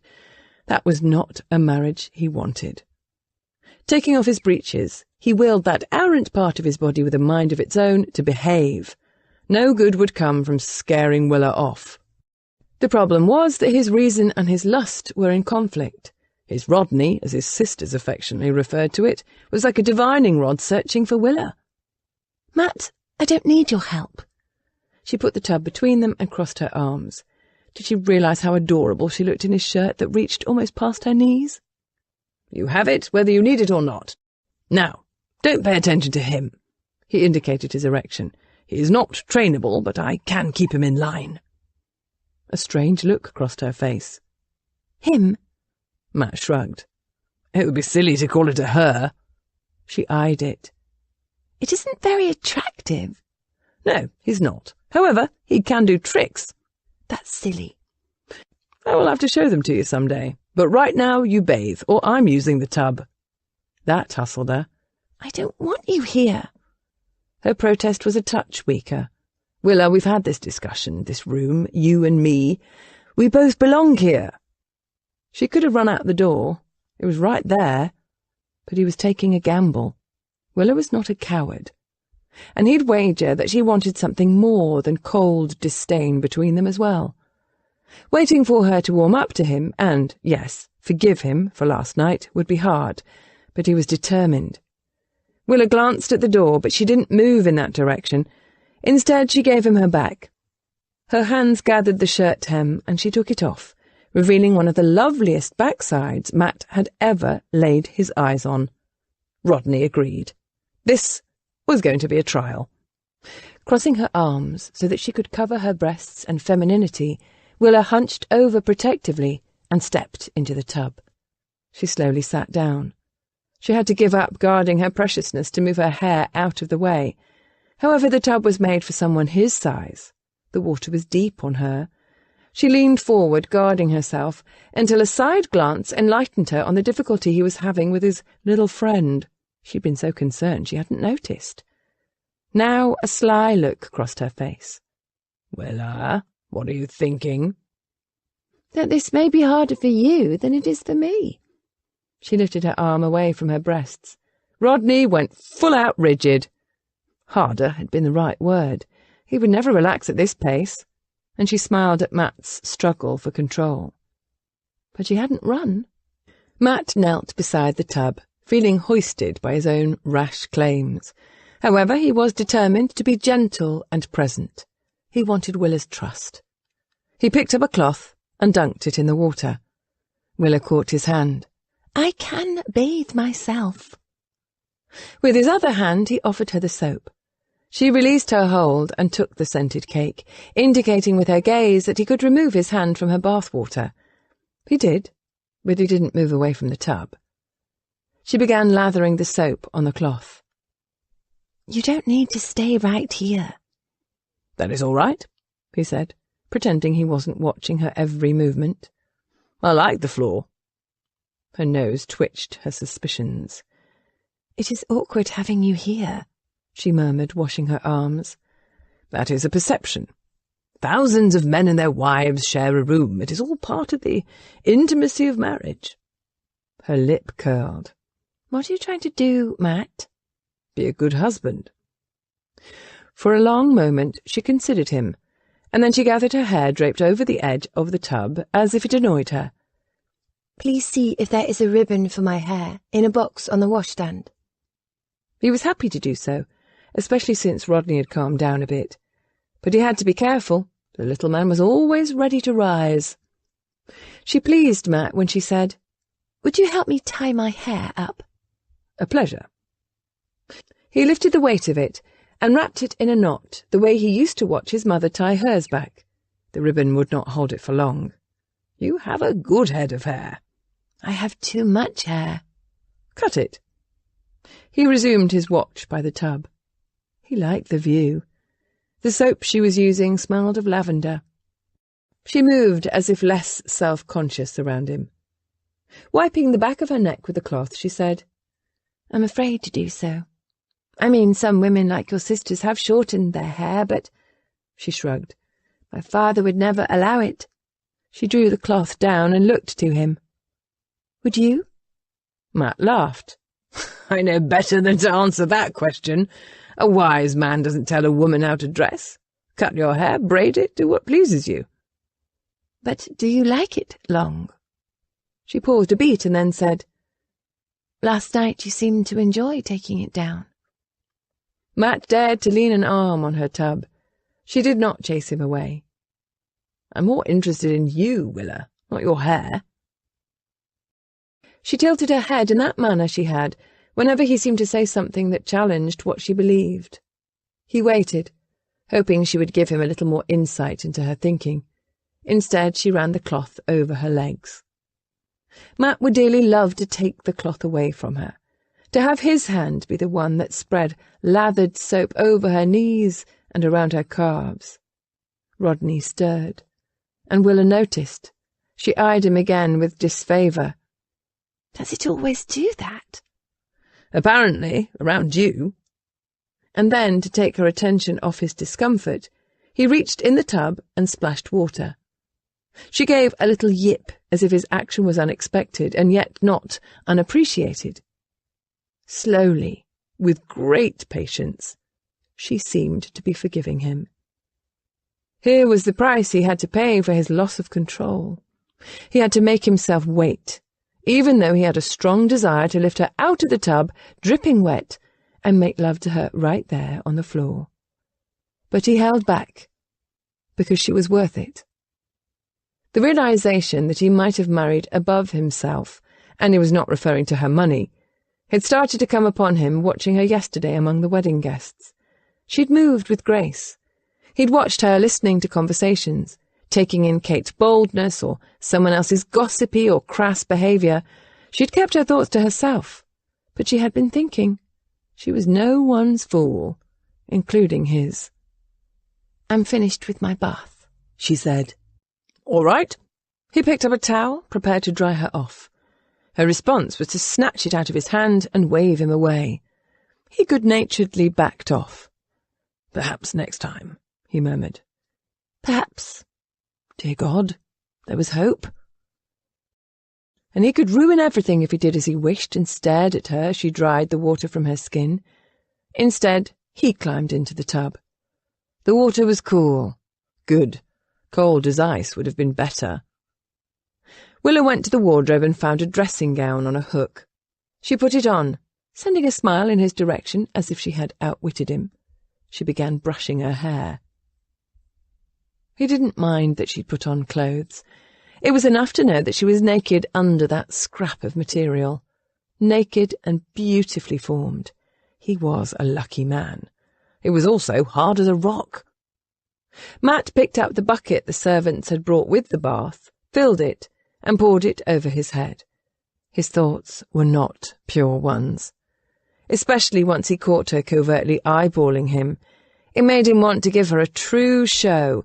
That, and he didn't wish to climb out of the tub with what seemed to be, around her, a never-ending erection. He also realised he didn't wish to smell like a lavender field. There is a bar of soap by the wash basin. Would you hand it to me? It is in the shaving kit. A simple request. She moved to do his bidding, picking up the soap and smelling it. What is this fragrance? I always associate it with you. Sandalwood and what else? He held out his hand. I don't know. It is something Alice and her husband blend for me. One of the many luxuries of knowing a chemist. It is their annual present to me. They have a scent for everyone in the family. They'll create one for you as well. She placed the soap in his hand, but didn't withdraw to the chair by the desk. Instead, she gracefully sat on the floor as he had, and continued brushing the snarls out of her hair. I wonder what it will be. Something that'll please you. Matt didn't dare draw notice to what he counted as a victory. This was a fragile truce between them, but also, he'd hurt her last night. She needed to heal. He focused on scrubbing his body, splashing water everywhere.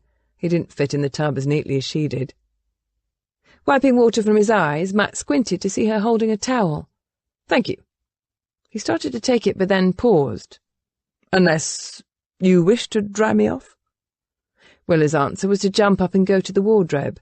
She made a great production of choosing what she was going to wear for the day. However, as Matt dried himself off, He knew she was aware of his movements, just as he was aware of hers. He was disappointed, though, when she chose a dress and petticoats and disappeared behind the privacy screen. He took advantage of the moment to put on a pair of leather breeches, socks and boots before starting to shave. Willa came out from behind the screen. "You don't have a valet to do that?" The dress she'd chosen had a pattern of small flowers in shades of green.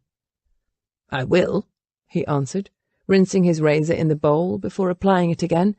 Meeting her gaze in the looking-glass, he said, "But I haven't had one. Fortunately, I could serve as my own. However, we will need to hire almost a whole new staff. I pray you are up for the challenge." Her eyes widened in wonder, as if she had not expected him to foist responsibility on her. He was pleased when she didn't back away from the idea, but asked questions. As he shaved, he explained a bit about the state of Mayfield's outlying properties. She'd soon learn the full truth. He wiped the last of the soap from his face with a damp towel and motioned for her to turn around. "What?" she said, balking. "Of course. Your laces are too loose." The dress was hanging from her. "It is hard to reach back there. I was going to summon Annie." "Let me help. Now, turn." He made a circle in the air with his index finger. She offered him her back, drawing her hair out of the way. As he pulled on her lacings, a memory came to him. "When I was very little, sometimes I'd sneak to my parents' bed." "Why?" "Oh, because of a thunderstorm or a bad dream. Didn't you ever do that?" "I couldn't. Their rooms were on a different floor than the nursery. They would not have appreciated it. If I'd done that, Annie would have been in trouble." "She has been with you that long?" Willa nodded. He made a bow knot. "Well, our house didn't have floors. It was a thatched cottage and very cosy. But I remember watching my father do this for my mother. She'd move her hair just as you are, and he'd perform this small service." He lightly touched her shoulder to let her know he was done. "Thank you." It was a good moment to remember. For a second she stared at him as if he was some unknown entity. And perhaps he was to her. He'd been raised in a loud, loving family until death and school had pulled them apart. Still, his sisters had done all they could to keep contact with him, even challenging his grandparents' order that they were not to have access to him. They'd found a way. Willa had no one. She'd never experienced living closely with another. Matt moved to the wardrobe to find a shirt. Annie had unpacked Willa's things, and he wasn't quite certain where she'd relocated his own clothes. As he searched, he carefully said, "I know you will wish to make changes in the household, especially this room. It should reflect your tastes." "Do you believe your grandmother will let me?" "She'll protest every change," he assured her with a smile. "But stand your ground, Willa. This is your home. I will support your decisions. The servants are already aware of who the mistress is." Willa would be lying if she said this morning had been easy. She'd wanted nothing more than to never see Matt again.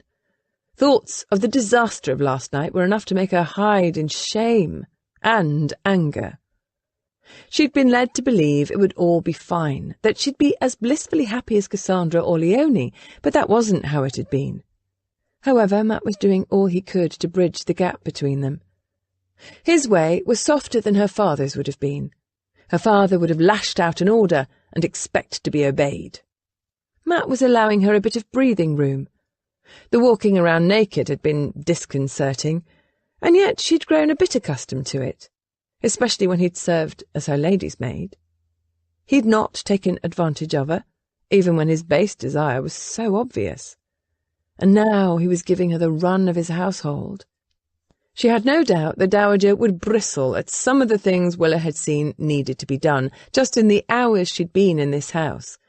She also remembered her disappointment in Mayfield. Both properties were antiquated. An interest in making changes rose inside her. Domestic matters had always appealed to her. Matt was almost dressed. She searched for shoes. "What are we going to do today? Will we see your sisters?" "They told me they were leaving," he answered with a shake of his head. "Kate rarely stays away long from her troupe.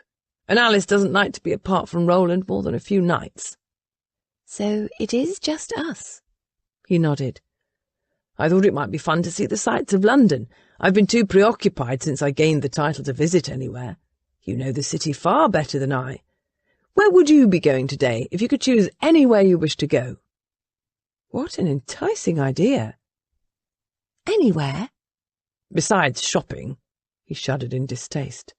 Willa knew exactly where she wanted to go. "Week's Mechanical Museum. Have you heard of it?" His eyes lit with interest and surprise. "I have, but I haven't been there." "Neither have I, but I so wished to go. Father wouldn't let me. He said such things were not suitable for a lady. I've heard there is a huge spider there that moves as if it is alive. They call it a tarantula." "I don't know if Weeks is the sort of place for a lady," Matt said doubtfully, stating exactly what her father would have declared before he added, "But it might be a perfect place for a duchess." Willa wanted to throw her arms around him in delight, and she almost did it but stopped herself in time. It would have been too familiar, too bold. But oh, she wished she could let him know how happy he had just made her. She practically danced as she finished her toilette. She hurriedly poked pins in her braided and heavy hair and expected her bonnet to keep it all in place. She grabbed her gloves and a shawl. It was going to be another lovely autumn day, and she was anxious for the adventure. Matt opened the bedroom door, allowing her to pass through first. Annie waited in the hall, and her anxious expression gave way to a smile when Willa made an appearance. "You look very fine this morning, Your Grace," she said to Willa. "We're going to Weeks, Annie." Willa didn't know if Annie knew about the museum. Still, she had to tell someone. She liked saying it aloud. Finally, she could indulge her curiosity. Perhaps being married wasn't such a terrible thing. "I pray you have a good day, Your Grace." "We will, Annie," Matt said. "If we are back late, don't wait up." "Yes, Your Grace." There was a happy note in the maid's voice. Weeks was everything Willa had imagined. The mechanical tarantula that had been described to her numerous times was as frightening and fascinating as everyone claimed, and to believe there were real creatures like it. She soon learned that her husband's scholarly pursuits had included a smattering of all topics. He liked history, literature, and the sciences. The mechanics of the different creations interested him. He and other gentlemen visiting the museum began speculating about the workings of the wheels and levers. They tried to poke their noses around corners to see exactly what was going on. The spider aside, Willa's favourite exhibit was a lovely swan, swimming on a lake of glass and silver. The look in the bird's glass eye was lifelike. As music played, the elegant swan moved its head left and right. Occasionally it would stop and pause, as if spying a fish in the water. Then it would actually bend its neck as if pretending to catch and swallow its dinner. Afterward, because the day was still lovely, Matt and Willa walked down the street, enjoying the afternoon sun. "Weeks was a grand adventure," Willa enthused. "Although I don't understand how they designed that one automata," one of the new words she had learned that afternoon, "of a lady blowing a horn." "That was interesting," Matt agreed. However, before he could say more, something ahead of them caught his eye. A crowd of children were gathered under the eaves of the house. A small girl was crying, and the others were arguing loudly among themselves. Matt moved ahead, Willa following.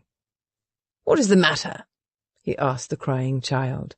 She pointed up to the gutter where a black kitten with white feet clung precariously for its dear life. His frantic mews were heart-rending. He tried to pull himself up, but lacked the strength. A boy next to the girl said, "I told her we must let him fall. Cats have 9 lives. Boots won't be hurt." Willa could beg to differ. The drop was over 2 floors. She didn't see how such a wee kitten could survive. "How did Boots end up there?" Willa asked. "He climbed a tree," one of the other children said. "He's too afraid to go back." The tree was a horse chestnut whose limbs were close to the house. The kitten had apparently jumped to the gutter. For what purpose? No one knew. Before she could offer an opinion, Matt handed her his hat. "I've done this before." He leaped for the tree's lowest branch, which was higher than anyone else could reach. Like an acrobat, he heaved himself up, carefully staying close to the trunk. "Watch it," Willa warned. The limbs might not be able to support Matt's full weight. She didn't want to think what could happen. His answer was a grin. He moved up, testing the limbs as he did. A woman who was actually a few inches shorter than Willa had come to her side. "Does he realise he is endangering his life for a cat?" She held a hand up to shade her eyes against the sun so she could watch Matt climb. "I believe he does," Willa said. "Well, he is a better soul than I am. You children had best pray nothing happens to that gentleman." "Yes, Mother," one of them said. The others were too intent on Matt's daring kitten rescue to answer. He climbed out on a limb. The branches shook with his movements. Willa wasn't the only one holding her breath. He reached out. The kitten's hold on the gutter pipe had grown more tenuous until it seemed as if the poor creature was barely hanging on by a claw. Matt stretched his arm. Boots cried loudly as if afraid of rescue, and then Matt's hand went around his scrawny middle. Paws flailed in the air as the kitten felt itself freed from the pipe. A glad cheer went up. Willa was startled to see that beyond the children they had gathered a crowd of onlookers.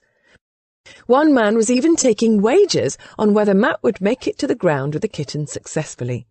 Anyone betting against her husband would have lost. She could have told him. Matt swung down from the lowest branch, landing heavily. The kitten was not in his hand. The little girl looked expectantly at him and then burst into the happiest smile in the world when he reached inside his jacket and offered her boots. The children were well-mannered. They shouted out thank yous, looking at Matt as if he was a hero. And he had been heroic. How many gentlemen of his stature would have put themselves out for a kitten, or noticed a crying child? London was full of them, and yet he'd heard that extra note of distress. The woman standing next to Willa said, "Thank you, kind sir. I could not have rescued our boots. As you can see, I'm shorter than your lady. I'd gone upstairs to see if I could reach in for a window. No luck. I was about to give up." "These are your children?" Matt said.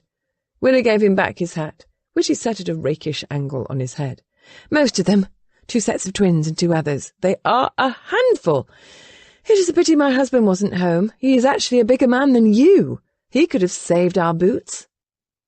"Well, I hope Boots has a long and happy life," Matt answered. "And that he keeps his paws on the ground," the woman agreed. "Thank you again, kind sir."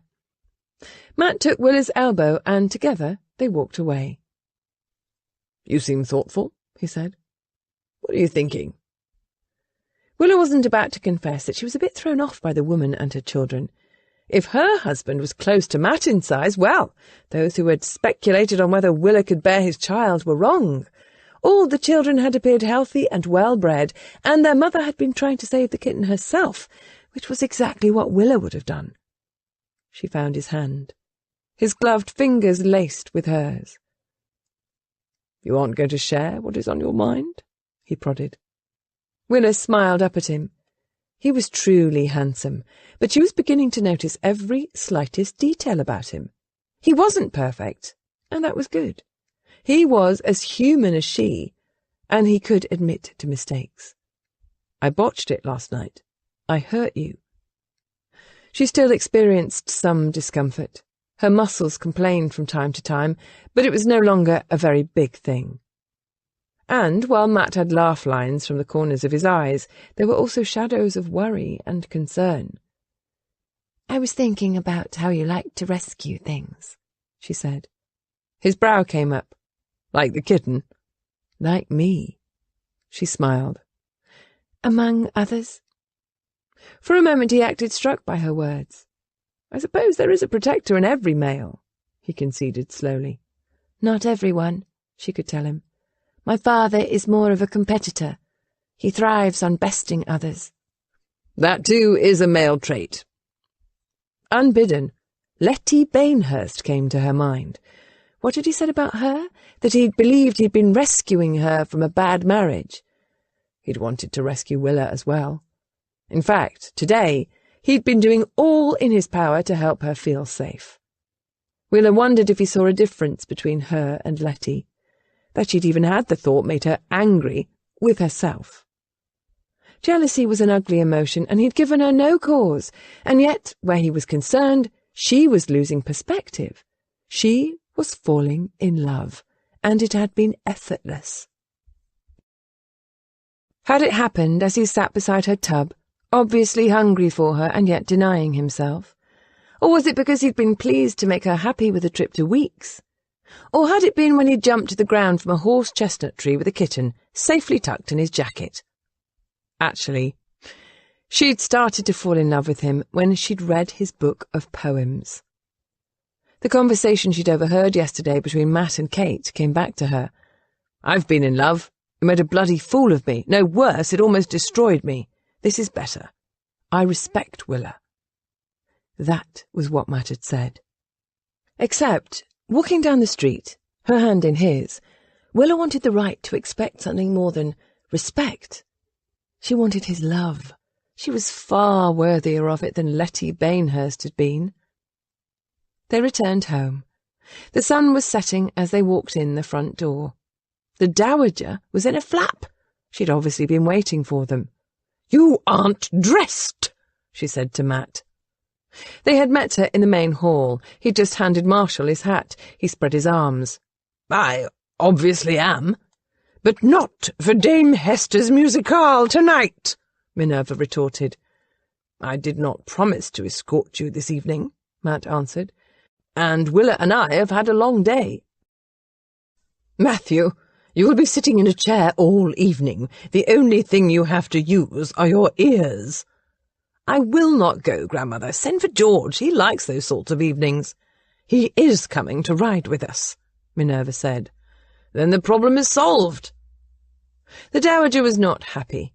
Minerva shot a dark look at Willa, as if Matt's response was Willa's fault. Upstairs in the bedroom, he apologised. "She is a bit of a bully. She wants to go everywhere, even though I am newly married and wish time with my wife." "Perhaps you should go?" "No, Willa. She has to learn her place. We had a huge fight over her country party she hosts every year because she insisted on spending money I just did not have. She hammers me about realities she chooses to ignore. However, you and I have had a good day together. Is it wrong of me to want you to myself for a while longer?" "I don't think so." Willa practically glowed from the idea he had enjoyed her company. "In fact, I'm claiming 2 points for keeping my husband to myself for another evening." 3 points at least," he complained. And she laughed, earning herself a light kiss from him on the top of her head. They did share supper with Minerva, George, and another couple who were friends of the Dowager's and of her age. George was good-natured about acting as Minerva's escort. Matt explained that George's own wife was not comfortable out in society, and yet it was important to his legal practice that he be seen. The conversation at the table covered many topics, from recent funding for the wars Britain fought on 2 fronts, to whether or not all the fuss over Madame de Staël was sensible. Willa did not say much. Her father had refused to let her be anywhere close to Madame de Staël. She knew some of the issues before Parliament, but had been taught the habit of not speaking her mind. Every once in a while, Matt drew her into the conversation. Those moments were nerve-wracking, but only because few people other than Cassandra or Leonie had ever listened to Willa or asked her opinion. She'd been expected to be pleasant, poised and polite. Her friends had been the bold ones. But tonight, she felt something inside her begin to shift. No one at the table mocked her observations. They had listened, and some had agreed. She'd even disagreed with something Matt said. In fact, he changed his argument in favour of her thoughts. There were few men who could do that, and she was married to one of them. The revelation was stunning, and those feelings of love grew stronger. The company left.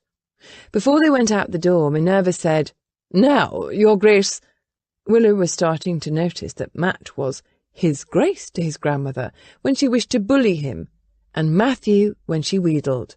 "Do not forget that I promised Diana Evanston you would be at her rout Saturday evening, with your Duchess," she added a tad sourly. Matt looked to Willa.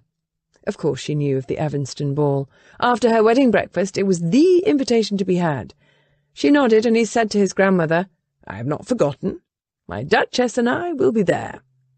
Willa had to stifle a smile. He liked referring to her as my Duchess to his grandmother in particular, and Willa found she liked him calling her his my anything. She moved closer to him. Minerva and her friends went out the door. They were all taking the Camberley coach. However, George hung back. Seeing that there was a moment of privacy, he leaned close to Matt and said, "I have done what you asked about that matter we discussed. Men have been hired." Matt's manner grew serious. "Good. Thank you. Are you certain you don't wish to let this go?" "I'm certain." "Be careful." On those words, George left. Men have been hired for what? Willa asked. "Work around the estate," he answered with an air of distraction. Instinctively, Willa questioned what he said and then chided herself. True, why would a lawyer be involved in hiring workers? However, was she going to become one of those women who hovered over her husband's every word? She prayed not. "Sherry?" Matt asked. Are you having anything? "Port." Then I will enjoy a glass of sherry with you. The day had been long. The preceding night had been even longer, except now it was just a memory. Willa could almost pretend last night hadn't happened. She and Matt sipped their drinks by a fire in the private sitting room. She kept yawning, and he took pity on her and led to their bedroom, where, to her surprise, he turned her over to Annie. The maid brushed out her heavy hair and made quick work of braiding. She carried over a nightdress for Willa. Like all of Willa's nightgowns, this one was of heavy material. Annie dropped it over Willa's head and arms. There was a knock at the door, and then Matt let himself in. Annie went scurrying away. And they were alone again, in this room, which Willa realised was becoming a bit of a sacred place to her. He began undressing. Annie had turned down the fresh sheets, and Willa walked over to sit on the bed, very aware of every piece of clothing he removed. Matt didn't wear night clothes. When you have a valet, we will have to work out a routine, she said. Her voice sounded a bit breathless. We will. He walked over to the other side of the bed from her. Tired? A bit. There was a pause. The mattress stretched between them. I'm glad we didn't attend the musicale. We will never attend one of Dame Hester's musicales. He climbed into the bed, pulling the sheet over his hips. Joining me? It wasn't the bed that was holding her back. It was the barrier she wore. The gown weighed heavy on her, and this was not how she wanted to be with her husband. Willa took off the gown. She was rewarded by his smile and a quiet, "Come here." It was funny that she'd never known her heart could make a little leap in her chest before. He was going to wish to be intimate again. She would not like the pain, but as her mother said, this was the sacrifice women made. She might try counting backward. She climbed in the bed, and Matt drew her closer to him. He kissed her.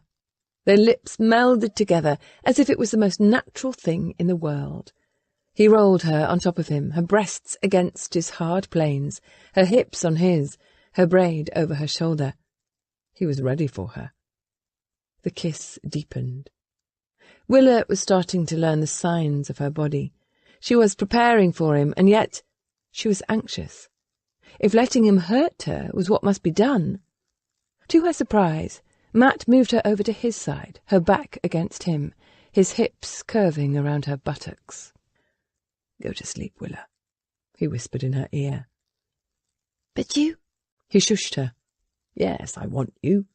He ran his hand over the curve of her hip and down her thigh. "You are lovely, Willa. But it is too soon for you. It will happen between us. I'm willing to wait until it is as pleasurable for you as it will be for me." Willa didn't know if that time would ever arrive. And yet it was very nice to be held this way, to feel protected and valued. When she fell asleep, she dreamed about children. Matt lay awake watching Willa sleep, a sign that she trusted him. He moved her braid so that it wouldn't catch under his body and wake her. He felt humbled. Today had been fun. His petite wife had a lively intelligence. Yesterday, at the wedding celebration, Soren had taken him aside to tell him that he was a lucky man, that Willa Reveley would be the sort of wife who would be an honest companion. She would enhance his life, he'd said, and bring out the best in you. "You are telling me this because—" Matt had prodded, a touch offended. Soren had given him a hard look, an exasperated one. "Because I fear you don't realise how bloody fortunate you are. You believe your title is a gift to her, and in exchange for the money her father has settled upon you. But the truth is, Matt, Willa is a far better woman than you deserve." At the time, with the headiness of the wedding celebration around him, Matt had shrugged off his groomsman's comments, although it wasn't like Soren to give advice. Now, beside Willa in bed, and remembering her gratitude toward him, after she'd finally seen the tarantula, or the admiration in her eyes when he'd handed the kitten over to the child, Matt realised Soren might be right. The expression on Willa's face had made him feel heroic.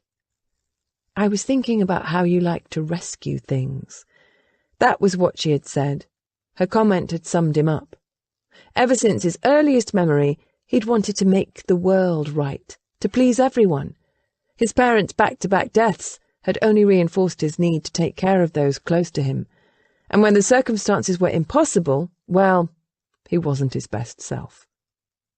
However, watching the sleeping woman beside him, he realised he had lost his way some time ago, well before Letty.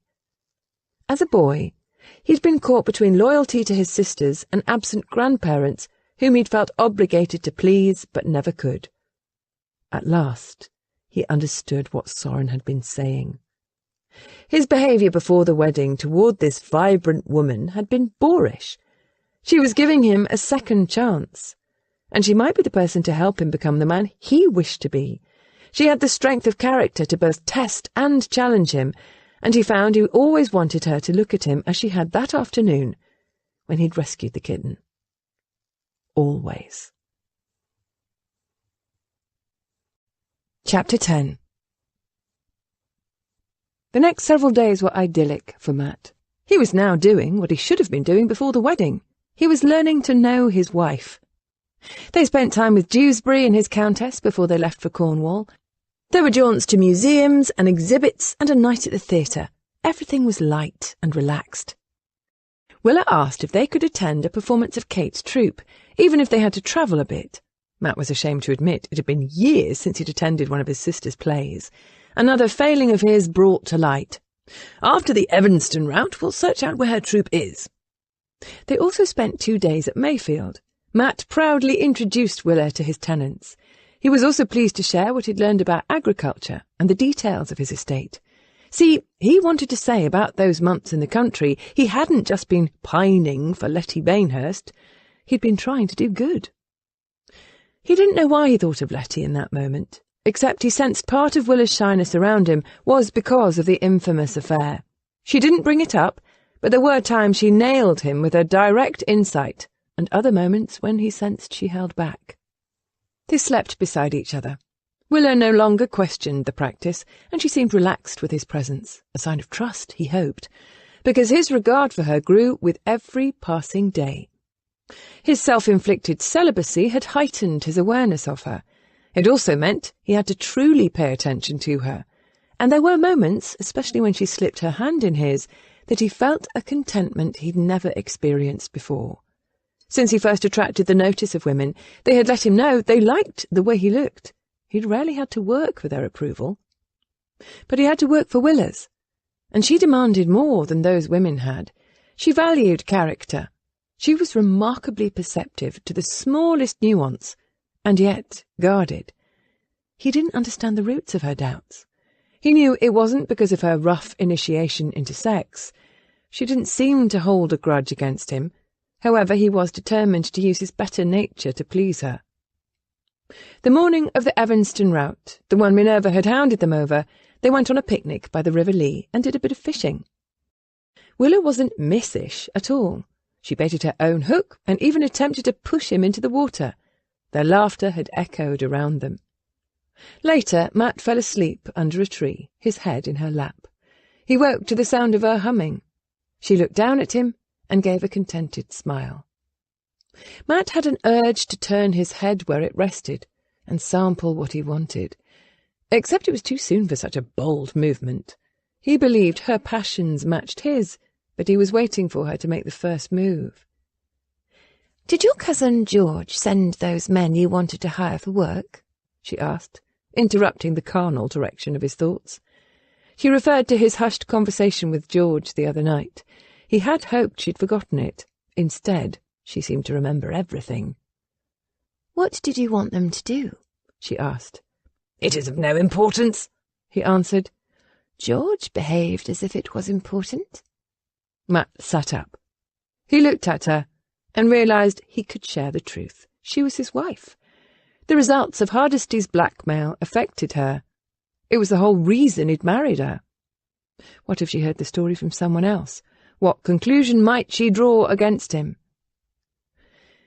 "It was a matter about money that everyone, including George, believes I should abandon." Willa straightened up to truly hear what he was saying.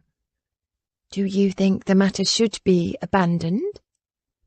He looked at her sitting beneath the spreading oak, a bit of colour to her cheeks, and her hair in a braid over one shoulder, and answered, "Right now, in such a peaceful setting, it does seem silly to pursue it."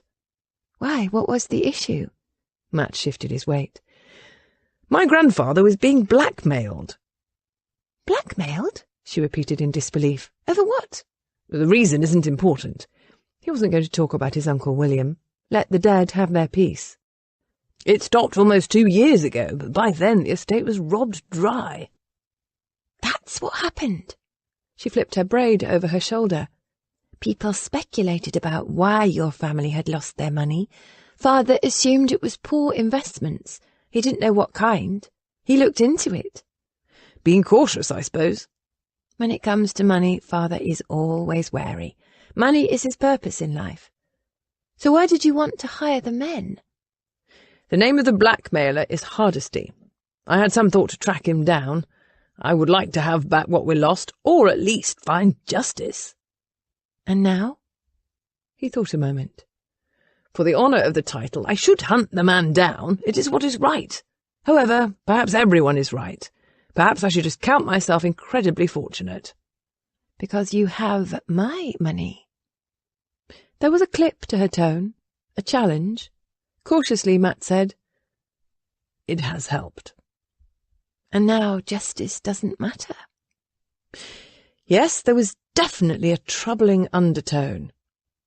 "I didn't mean that you don't matter, Willa." She abruptly came to her feet. "That is all right." She dusted the dirt and grass from her skirts, not meeting his eye. She swept up her wide-brimmed hat and set it on her head. "We aren't a love match. Come, we should return. It will take me hours to prepare for my debut as a duchess this evening. Will I truly have to be presented at court?" Soon, yes. Minerva had her secretary making arrangements. "It seems a great deal of fuss for nothing." She began walking toward the 2-wheeled gig he had hired for the outing. Matt came to his feet and bounded after her. His long legs ate up the ground between them. He fell into step beside her, shortening the length of his stride. "What is the matter, Willa?" She didn't look at him, but continued purposefully forward as she tossed out, "Nothing. It's all fine." He sensed it wasn't. Matt took her arm. "I've offended you." A look crossed her face, one he couldn't decipher. She didn't answer. "Willa, please! What did I say?" She didn't want to have this conversation. She glanced at the gig only 5 feet away. The horse was asleep, one hoof cocked. Like any hired nag, it was not anxious to wake. And that was when Matt gathered his courage and asked, "What if we had been a love match?" That caught her attention. A calmness seemed to settle over her. She closed her eyes, her dark lashes fanning her cheeks. She took a deep breath and released it before opening her eyes and saying, "I wish we had been a love match." "We could be," he heard himself say. "If we loved each other, she answered carefully. And here was the moment when he should declare himself to her. He could imagine his sisters watching and silently urging him to do what was right. Except he couldn't say he loved Willa. He'd loved Letty, and his feelings had been a constant turmoil. His world had circled around her. When she'd left him, he'd been shattered. Matt never wished to let himself be that vulnerable again. "I hold you in the highest regard." Disappointment crossed her face. "I understand." She turned and walked to the gig. She climbed in, taking her seat. Matt followed. "Do you?" She scrunched her nose as if confirming she did. "Yes. I believe you are saying that I won't ever measure up." "Wait, no, Willa, I'm not saying that at all." Willa stopped his flow of words with her fingers across his lips. "You've been kind. I appreciate that you haven't forced yourself on me." Forced? He did not like the way that word sounded. It offended him. It shouldn't be force between a man and his wife. You know what I meant, Matt. Actually, he didn't. "We will make love again, Willa. I can't promise it won't hurt. I'm a big man." And what if it did? His every intention was to honour his marriage vows. Could he go through life married to a woman as lovely and charming as Willa and remain celibate? "Make love," she echoed. "Interesting choice of words, especially since love can mean so many different things. I don't want anything from you that isn't freely given, Your Grace. That is, anything save your honesty. I always want honesty from you, Matt." She moved over on the seat. "We need to return home. We mustn't be late for the Evanston route. Minerva would be greatly disappointed. She's made all the plans." She spoke as if what they'd been discussing did not matter, and yet it did. He stood there a moment more, scanning his mind for something he could say. He wanted to return to their earlier contentment. Willa. Perhaps given time, she held a hand up.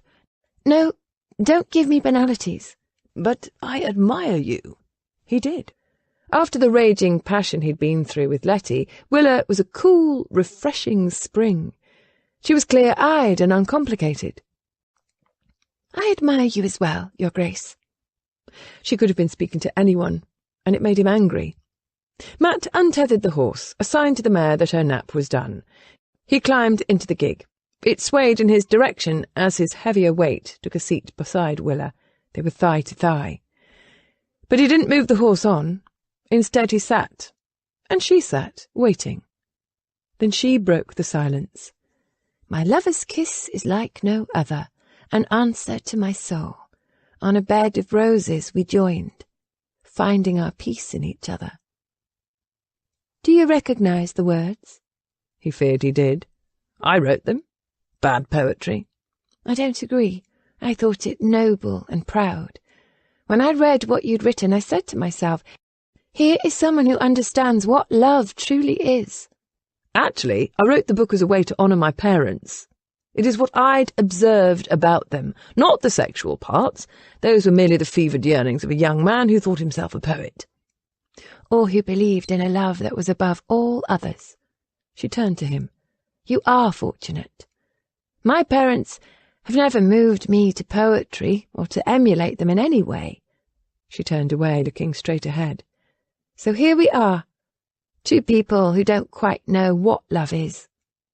I know, it can eat you up inside. That it can be soul-crushing. That wasn't what you wrote, Matt. Perhaps you would be wiser to trust the younger you. Now can we go home? I need a bit of time. To prepare for tonight? No, to lick my wounds.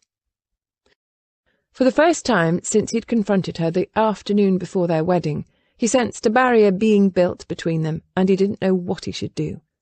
So he drove her back into the city. They were almost inside the house when Willa said, I'm glad you told me at the blackmail. It explains much. Do you think I should leave it be? She looked at him. I think each of us has to do what we individually think is right. He didn't believe she was talking about hardesty. The strength of his parents' love for each other came to mind. It had been an unbreakable bond, one that he'd longed to have in his life. He knew it had called for great trust between his parents. Or had they just been lucky? There was the mystery. He'd thought he'd found that strong a love once, and now, because of his own weakness, he felt sad that he might not have it with Willa. If Matt had his way that evening, he would have stayed home. He and Willa. Their conversation had unsettled him. He didn't like the way he felt about himself. However, he also needed to introduce his Duchess to society. Minerva was correct in announcing that it would be a good event for him and Willa to attend. He gave the bedroom over to Willa and Annie. They too understood that this evening would be the Duchess of Camberley's debut in society. The primping went on for a good 2 hours.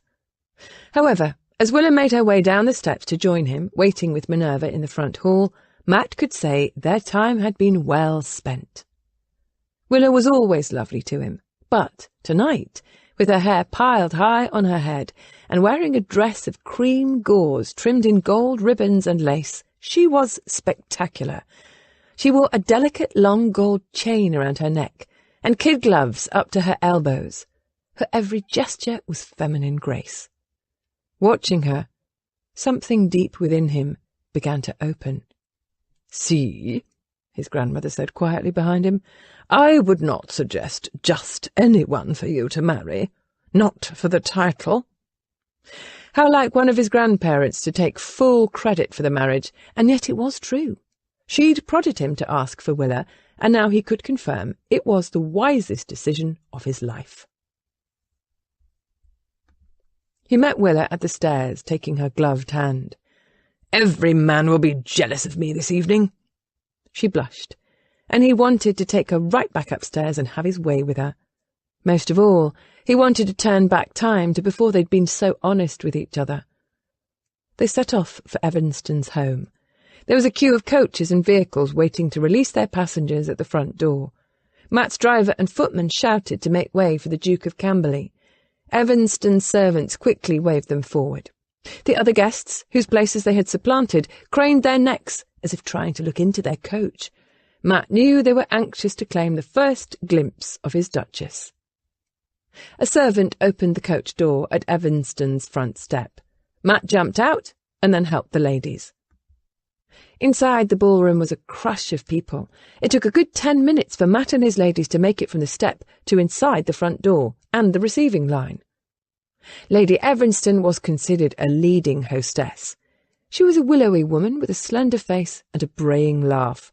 She happily informed Matt's party that she had christened the evening An Adventure in Greece. To that end, giant Greek boats made of paper, wood and glue had been hung from the ornate ceiling, so they seemed to float in the air above everyone. More than one gentleman whispered that he prayed they didn't come close to any candles. Meanwhile, male servants in Evanston livery wore minotaur masks that covered their whole heads and shoulders, as if they were hairy beasts. The room hummed with the voices of men and women greeting one another, while musicians readied themselves for dancing. Minerva immediately noticed a group of her friends. She turned to Matt. "I'll see you at supper." She referred to the light meal that would be served around midnight to fortify guests at a ball such as this. Matt could only imagine how much food it would take to feed this army of guests. "Well, now we are free to do whatever we wish." He let his hand find Willa's. "How many points for a dance?" 3. "I wonder if I can earn at least 15 points this evening," he asked. Willa shot him a sly look. "It might be possible. I understand the Duchess is overly fond of you." He laughed, and suddenly realised he could fall in love with her. It would be different from what he'd felt for Letty. Their liaison had been filled with drama and secretiveness. There had been anticipation and heady excitement. What he was feeling for Willa was vastly different. Matt kissed the back of her hand, a gesture he noted that was caught and then catalogued by many around them for possible gossip on the morrow. He proudly led Willa to the dance floor. Other couples were just taking their places for the opening set. They nodded their welcome to Matt and Willa, and he was able to introduce her to the few people he knew. As he had expected, many gentlemen were envious of him. However, Matt was claiming her, and it did feel good to not have to hide his connection with Willa. to not skulk around the way he had with Letty, lest her husband find out about them. It was freeing, honourable, the way a relationship should be. He focused on Willa and on dancing, and enjoying the role of being in demand by all the glittering people around him. He and his new wife moved from one social group to another as introductions and reacquaintances were made. The tension between them since their conversation earlier in the day eased. Several times Willa helped him by quietly mentioning the names of people around them that he had forgotten. This enabled him to please many that he remembered who they were. He appreciated her help. They had just finished a Scottish reel, part of his intention to earn 15 points, when Willa held up her hand. I heard it was 1 point for a cup of punch. Is that all? I prefer the higher point activities. She nudged him with her shoulder for his failure to take her hint. Very well, 2 points for a cup of punch. He placed his hand on the small of her back and looked around for a servant with a tray of drinks. He wasn't finding one. I'm not ready to leave your side. I need to make up for all those evenings you attended these events alone. I don't feel lonely this evening. I feel like the Duchess of Camberley, and she is a very fortunate woman. If a white light had come down from heaven and shone on him, Matt could not have received a better blessing. A voice inside him asked how easy it would be to whisper, "I love you," to this beautiful woman. A week ago, even that morning, he doubted love existed, but now? What if love wasn't a grand, passionate, overwhelming emotion, but a quiet serenity and a sense of peace, such as what existed between Soren and Cassandra, or Alice and Roland? Could love be something as simple as helping his wife with her lacings? Lady Bettina had struck up a conversation with Willa. She was quickly joined by 2 other young women. It was obvious they were attempting to curry Willa's favour. Unable to find a servant with a drink tray, Matt excused himself. I will fetch a cup of punch, he promised. Willa nodded, and he was off. The punch table was very busy. He was halfway to his destination, skirting the dance floor, when one of the Minotaur-dressed footmen bumped into him. Sorry, Your Grace, the servant said, even as he slipped a small, folded note into Matt's gloved hand. The Minotaur didn't hesitate, but kept on his way. Curious, Matt moved toward the wall, away from prying eyes, and opened the letter. I wish a meeting. I'll be waiting. The side hall, 3rd door on the left. Hardesty. The bastard was here? Matt stared in shock at that signature written in an upright scrawl, and forgot about punch cups. Hardesty was contacting him, just as everything in Matt's life was working to his benefit, just as Matt had come into money. Did Hardesty think to blackmail him? For a second, Matt was tempted to ignore the summons. He knew he could not. Using his height to his advantage, he could see Willa was still busy with Lady Bettina. There was time for a brief and brutal encounter with Hardesty. Then he would pick up her cup of punch and return to her. Matt pocketed the note and went in search of the side hall. He stopped a servant, not one wearing a Minotaur head. Where is the side hall? The servant explained that 2 halls ran parallel to the ballroom. One was the main hallway, where the guests had entered the house. The other was quieter. The card rooms had been set up there. His Grace could not miss it. What the family called the side hall was off that hallway. Matt had no trouble finding the card room. It was well marked and very busy. He noticed his cousin George was sitting at one of the tables. They waved at each other. Willa's mother was there as well, although he didn't try to catch her attention. Matt almost took a moment to tell George about the note, but then his cousin tossed several coins onto the table, and he reconsidered. George was serious when he played. He would not appreciate the interruption. Matt found the side hall. The note said, the 3rd door.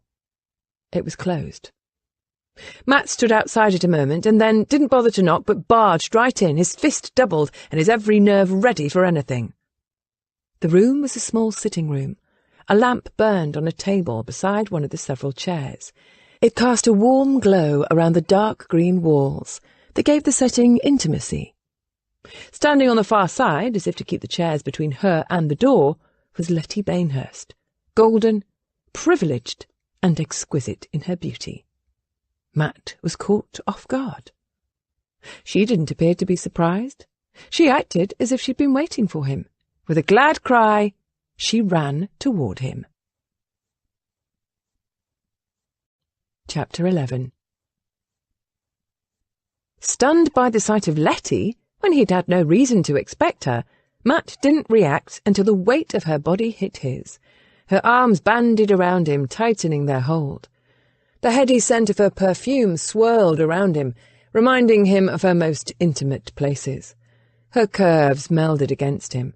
How many times during their illicit meetings had she run at him in exactly this manner?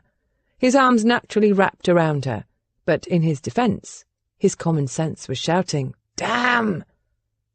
Letty kissed his neck and chin. Matt had the presence of mind to lean back, both to avoid her and to close the door behind him. "You haven't forgotten me," Letty whispered fervently between her kisses. "You haven't." He attempted to release her hold of him. She wasn't cooperating. Her body, which had always understood his far better than he did, rubbed intimately against him while her lips went for his mouth. He tried to tell her to leave off, but the words caught in his throat and came out in a groan of frustration, which sounded very much like pleasure. Her breasts pressed against his shirt. Even through the layers of clothes, he could feel her hard nipples, smell the readiness of her. He remembered so much about her. And then he thought of Willa. Willa, who was spun gold to Letty's dross. If his wife caught him here... Matt pushed Letty away. He held her at arm's distance. Her lush pink lips puckered and made silly fish noises as she begged for his kiss. Dear God, had he once found this exciting? Matt let go and stepped away, moving around the edge of the room. Letty gave her head a shake, her blonde curls bouncing, as if she had just realised he was not holding her. She whirled to face him, her brows coming together in a frown. "You are angry with me?" "Angry? No, wary. You are the one who informed me I was unnecessary." Her stance softened. She raised a hand to her head as if confused and said, I know. There was something that appeared to be sincere regret in her large green eyes as she confessed, "I wronged you. I should never have let you go. It was cowardly of me." She took a step toward him. "My husband came very close to finding out about us, and I needed to separate myself from you. I believed I was saving you from Bainhurst's wrath. I know I didn't handle the matter well. I was unkind." She came another step closer, her hands held out in the pose of supplicant. "Letting you go was a huge mistake, Matt. I think about you every waking hour. I dream of you." Even as little as a week ago, those would have been blessed words to Matt's ears. He'd wanted a declaration from her. He'd certainly made many to her. In the close space of this room, he realised she had been nothing more than his Achilles' heel. He'd been floundering with the responsibilities of the title and overwhelmed by a failing estate. Letty had made him feel worth something, and Hardesty had known Matt's weakness. Why else would he have sent a note guiding Matt to her? Hardesty might have even orchestrated the whole affair with Letty. The thought caught Matt off guard, and yet there was evidence of the possibility. When he and Letty had parted company at his grandmother's country party, Letty had shown no remorse. She'd been cold-hearted, and had behaved almost as if she couldn't wait to be away from Matt. Furthermore, their romantic trysts had begun almost immediately after they met. Letty had been the seducer. She had said things that had stirred what Willa had called Matt's need to be the rescuer. What better accomplice could a blackmailer have chosen? "Matt." Letty was a step away from him. He grabbed her by the arms, holding her at bay. "What do you know of Hardesty?" he demanded. He was glad his voice was steady. "Why are you here and not him?" "Hardesty?" she frowned. "I don't know anyone named Hardesty." "Perhaps your husband does." "He might. He knows many people. Matt, why are you asking me about this man? And why are you looking at me as if I am guilty of something?" "Why are you here?" he responded. That set her back. She took a step back, yanking her arms away from him. She reached into the bodice of her gown and pulled out a note. "I'm here because you requested this meeting." "Let me see that." Matt unfolded the note. It was written on the same kind of paper as the one he had received. The handwriting was nothing like his own, except that Letty would not have known. Matt had never written to her. Notes could have been found by her husband. "This is not from me," he said. "When did you receive it?" Letty rubbed her arms where he'd held her, as if he'd hurt her. He hadn't. "Shortly before I left for dinner with friends this evening, say 7:30, perhaps even 8. You didn't send it." She didn't quite believe him. "Letty, I didn't know you were in town." Her frown deepened. "I was bored of the country and returned several days ago. Your wedding day, in fact."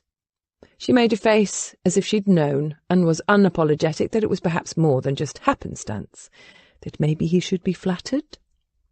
"And since I was in town," she continued, "I knew I must attend my good friend Diana's ball." Diana was Lady Evanston. "I confess I had heard rumours that you were happy with your little wife. I'd begun to fear you had forgotten me until that note." Was Hardesty watching all of them?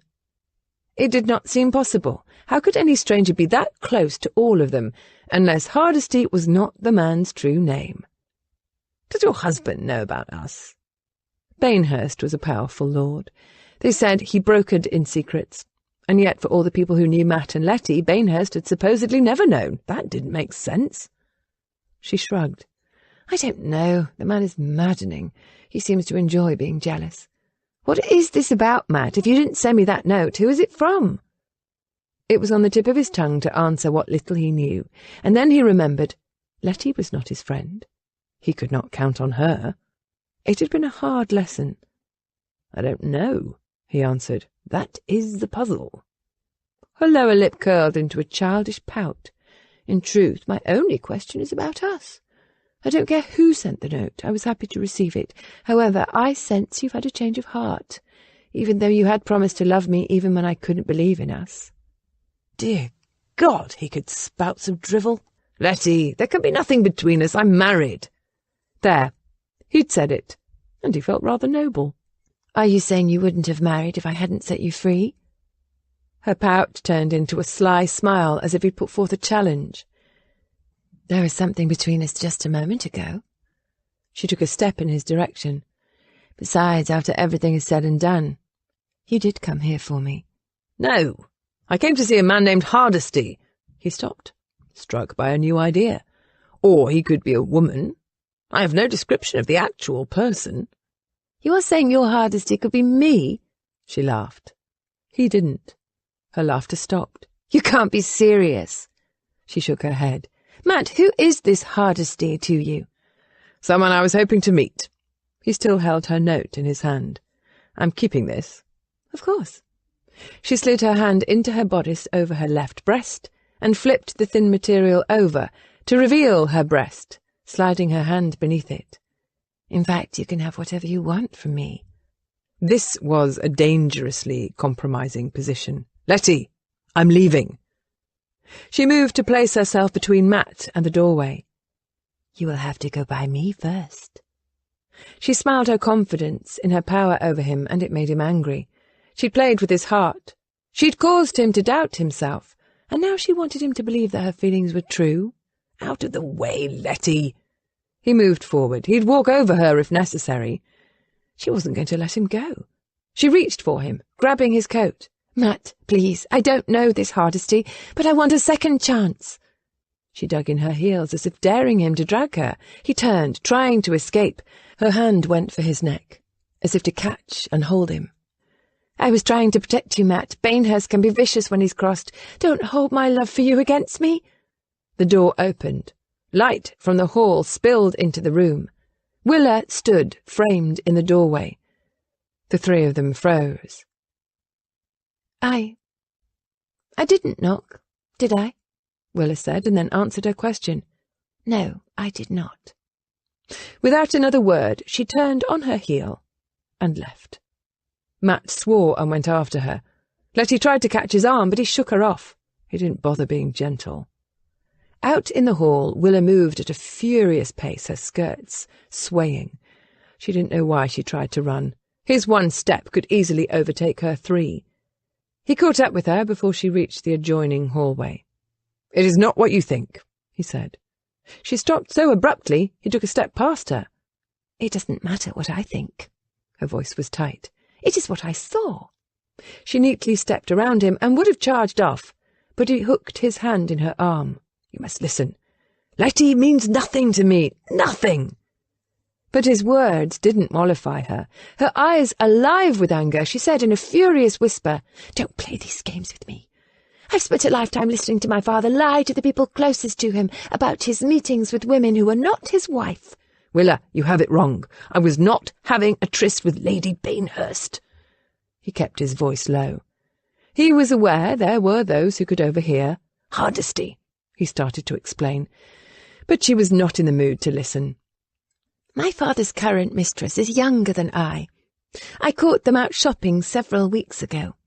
He told me that it wasn't what it seemed, because he dotes on his image, but he has no substance. And I remembered all the times he'd tell my mother that she was making up her suspicions, that she was being possessive."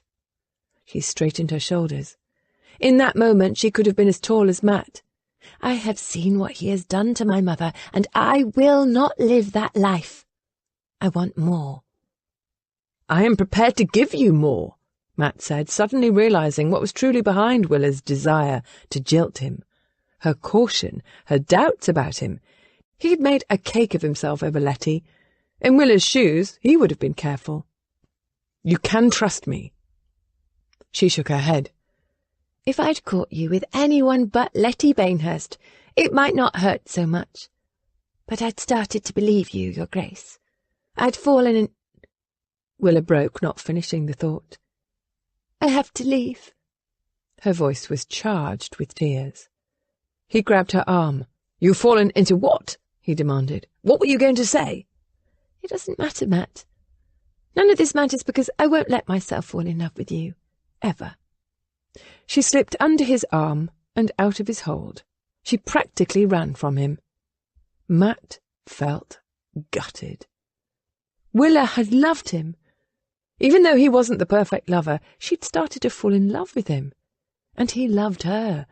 He didn't even know why he'd entertained doubts. No woman had captured his imagination the way Willa had. He was a better man with her than he'd ever been at any time in his life. "What a ninny!" Letty's voice drawled behind him. "I can't believe she would carry on because we were together. You might be better off without her." "I'll be damned before I touch you again." Matt began walking after Willa. He would talk to her. He'd find some place quiet and he'd use reason. He'd confess to his growing feeling for her. He would not let someone as good as she was slip through his fingers. He would win her back. Willa wished she had never married Matt, or let down her guard. Men seemed to come in only one mould. Her instincts had been right about him. Well, he had her fortune, but he didn't have her. But where would she go? And that was when she noticed her mother coming out of the card room and into the ballroom. She walked up to her. "I wish to go home," Willa said. Her mother blinked at the lack of preamble or greeting. "Where is your husband?" "I don't know," Willa lied. "However, I have taken ill." That was a truth. She didn't know what would happen if she stayed at this event much longer. And then she caught the sight of Camberley coming around the corner. She wrapped her arm around her mother's and steered her toward the ballroom. "Please, Mother, take me home." With concerned eyes, her mother placed her hand over Willa's. Willa wanted to scream at her to go. Instead, her mother asked quietly, "What is it?" "I married a man like father." Did she understand? Out of consideration for her mother's feelings, Willa had never openly expressed herself. Camberley came up behind them. "Willa!" "My daughter is not feeling well, Your Grace," her mother said with surprising strength. "I'm certain you understand." She didn't wait for his response, but took Willa's arm and guided her into the ballroom and toward the front hallway and the door. Willa kept her head down, not wanting to see him or anyone. Camberley trailed after them. "I shall see her home!" Her mother stopped, turned to him. "Please, Your Grace." For a second he appeared helpless. "I need to explain." "Tomorrow," her mother said. Willa sensed his struggle with her mother's edict, and then, in a hollow voice, he said, "Shall I see that your coach is brought around?" That would be kind, thank you. When there was no further comment, Willa asked, afraid to look around. Is he gone? He has left, her mother said. Willa straightened. I take it father is not here. I have not seen him. Her mother sounded very tired. As they made their way to the door, their hostess, Lady Evanston, caught up with them. I'm so sorry to hear her Grace is not feeling well. It is unfortunate, my lady, her mother said. However, we've enjoyed this evening. Your decorations are truly amazing. Everyone will be talking about this ball for years to come. Yes, I'm rather proud of myself. Is your husband here, Mrs. Reveley? Does he know you are leaving? He is here. Somewhere, Willa's mother answered. I have not had the opportunity to tell him of my plans. Will you do so when you see him? I will send the coach back for him. Of course, her ladyship said. Please, your Grace, let us know how you are faring on the morrow. Can you believe Camberley? He is beside himself with worry. Such a gentleman, her mother agreed. In a low undervoice to Willa, she said, Just a few more steps and we can be free. Willa trusted her mother to guide her. In the main hall, the Duke waited for them by the door. Your coach is here. He walked out the door with them. May I see you at home? He asked Willa. Her response was to turn her face even more into her mother's shoulder.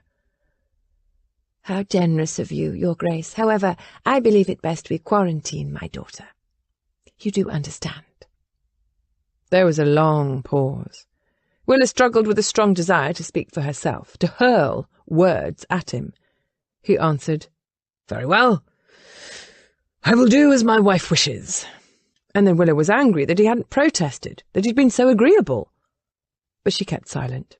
She wasn't about to spare him so much as a glance. He was free now to pursue Letty all night, or any of the other ladies who had been eyeing him this evening. As they were leaving the house, Willa overheard one woman whisper to another about what a gentleman the Duke was, for the way he was concerned about his wife. So kind, so caring. How fortunate for her, was the answer. Willa practically ran down the Evanston steps. She climbed inside her family's coach. Her mother paused to tell their driver, Lloyd, to drive until she gave the word where she wished to go next. Yes, ma'am. She joined Willa in the coach, and he shut the door. I'm destroyed, Willa started, but her mother shut her off with one raised finger. She leaned out the window and waved at Lady Collins and several of her other friends who had gathered on the step with Lady Evanston.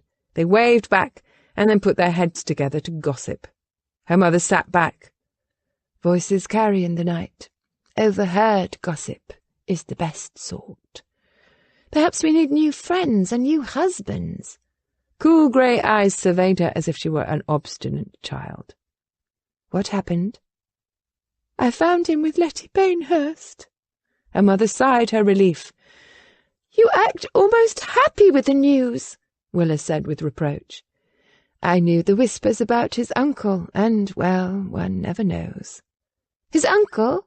The one who died? What are you talking about?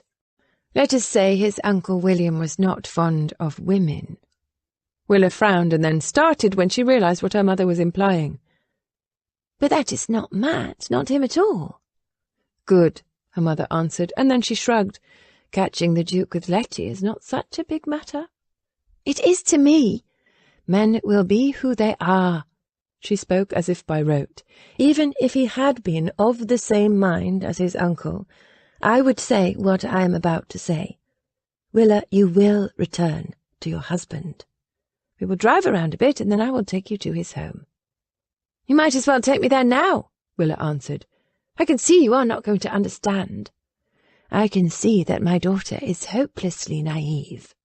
Because I believe marriage vows are to be honoured, she flashed back. He said he would be faithful, and I am not like you. There was a long beat of silence between them, and then her mother asked coolly, What does that mean? For a moment Willa wished she hadn't broached the subject, and then she said, I can't pretend to be happy that all is well when it isn't. You are in love, her mother accused her. Isn't that how it is supposed to be? For a duchess, no. not even for a rich man's daughter. Why should you be more fortunate than the rest of us, who believe you have higher expectations?" Willa faced her mother. "Because I want it all, and to be honest, I was starting to believe I did." "What is all?" "A husband who doesn't disappear when I need him, who cherishes me and acts as if he enjoys my company." Matt had almost convinced her both of those things were true. Of course, this morning by the river, she'd had her first brush with the truth. "I want to believe that I matter to someone." She'd wanted to matter to him. "You matter, Willa. You are a duchess, his duchess. A woman can ask for no more in life. I can. I don't want to be a blank piece of paper." "What does that mean?" "It means I won't settle, not in love or in how I live my life. Your father and I have provided well for you. You have, but you have also kept me on a shelf, waiting for the right time to marry me off at a good advantage." Her mother compressed her lips in a tight, hard line. The sound of the coach wheels over cobblestones filled the silence between them. They were not far from home. The horses had picked up their pace. And then her mother reached for the speaker tube between passenger and driver. "Take us to the Duke of Camberley's." Her mother sat back in the seat. Willa's hands clenched into fists. "You are returning me to him, even though I don't wish to go?" "You won't discover if you truly matter to him, hiding in your childhood bed," her mother answered. "You must face him." "I don't know if I wish to. What do I say?" "What you just told me. You are very articulate. But it is harder speaking to him that way." "Then you are lying to yourself. Willa, people don't just hand over what you want. You take it. Not speaking to Camberley will lead you nowhere, I know." Her mother was quiet a moment before saying, "You believe I don't care what your father does. He is selfish. How can you tolerate him?" "Because I love him," her mother answered. "Because in spite of what he does and who he is, I wish to think that someday there will be something meaningful between us. And also because I have few other choices. You see, I hid from your father instead of speaking my truth. I can't say that if I had done things differently, we might be different. He is a hard man, and a frightened one. He is afraid of being poor, of aging, of being overlooked. But I'm at peace with that.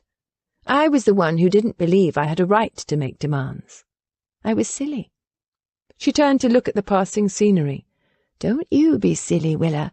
You've told Camberley how you feel. Now you owe it to yourself to hear him out." The coach rolled to a stop. The ever-vigilant marshal opened the house door to welcome her home. Willa reached for her mother's hand. "What if I truly don't matter to my husband?" "Then you are in no different a place than where you are right now, except he does care. I saw his face." "But does he care enough to love me?" "Possibly. And I'm jealous." "Now go on, a good night's sleep will do wonders." Sleep was always her mother's answer to all the trials of life. There had been a time when Willa had wanted to scream when she heard her mother say it. Now she kissed her mother's cheek. "Thank you." Her mother smiled, but then a thoughtful look crossed her face. "How did you know to search for Camberley?" "Lady Evanston told me that my husband wished me to go to that room. She said he had a surprise for me." "Letty could have arranged all of this." "It is possible," Willa conceded. She seemed very pleased with herself. "Give him a chance to explain, Willa. Hear him out." "I will." It would be difficult, but she would try to listen to her husband even if she didn't believe him. And then, well, Willa knew she'd have a decision to make. A hard one. At a nod from her mother, Lloyd opened the coach door and Willa climbed out. Thoughtfully, she walked to where Marshall waited. She told him good night and made her way up the stairs. Annie was waiting up for her. The maid had been sitting in the desk chair by the lamp doing some handwork. At the sight of Willa, Annie set her work aside and jumped to her feet. "How was your evening, Your Grace?" she asked hopefully. "Trying." "Is His Grace with you?" "He'll be along shortly." Willa looked to the bed. It looked empty without him, as would her life. She felt her throat start to close, and the burn of tears. She blinked them back. It was never good to cry in front of Annie. She always wished to right every wrong, and this was between Willa and Matt. Nor was Willa ready for a confrontation with him. It might be best to wait for the morning. As Annie pulled the pins from her hair, Willa decided she would prefer being in bed and pretending sleep. Let Matt make the first move. After all, she was the wronged party. Consequently, Willa had little patience with the rituals of brushing out her hair and braiding it. He could arrive home at any moment. She knew Annie's mind buzzed with questions. Thankfully, the maid knew enough not to ask. This night, Willa chose her heaviest nightdress to wear, another sign to Matt that, although she decided to return to their home, she was not pleased. "Thank you, Annie. You have been most helpful. I try to do my best, Miss Willa. Do you wish to keep the light burning for His Grace?" "No." Darkness was good. "Yes, Your Grace. Have sweet dreams." Yes, Willa would dream about a man who loved her and her alone. The sourness of her thoughts disturbed her, because she realized she did love Matt and him alone, no matter what happened. That was her last thought before surprising herself by falling asleep. But not for long. One moment she'd laid her head upon the pillow. In the next, someone stuffed a ball of material in her mouth and tied a scarf around her head to prevent her from crying out. Confused, her eyes opened in surprise to realize the room was still dark.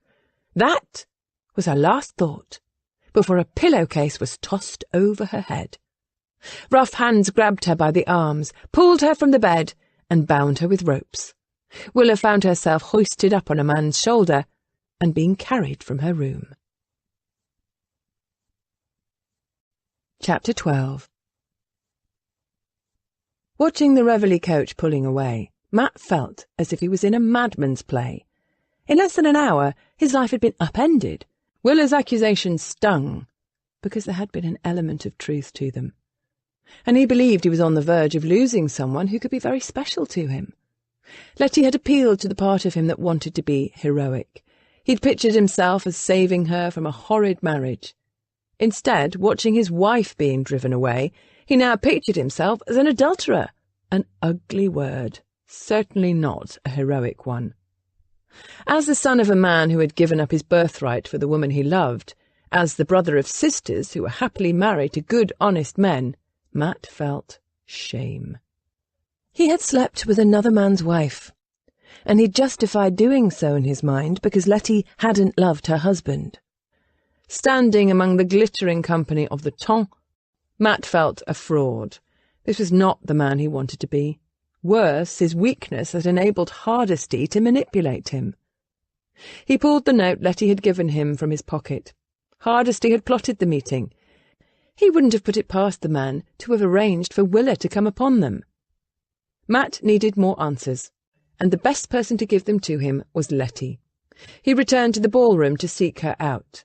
He also wanted to seek out the Minotaur footman who had delivered the note to him and ask a few questions. Letty was nowhere to be found. He searched all the rooms, however. It was as if she had vanished. He was stumped. "You look so lonely, Your Grace," Lady Evanston's voice said behind him. There was a hint of invitation in her tone. He confronted his hostess, a smile fixed firmly on his face. "I'm not." Her lower lip curled. "That is unfortunate. However, if you ever do feel you need company, think of me." As she moved past him, she reached for his gloved hand and pressed a folded note into it. She didn't pause, but kept walking. The paper was the same sort that Hardesty had used. Lady Evanston had written, "See me upstairs, first floor, third door, right after midnight." The handwriting was different. He went after her. Before she could go too far, he caught her arm. She'd acted pleased that he'd given chase until he said, "Where did you write this note?" "What note?" she asked brightly, and looked around as if checking to see if someone overheard them. Matt was having none of it. "This paper. Where did you find it?" Lady Evanston's frown said that wasn't what she'd expected him to say, nor did she appear pleased that he was waving her invitation around in such a public forum. He kept his voice quiet and carefully neutral. "I need to know, and if you don't tell me, then I shall ask your husband." Her chin lifted. Richard doesn't care. I am not concerned if he cares or not. I want to know where you keep this paper. In the study. Take me to it.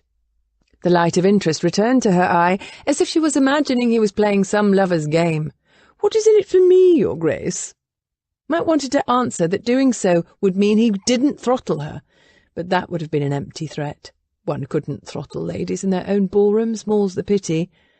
We shall see, won't we? He answered, with his own touch of flirtation. She couldn't do enough for him, then. Meet me at the hall door, by the card-room, 5 minutes. And the study is where? Lady Evanston made an impatient sound. Down the side hall, 5 minutes, she repeated, and charged off into the crowd. Matt had no intention of following. The study was obviously the name for the sitting-room where he'd met Letty. Anyone could have gone there to write notes.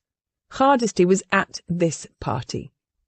He studied the faces in the crowd.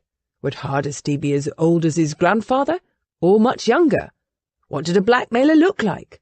What was the face of a thief? And he was playing a fool's game, he realised. In time, Hardesty would let him know what he wanted. All Matt had to do was stay vigilant. Your Grace, we are so happy to have a moment of your time, a matronly woman in a red velvet turban said. She was accompanied by several other ladies of her same generation. I'm happy to be present for you, Matt said, perfunctorily. His mind was on determining his next step.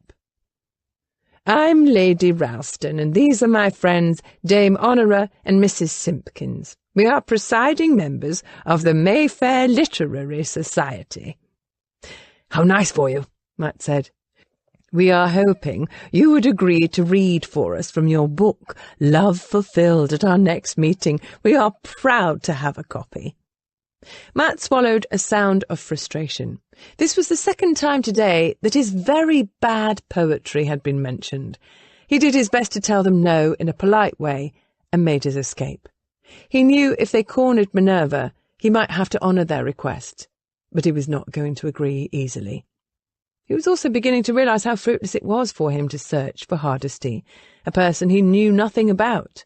He could quiz the servants, but he would have to go through all the footmen, since he had no idea which Minotaur had delivered the note. Ready to leave the Evanston route, he searched out his grandmother. Minerva was surrounded by friends. When he suggested they leave, she informed him she was enjoying herself. Then may I leave? Matt was not in the mood to wait. He needed to talk to Willa. Go on, Minerva said, but send back the coach. I promised Lady Carhill a ride home. You may have it. I'll walk. The distance was not far. Also, if presiding members of the Mayfair Literary Society approach you, tell them I don't do readings. I will, was the breezy reply. Given permission to go, Matt didn't say his goodbyes to his host and hostess. Diana Evanston was presumably in the study waiting for him, and Matt had no desire to look her husband in the eye. He set his hat on his head and left the house. The night air was cool. The considerable traffic on the street grew sparser the closer he travelled to home. Matt wasn't one for the affectation of a walking stick. He passed several gentlemen carrying theirs. They twirled them, and several saluted him with them. A few acted as if they wished to engage him in conversation. Matt kept walking, his mind working on what he would say to Willa, what he wanted to say. He turned the corner onto his street. Lamps burned by his front door. He prayed Willa was home. Since she'd left with her mother, she might not be. And that would be the test, wouldn't it? If Willa chose to return to his home, then there was a strong chance for them. If she hadn't, then he'd find her, and he would make her listen to him. A thick-set man stepped out from the shadows. He wore a heavy coat on such a pleasant autumn evening, and a hat pulled low over his eyes. The Duke of Camberley? Matt stopped. Since he was taller than most men, few ever picked fights with him. He also knew how to hold his own. What do you want? Mr. Hardesty sent me, the man said. He slurred his words the way those born around the docks spoke. Curling his gloved hands into fists, Matt asked carefully, What does Hardesty want? The man reached inside his coat. Matt half expected him to hand over another folded note. He thought about overpowering the man and dragging his carcass to his house. There, he'd do what he must to squeeze information about Hardesty out of him. But the man surprised him. Instead of a note, he held his fingers out as if they had a hold of something. Matt couldn't make it out in the dark. "Go on, take it," the man said. Matt held out his gloved hand. The man dropped a thick curl of rich brown hair into his palm. "Your wife wants you to come with me. If you don't, she will be sorry." "What have you done?" "Let's wait to find out, Your Grace." "I am not going with you anywhere until I know she is all right." Because if she wasn't, Matt was going to murder the man. "Oh, she's fine, for now. Lovely thing she is, Your Grace. A tasty bit. Mr. Hardesty has buyers for her. He hoped you would listen to reason, but if not, there won't be any slack for us." Matt closed his hand over the curl. He wanted to pound the man into the ground. "How did you take her?" The blackguard grinned. He was missing 2 front teeth. Matt had an urge to knock the rest of his teeth down his throat. "We nabbed her from her bed right there in your big house. We are so good, no one even knows she is gone, except you and me. Are you coming, Your Grace, or is she mine?" So Willa had come home to him. She'd been waiting for him. Or the man was lying. "You tell Hardesty he's a bastard." "You can tell him yourself, Your Grace. But first, you must come with me." "Lead the way." Matt could be walking into a trap, but his every instinct said the man was speaking the truth. Hardesty had Willa. He followed the brute back behind the houses to an alley. 2 small horses were tied up there. "Take your pick, Your Grace." He was growing cocky. Matt would relish the moment when he changed the tables on them. His horse groaned when he climbed on top of it. The saddle was too small, and Matt had to let down the stirrups. "Be careful with my animal," the man ordered. "I value that horse." "As much as you value my wife's life." Matt didn't hide his disdain. "I don't give a rat's arse what becomes of her, Your Grace. I'm paid to do a job, and I do it." On those words, Hardesty's man put his heel to horse, and off he went. If Matt believed Willa was in their clutches, then he'd best follow. He followed. Willa's assailants had bound her arms, wrists, and legs, and had carried her out of the house as if she was little more than a rug.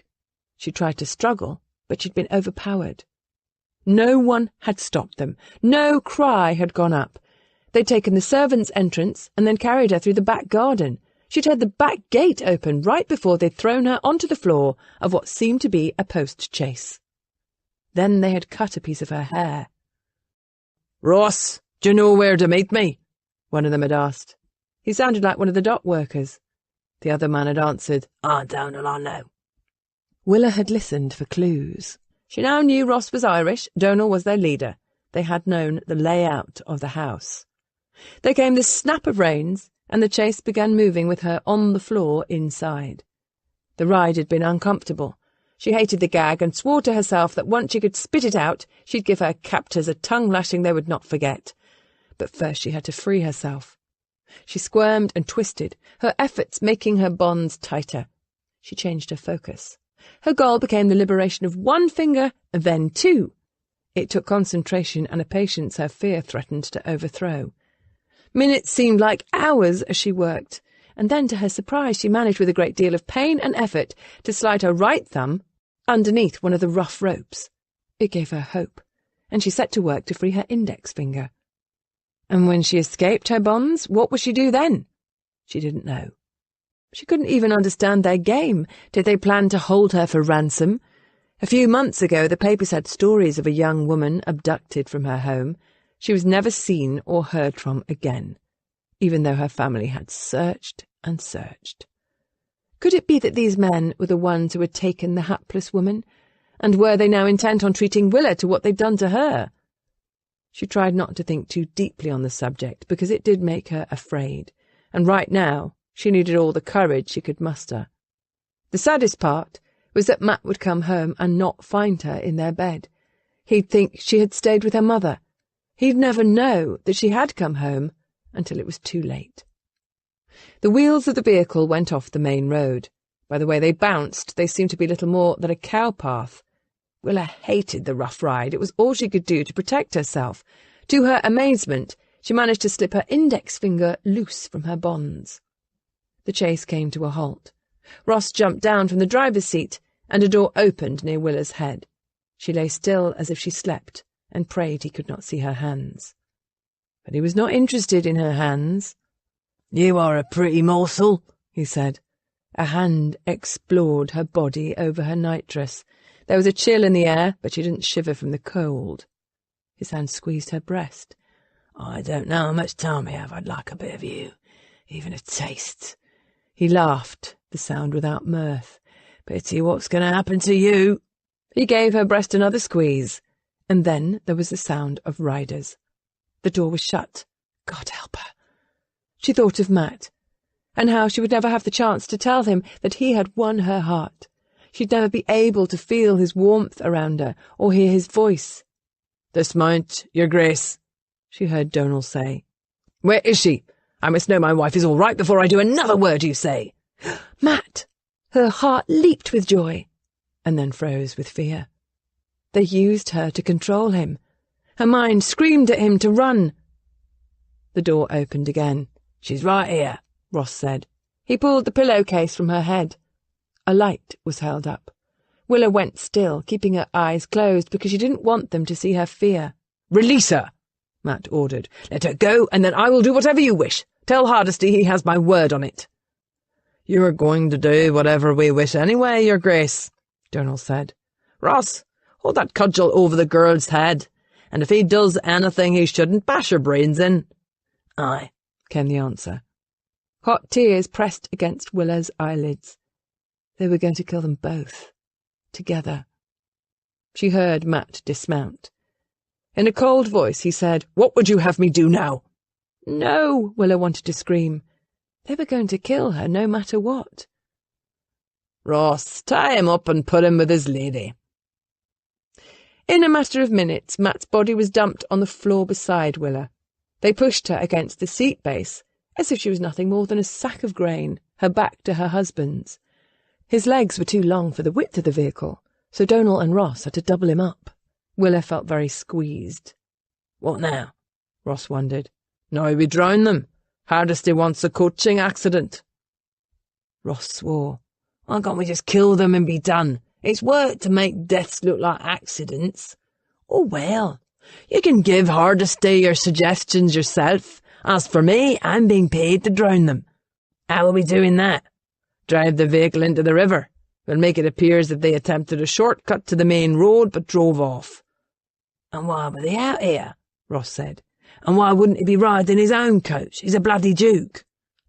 Donal did not like the questions. "If he had come home in his coach, I would have used it. But don't tell me dukes don't hire chaises, they do." "Yes, but why are they out here?" "I asked the same question," Donal said. "Hardesty said not to worry, he'd have a story. He wanted them drowned along this road. It's a shortcut to somewhere." Miller knew where they were going to be taken. There was a shorter route to Mayfield that did follow 2 tracks along the River Lee, the same river where they had been fishing earlier. No one would question their being there. "He always has a story. It's easier just to break necks, nice and clean." "But it is sad. She is a sweet thing," Ross said with regret. He sighed. "All right, then, what is the plan?" Willa strained to hear the tale. 2 fingers clasped hers. She started, thankful she had a gag, or she would have made a sound in surprise. His thumb felt for her ropes. His hands were larger and stronger. She tried to slip his finger under her ropes. They were too tight, but she could slip her free fingers under his. She might be able to free him. She pulled while he twisted and yanked on his hand. Meanwhile, Ross and Donal discussed the plan. "We're going to tip the coach into the Lee, horse and all. The horse won't stand for it," Ross protested. "We'll shoot the horse," Donal answered. "Well, we will. I'll not be party to killing a horse. Donal, you can't ask that of me." "And how do we make it appear a coaching accident if the horse is free?" "He escaped." Ross spoke as if the answer was simple. "Animals are smart. He freed himself from his traces and swam to shore." "He freed himself," It could happen. Listen, that horse is worth money. We sell it, we make a bit more. There was a beat of silence. Aye, Donal agreed. You can sell it.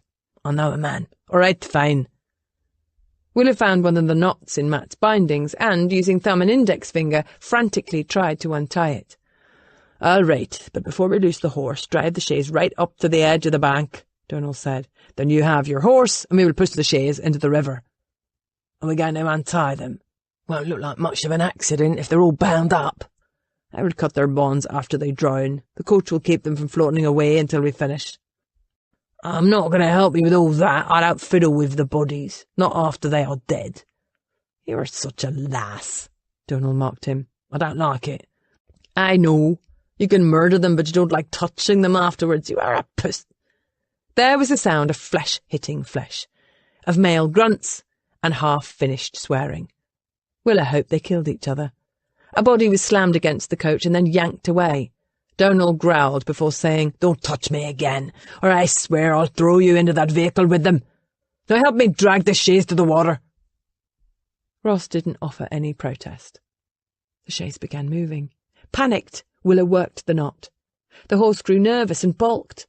Ross swore while Donal shouted orders. "Make sure we are as close to the bank as possible. We're going to pitch it in on its side as if it fell over." The coach moved forward a few feet. Matt tugged on her ropes. "Don't do that," Willa silently warned him. That was how she'd made her so tight. And then she realised he had one hand free. "We need to cut the horse loose, Donal. There is no sense to this. He's skittish." Choice words were Donal's answer, and then there was a sound of racing hooves. "I thought you had him, Ross." "I can't see what you're doing. It's black as hell here. The damn beast bolted before I could hold him." "You can go after him as soon as we push this chaise in," Donal said. "Come, give me a hand. I want this done." The chaise began to rock in one direction and then fell back. "Put more into it," Donal snapped. "I need to chase that horse before someone else nabs him." "The coach first. Come over here. Heave to. 1, 2, 3. The chaise tilted. For the span of a heartbeat, it seemed to hold itself up by 2 wheels, and then it was falling into the water. Chapter 13. With Willa's help, Matt had one hand free, and he managed to slip the other from the ropes just as the chaise hit the water. His and Willa's bodies tumbled over each other. Water poured in through the windows and any crack in the hired vehicle. 3/4 of the chaise's cab filled with cold water, and then it hit the riverbed and stopped. Thank God. He reached out, catching Willa with one arm and lifting her out of the water so she could breathe. The knot in her gag was wet, and the cold river water made his hands clumsy. He attempted to pull the cloth up and succeeded in lifting it over her head. He yanked the wet gag from her mouth. She took a huge, sputtering breath, her chest heaving as if her lungs couldn't take in enough air. He covered her mouth with his hand, warning her to silence. "Keep your head above water," he whispered. She nodded, her body going into a spasm of shaking, but she controlled herself as best she could. "That's my girl," he answered. Both of their legs were bound, but he could stand propped against the chaise, and she rested on his body. The river's current was swift. There was enough water to send the chaise floating if they weren't careful. The vehicle rocked slightly as he started trying to untie Willa's hands. On the bank, Ross asked, "Did you know it was shallow here?" "I did. You think I'm going to swim out to cut them free?" "I'm going for the horse. I don't want him to run too far." "Go on," Donal answered. "Don't enjoy yourself too much," Ross called. Matt thought of Donal's knife. "I'll meet you at the Blue Boar," was the barked reply. There was the sound of a horse riding off. Donal would be coming. The inside of the chaise was ink black. It rested on its side, the door over Matt's head. He lifted Willa the best he could with one arm to keep her head above the water, while he prepared for that door to open. And yet, when it did, Matt felt his heart give a start. A human-shaped head was silhouetted against the night sky. Donal couldn't see anything inside the coach. It was impossible. Matt punched upward with all his might. He struck the man square in the face. Donal lost balance and fell backward into the water. Overjoyed by his good luck, Matt took hold of Willa by the back of her nightdress. He grabbed the side of the door and attempted to pull his big body out of the coach. His bound legs were a hindrance, as was Willa's weight, even as slight as she was. When he had an arm and an elbow outside the coach, he thought to raise Willa up first. A fist came down on Matt's head. A flash of stars momentarily blinded his vision. Donal then gripped Matt by the hair to jerk his head back for another blow. However, Matt was the larger man. He was hampered by his hold on Willa, but he refused to let go of her. Instead, he released his hold on the coach, blindly reaching for Donal. His hand found material, and Matt allowed his weight to fall, dragging the bastard into the cab after him. Now it was Donal who was thrown off, as he landed head first into the water, swirling up to Matt's waist. Donal tried to rise to find his footing. Fury took hold of Matt. He was fighting for both his and Willa's lives. It was as if he had the strength of 10 men. He used his elbow to smash Donal's head against the wall. Donal cried out at the blow, but before he could react, Matt shoved him under the water again. This time Matt was not going to let him up. He was also determined to push Willa out the door. He wasn't gentle. He couldn't afford to be. Donal had grabbed Matt's legs and was trying to topple him. However, Willa had blessedly managed to free one hand and, with a boost from Matt, pulled herself out of the coach. Believing her safe, Matt gave his full attention to his attacker. He brought his hands down, capping the top of Donal's head. Matt had the advantage of being taller and more muscular, but Donal was a cunning fighter, who had his own good amount of strength. He tried to bite Matt's thigh to make him let go. Matt just pushed him deeper. The interior of the coach was as black as Hades. Donal's hands were like claws. He was struggling for breath now, and still Matt held him down. He thought of Donal's wicked knife. He didn't know why the man wasn't using it. Donal tried to roll away from him. Matt would not let him escape. If Matt didn't stop him, Donal would harm Willa. Donal's hands began to flail. Bubbles rose from him, as if he could hold his breath no longer.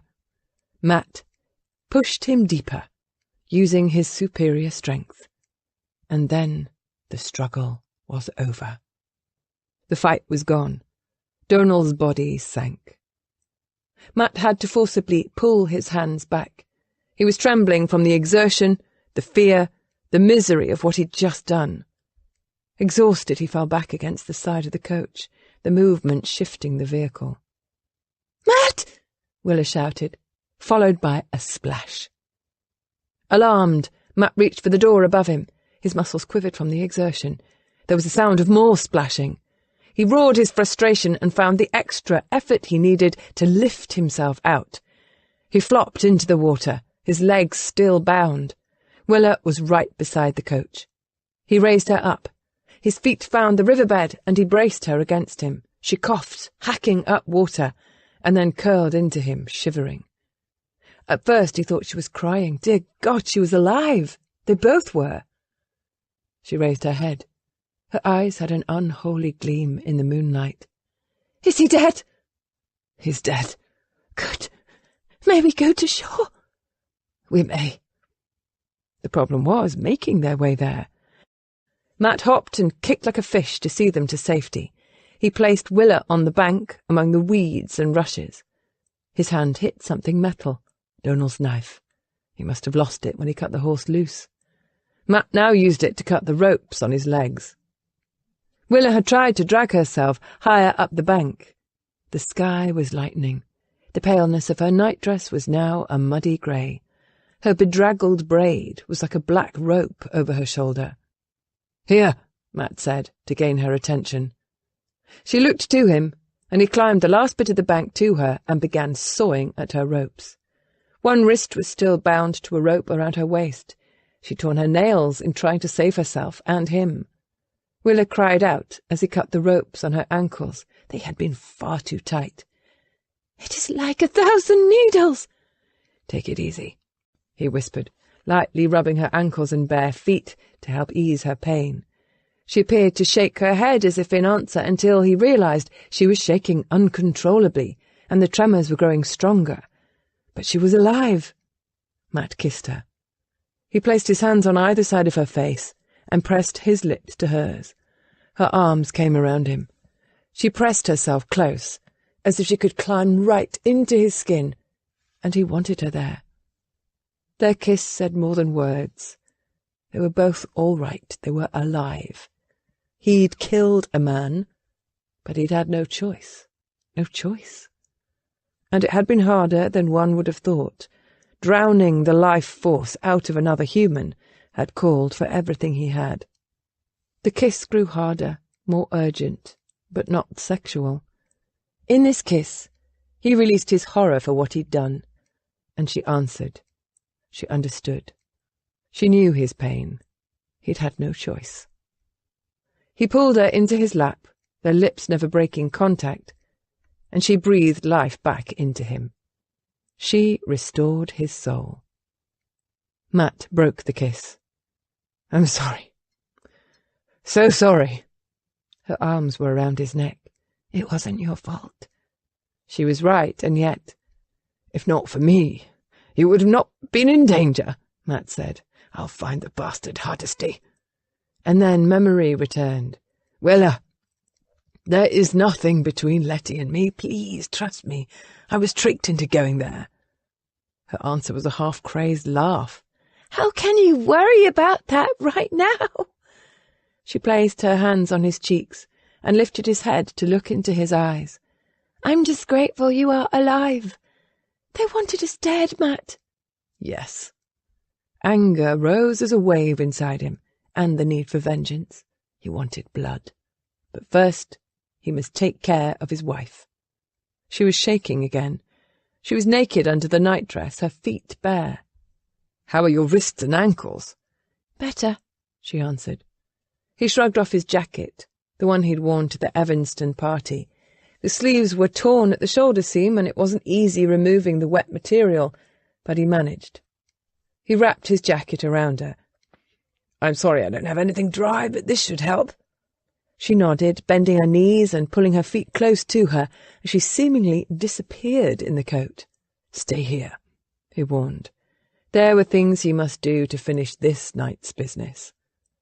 He waded back into the water toward the coach. He was in stocking feet. The river mud had sucked away his evening shoes. He climbed back inside and lifted Donal's body up. It took a good amount of effort, but he managed to drag it out of the coach and then roll it into the water. "What are you doing?" Willa asked from shore, her voice carrying in the stillness. He let Donal go in deeper water, and the man floated away. "What did you do?" Willa demanded as he splashed back to shore. Matt climbed the bank before answering. "I didn't want anyone to find him or associate him with the Shays." "Why not?" "It seemed prudent." She studied him a moment. "You aren't going to tell the authorities about this, are you?" No. One of the horses was still tied and waiting. He walked over to it. Matt was shaking as well from the night air and the aftermath of what he'd done. He led the horse to Willa. "Why aren't you going to report what happened?" she wanted to know. "Those men tried to kill us." Her spirit was returning. "One is still free." "I know." He picked up the knife. "We should have the magistrates storm the Blue Boar." "We should," he agreed, not sharing his true thoughts. "Let's go then," she said. She was still shivering, but she came to her feet. He needed to see her safe before she caught her death, before they both did. He mounted and then reached for her hand to pull her up in front of him in the saddle. She settled into him. He sent the horse forward. "Matt, what is this about?" she asked. "It can't be about blackmail, not any longer." "No. Whoever is behind this wants more than money." He told her all, needing to go through it in his own mind. He spoke of blackmail and of William's secret, and of Minerva's belief her oldest son had been murdered, of the notes at the ball that were still in his pocket and probably hopelessly ruined. Willa listened. Matt knew he should not involve her in this. As if reading his mind, she prodded, "Matt, they took me from our bed. They knew the floor plan of the house." "You came home to me." It was as he had hoped, and it had almost cost her life. She looked up at him. I didn't come home to you, Matt. I came home to us. He kissed her head. Yes, us. However, his wife's practical mind was working. Matt, why would Hardesty move on to murder? That is what I'm wondering. If I'm dead, I can't pay him anything. And there must be a purpose to his scheme tonight.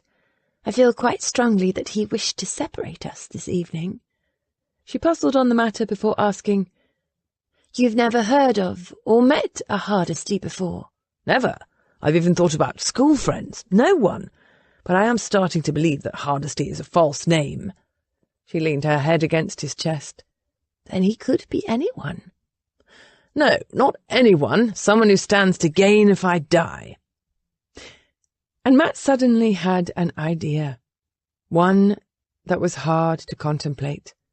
However, as he considered it, possibilities fell into place. It was a betrayal. He would need proof before he accepted it, such as meeting Ross at the Blue Boar. Whatever money Hardesty paid the villain, Matt would pay more. Matt looked at the sky. Dawn was near. They reached the main road.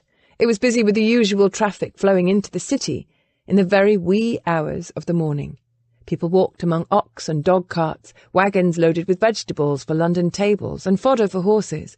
Everyone was too busy to notice anything unusual about them. He rode straight to his house. Here the hour was too early for anyone to notice them. As he pulled the horse up, the front door opened, and a harried marshal ran out. "Good morning, Your Grace." He sounded his usual self, except anxious eyes took in Matt and Willa's shabby, damp appearances. "We have been most worried when we found the Duchess missing." "As you should have been," Matt said. "We did not share this information with the Dowager," Marshall added. Quite wise. Matt dismounted and then took Willa in his arms. "Have a hot bath prepared immediately for the Duchess." He didn't wait for his orders to be obeyed, but carried his wife into the house and up the stairs. Her complexion was almost bloodless. She clutched his shirt with one hand. Annie waited anxiously in their room, and then almost fell back in horror when she saw Willa in her nightdress, caked with mud and damp, and both of them smelling of the river. "Your Grace, I am relieved to see you." "As we are to be here. A bath is coming for your mistress. Meanwhile, fetch the brandy and 2 glasses. Annie hurried to obey. "You can set me down," Willa said. "I'm not that fragile." She was shaking again. "Perhaps I like holding you." Her response was to rest her head against his shoulder. "We are most fortunate." He grimly nodded. Annie brought brandy.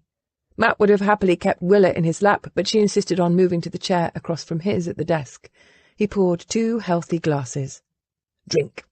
He set her glass in front of her, and she took a sip. She understood the restorative power of brandy. He drained his to show her how it was done. Willa frowned. "I don't like it that much." He smiled. "You are feeling more yourself." "Why? Because I'm arguing with you." He let his smile be the answer. Matt stood up and crossed to the wash basin. The water was hot. He could have blessed Annie. He washed his face and his hands, all the while keeping a watchful eye on Willa as she sipped more of the brandy. Colour was now returning to her cheeks. Footman appeared with a bath. Annie set up the privacy screen so that Matt and Willa were blocked from their view. "She thinks of everything," Matt murmured. Willa heard him and nodded. However, he now had a new idea. After the footman had left, Matt sought a quiet moment with Annie. "Are there servants or workmen around this house who go by the names of Ross or Donal?" "Is Ross Irish?" "Yes." Annie nodded. "There is a stableman named Ross. He is not in your employ." "Has he been in the house?" Willa asked. "A time or 2. Cook is sweet on him. Mrs. Snow is partial to him as well. You know how the Irish are. We can work with anyone, Your Grace." "Thank you, Annie," Willa answered. "Would you leave us now?" The maid bobbed a curtsy and left the room. "Well," Willa said, "we now know why Ross knew his way around the house." "Shall I have a conversation with Mrs. Snow and cook, or should you?" "Marshall should," she said. She was right. Willa took off the fouled nightdress and climbed into the tub. She washed the river off her body, then it was his turn. He'd shaved while she'd bathed. "I'm exhausted," Willa said. Matt nodded, not wanting her to know what he planned. She put on a clean gown. "A few hours' sleep, and then we must speak to someone. We must report what happened." Yes, he wanted her to sleep. No, he was not going to wait. He could not relax with Ross free to run. "Have you ever heard of the Blue Boar?" Willa asked. She got into bed. As a matter of fact, he had. Most gentlemen knew the whoring hell called the Blue Boar. No. She'd be furious that he lied. It might even spark a setback between them. He would run the risk. Her safety depended on it. Willa sighed and closed her eyes. Her breathing had grown even and regular. He began to dress. Annie could wake her later after he was gone. He was pulling on boots when Willa said, "Where are you going?" She wasn't asleep. He could have cursed. She sat up. "Downstairs. I have something to discuss with Marshall." He pulled on his jacket. Willa rose, her wet braid hanging down her back. "No, you haven't. You are going to find Ross. Matt, please." He kissed her objection away, and he kissed her the way he'd wanted to. He couldn't help himself.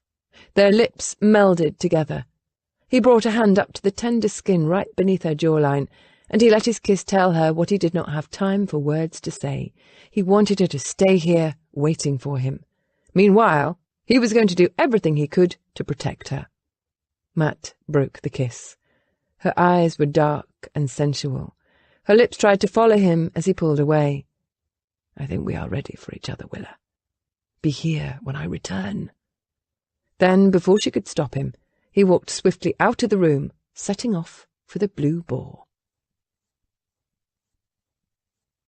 Chapter 14.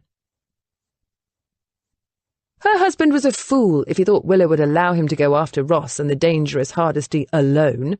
He needed her. She ran to the wardrobe. She grabbed the first day dress she saw, a marine blue with yellow lace, and threw it over her head, right over her nightgown.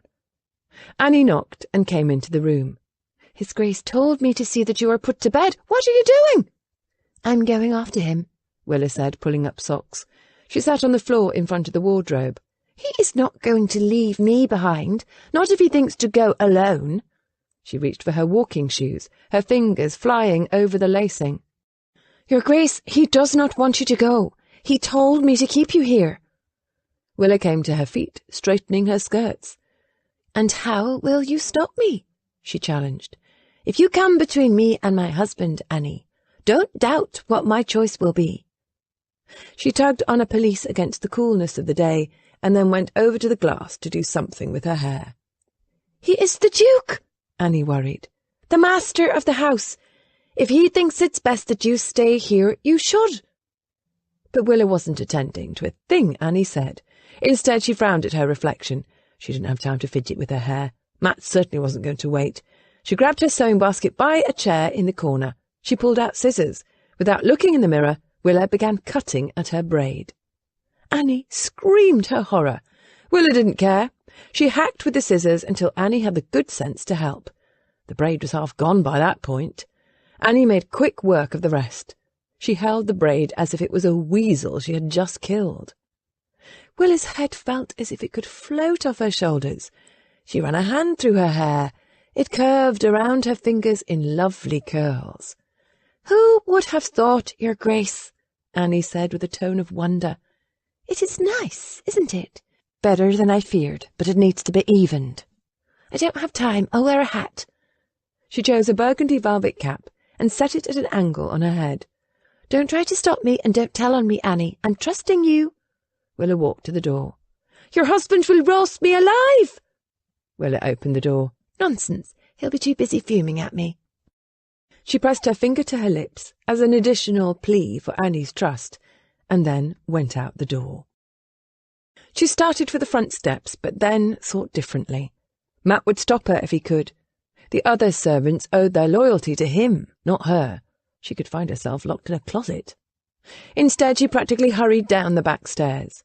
On the ground floor, she cracked open the stairway door and had a moment of confusion as she wondered which way to go next, toward the front door or out the back. Then she heard Matt's deep voice in the foyer. He was still here. There was the sound of a chair being pushed back in the breakfast room to Willa's right. She stepped back just in time to avoid being seen by the dowager as she exited the room. Minerva called to Matt, as if just seeing him leave. "Where are you off to?" his grandmother asked. He answered something non-committal. His words didn't carry the way the dowager's did, but Willa could tell by his voice that he was impatient to go, and that he didn't want anyone to know what he was about.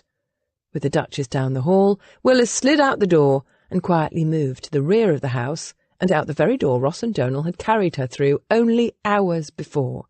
She moved to the front of the house, ducking behind a low wall when she saw Matt striding down the street. Willa made up for her shorter legs with determination. She reached the street and started following Matt. He was on a mission. He walked to the end of the block to where there was more passing traffic. She caught sight of what she should have noticed earlier. One of the footmen had been sent ahead of Matt and had hailed a hack. If she didn't hurry, he'd leave without her, and she was not going to let that happen. "Toomey Street," Matt told the hack driver. The man raised his brows as if to say that nothing good went on at Toomey Street. Matt could agree with him. However, once he handed the man coin, the driver was ready to go. Matt climbed in. To reach their destination, the driver needed to travel in the opposite direction. He started to turn the corner, but several young maids with shopping packages crossed the street in front of them. Matt settled back, annoyed at the delay. The hack's door opened, and a petite woman climbed in and plopped herself right next to Matt. She had to lean out to close the door. "All right," Willa said. "I'm ready to go." As if on command, the hack started on its way, before Matt prodded himself to say, "You are not going." He leaned toward the window, ready to demand that the driver pull over, but Willa tugged him back. "No, Matt, I am going. You can take me back to the house, but I will find another way to reach the Blue Boar." "Willa, it is no place for a gentlewoman." "I know. There is a murderer under its roof." "Exactly. I can't let you risk your life." She frowned as if he spoke gibberish. "I can't let you risk your life. I'm trying to protect you." "Willa!" "Matt!" Her voice overrode his. She was petite and ferocious. "I will not let you do this alone. I know it is dangerous. So is being bound and gagged and thrown in a river, but we managed, together, to escape. You need me, do you understand? And I need you. If something happens to you, well, I would never forgive myself. You can appreciate that, can't you? Would you let me go alone?" "I don't want you to go at all." "I wonder if Kate would agree. Or Alice, or Jenny, or Amanda.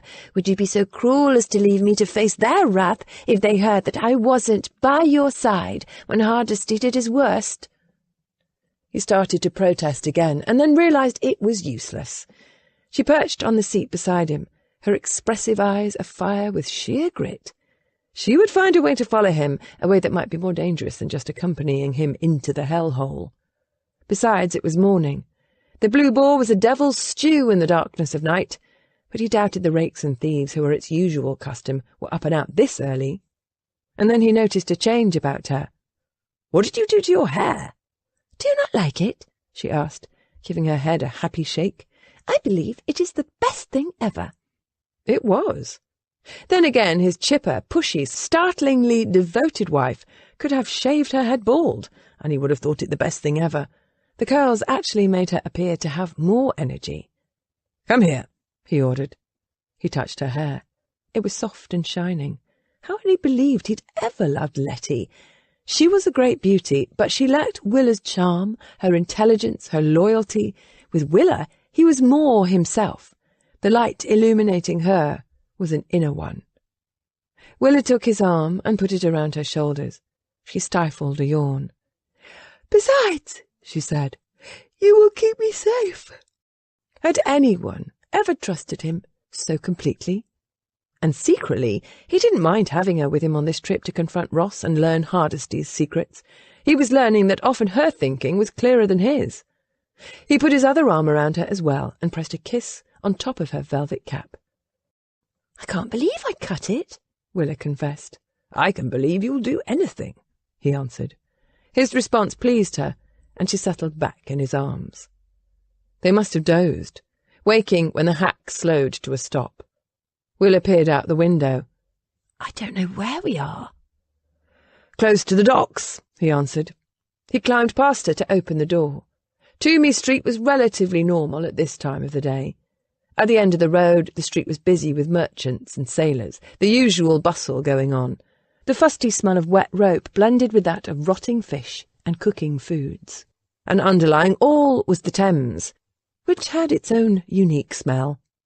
He had no doubt that the Blue Boar was open. Whorehouses, especially in this area, rarely closed. Matt paid the driver and helped Willa out. She looked around. I don't find this threatening. He didn't comment, but put his arm around her waist, the way men and women commonly walked around this area. They hadn't gone far before Willa whispered, I rather like this. Are you treating me like a doxy? He almost fell over his feet at the use of the word. Of course she noticed, and she laughed, the musical sound light-hearted. You're having too much fun with this, Matt accused. It is nice to go wherever I wish, she admitted, provided I have a strong man beside me. He liked the description. But in the next breath, she asked, Do you have an inkling where the Blue Boar is? A bit, Matt answered. He nodded to a faded sign. One of the hinges was broken, and all the metal was rusted with age and London's bad air. Time had weathered the Blue Boar's head, but the tusks could still be seen easily. Oh, dear, Willa said. He opened the door. She drew a deep breath and marched through it. The ground floor was blocked off, and there were no stairs up. Instead, customers had to go downstairs to the tavern, and a doorway that could be easily controlled. Stay behind me, Matt ordered. He went down and opened a heavy door into a large tavern room that at night was packed with card players and drinkers. There were several taps, and tables and chairs from one wall to the next. This morning, the place appeared almost deserted. The air smelled of stale ale, old gin, and the odours of unwashed men. A group sat hunched over drinks and their cards. They appeared exhausted and gave Matt only a passing glance as he entered the room, until they saw Willa. Then all heads turned. She was wise enough to wrap her arms around him. He was beginning to like her doxy role. He walked up to the barman, a burly man with a grizzled growth of hair on his face and belly as big as a sow's. Off to the side was a thin, yellow-haired woman. She had a hard face with a sharp nose. Her features weren't unattractive until one noticed the apron around her waist was filthy. She gave Matt a hard look over when he approached, and then licked her lips. Matt wasn't interested in an invitation. He set a coin in front of the man. I'm looking for an Irishman named Ross. I'm not one for knowing Irishmen, the barman answered, his own brogue quite pronounced. He didn't make a move toward the coin. However, the woman snatched it up. I might be. She looked around the room and shrugged, as if there wasn't anyone she feared present. How do you know this Ross? He has a horse for sale. She nodded, as if he'd confirmed a piece of information. He can't pay what he owes me until he sells that damn nag. Where is he? She grinned. Her teeth were crooked and brown, and he knew what she waited for.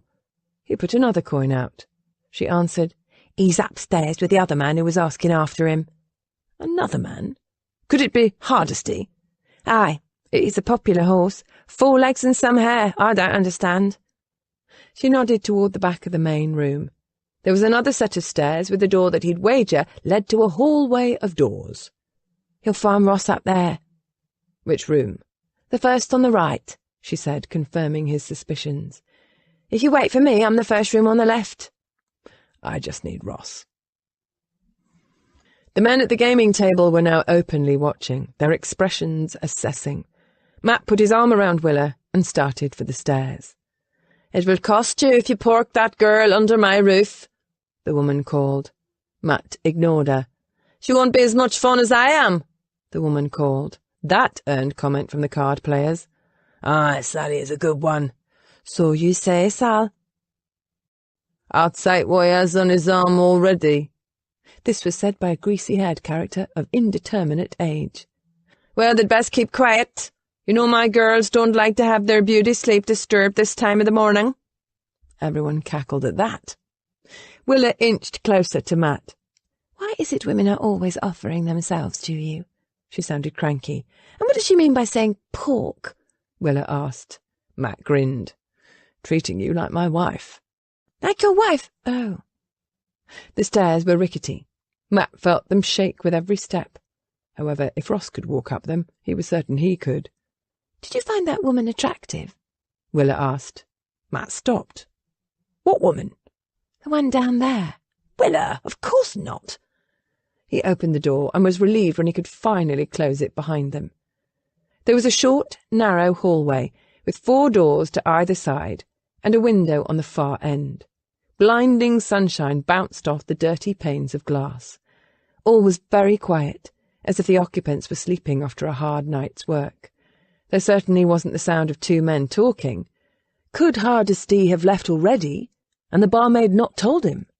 She had appeared perverse enough to be humoured by such a trick.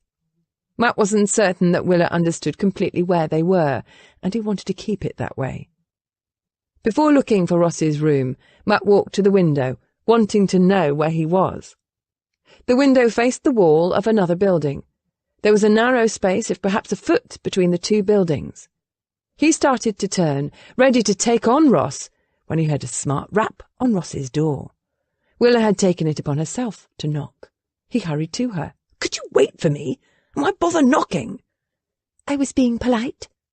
There was a clip to her tone. Matt frowned. "Are you angry?" "No, why should I be?" More clipped tones. She stared at the door as if she could bore a hole through it with her eyes. Her chin was set at that angle women adopted when they were spitting mad. "You are angry." She didn't bother to answer, but knocked again. Matt leaned against the doorframe, puzzled. "I have sisters. I know when women are angry with me." Willa faced him. "I'm tired of your sisters." "I have sisters," she mimicked. "I am not one of them. I have my own emotions." "Such as jealousy?" The thought rather pleased him. It meant she cared. She rounded on him as if he'd pinched her. Her chin lifted. "I'm not jealous. However, I'm tired of women always making over you. They are bothersome. No, worse, they are rude." "You don't need to be jealous, especially over that creature downstairs." He paused and added, "Or any other woman, Willa. Those lads were making comments about you."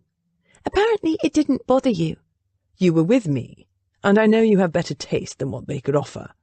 "You are always so sure about things." He frowned at her. "Do I need to be worried?" What was she saying? Her glance met his eye and then shifted away. "We aren't a love match." He might argue that point, but before he could, she said, "Or truly man and wife." Matt forgot about Ross and Hardesty and everything else in the world. "Are you telling me you are ready?" "For you to pork me?" Her use of the word made him grin. She was both bold and innocent, a fascinating combination. "Yes, I am," she admitted, without waiting for his response. "I've thought about our conversation yesterday." "And about last night?" Her brows came together. "I want to trust you." "You can." The door across the hall cracked open. "Pipe it down out there!" a woman croaked out at them. The door slammed shut. Willa gaped at the door that had opened, speculation in her eye. "They sleep during the day," Matt explained. "That really was a whore?" Her eyes widened as if she was scandalised, but then she laughed, covering her mouth at the last minute to stifle the sound. "I'm also done waiting for Ross," Matt said. He reached for the door handle. It wasn't locked. He pushed it open, ready to charge into the room, but then drew back immediately. He thought to cover Willa's eyes, but he was too late. She was right behind him and had a good look at the Irishman in the bed, his throat cut and the sheets stained with blood. On the floor beside the bed was the body of a woman. Willa's scream would have woken the dead. Certainly, it woke the whores. Chapter 15. The door across the hall opened. The strumpet marched furiously out of her room, her fists clenched. She wore a filthy chemise and nothing more. But she wasn't the only one. Sleepy, grumpy women in different stages of undress opened their doors to complain. "I told you to pipe it down," the strumpet said, ready to take on Willa until she caught a glimpse of Ross in the blood-soaked bed. Her screams did not stop. She backed toward her doorway. The others surged forward and then began screaming and screaming. Matt heard booted footsteps charging up the rickety staircase, and he made a quick decision. Too many would jump to the wrong conclusion. He'd come looking for Ross, and here Ross was dead. This was not a place where people listened to rational explanations. "Come," he ordered, grabbing Willa's arm and running to the window. He tried to raise the sash. It wouldn't budge. He gave it another hard lift, and it went up just as the door on the other end of the hall opened. The card players came pouring in to mix with the screaming whores. Matt lifted Willa through the window and said, "Run!" She ran, with him at her heels. The space between the two buildings was a tight fit for him, but the sight of a man sticking his head out of the blue bore put wings to his feet. They reached the street. Someone was coming out of the gaming den's front door. Matt took Willa's hand and they ran in the opposite direction. She was breathing heavily, but she was a game one. She did not give up. Matt dragged her into one of the pubs, racing with her to the back of the establishment. He found a back door and dashed out into the alley. This section of London was a maze of side streets and alleyways. He kept them moving until they reached a busy thoroughfare, Bermondsey. He sighed his relief. The traffic was heavier. "Are you all right?" he asked Willa. She'd lost her saucy velvet cap. He had no idea where his hat had fallen off either. "There was so much blood," she said. "And his throat." He nodded and tucked her hand in the crook of his arm. "Let's just walk. We are all right. No one should associate us with that." "So much blood." "Willa, don't think on it." "How can I not? There was another body in the room, wasn't there? How could Hardesty kill both of them?" "He didn't want a witness." "That poor girl." Matt nodded, his attention taken by the sight of a hack making its way down the street. He waved, catching the driver's attention. He gave the driver his address and climbed into the cab after Willa. She all but collapsed in his arms. They held each other close. His heart still pounded from the escape. She had her head against his chest and gripped a portion of his shirt. It was a great relief to see the hack turning onto London Bridge. "Matt, what is going on?" "I'm not certain," he answered. "But you have a suspicion. You asked after Hardesty." "I'd hoped he was with Ross." "Apparently he was." She lifted her head. "But the woman didn't say anything about him leaving. He could have been there and we wouldn't have known because we don't know who he is." She paused, her gaze narrowing on him. "Unless you believe you know this Hardesty. Do you?" He looked down at her, his courageous, wild little wren. "The less you know, the better." "Obviously not," she reminded him. "Is Hardesty someone close to you, that you have met, that I could know?" "Willa, if what I believe is true, then this could upend my family. Until I'm certain, silence is your protection." She pushed away from him, sitting up. "Willa." "No, Matt. I will not be placated." "That isn't it at all." "Isn't it? This does concern me, and I'm tired of being protected. Even if there hadn't been an attempt on my life, I'd be concerned because Hardesty is apparently determined to see you dead. I'm not ready to let go of you yet. Or perhaps I'm not the woman you want." She sat back on the seat, keeping a distance from him. "I hadn't thought of it that way." "Willa, you are misinterpreting." The hack pulled up in front of the house. Instead of staying so they could talk, Willa opened the door and hopped right out. She strode into the house where Marshall held open the door. Her movement was purposeful, her displeasure clear. Matt had to pay the driver before he could follow her as quickly as possible. By the time he entered the house, she had already gone upstairs. She might be petite, but she could move fast. "Excuse me, Your Grace," Marshall said, approaching him. "The Dowager is out. However, she instructed me to remind you of the Mallory dinner party this evening." "The Mallory dinner party?" Sir Bernard and Dame Sarah Mallory are hosting a dinner in honour of a visiting Italian singer." After what Matt had been through over the last evening and morning, there was no possible way that he was going to listen to Italian warbling while dancing attendance on his grandmother. "Tell her my wife and I must beg off. We desire this evening for ourselves." Minerva would be annoyed, but Matt had other plans, and they all centred on Willa. He took the stairs 2 at a time. The bedroom door was open. The bath had been cleaned up by the ever-efficient Annie. Willa was pulling stacks of clothes out of the wardrobe. "What are you doing?" he asked from the doorway. "I'm moving. I no longer wish to share a bedroom with you." She began pulling out shoes. One of them was his. She threw it back into the wardrobe. "We aren't going to have separate bedrooms," Matt said. She looked at him. "You don't make all the rules, Your Grace." "My house." "My money." He didn't like that comment. "What am I going to do, pork you from afar?" She had no answer. He decided to ask a question that would grab her attention. "Are you truly in love with me?" That stopped her movements. She didn't look at him. Matt closed the door. "You told me you were." "I don't remember saying that," Willa said slowly. "It was last night when you were angry with me over Letty."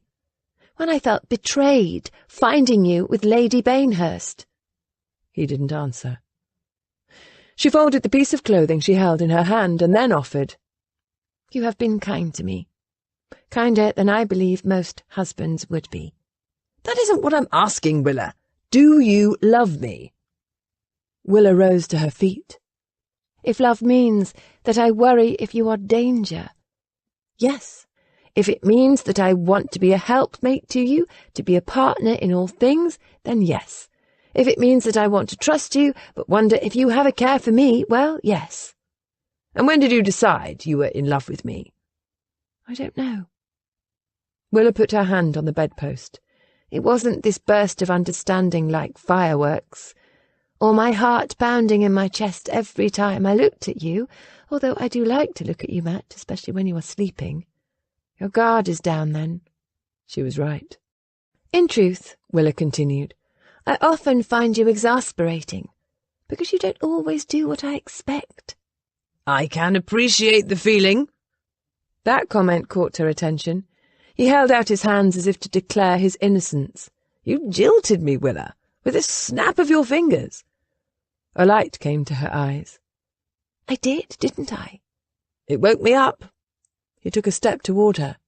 "Everything you do makes me more aware of what I'm saying and how I'm acting." Willa nodded. "Yes, like that. I understand. Love is quieter than I thought it would be, Matt. I read your poems. No, don't scoff. They are lovely." "Willa." "They are meaningful to me," she revised, "because they say something about you. And I admire how you are kind to people. No arrogance, no airs." "Thank you." Her lips twisted in self-deprecation before she said, "And then you married me even though you didn't truly want me. But you have been thoughtful and giving." "Willa, I want you."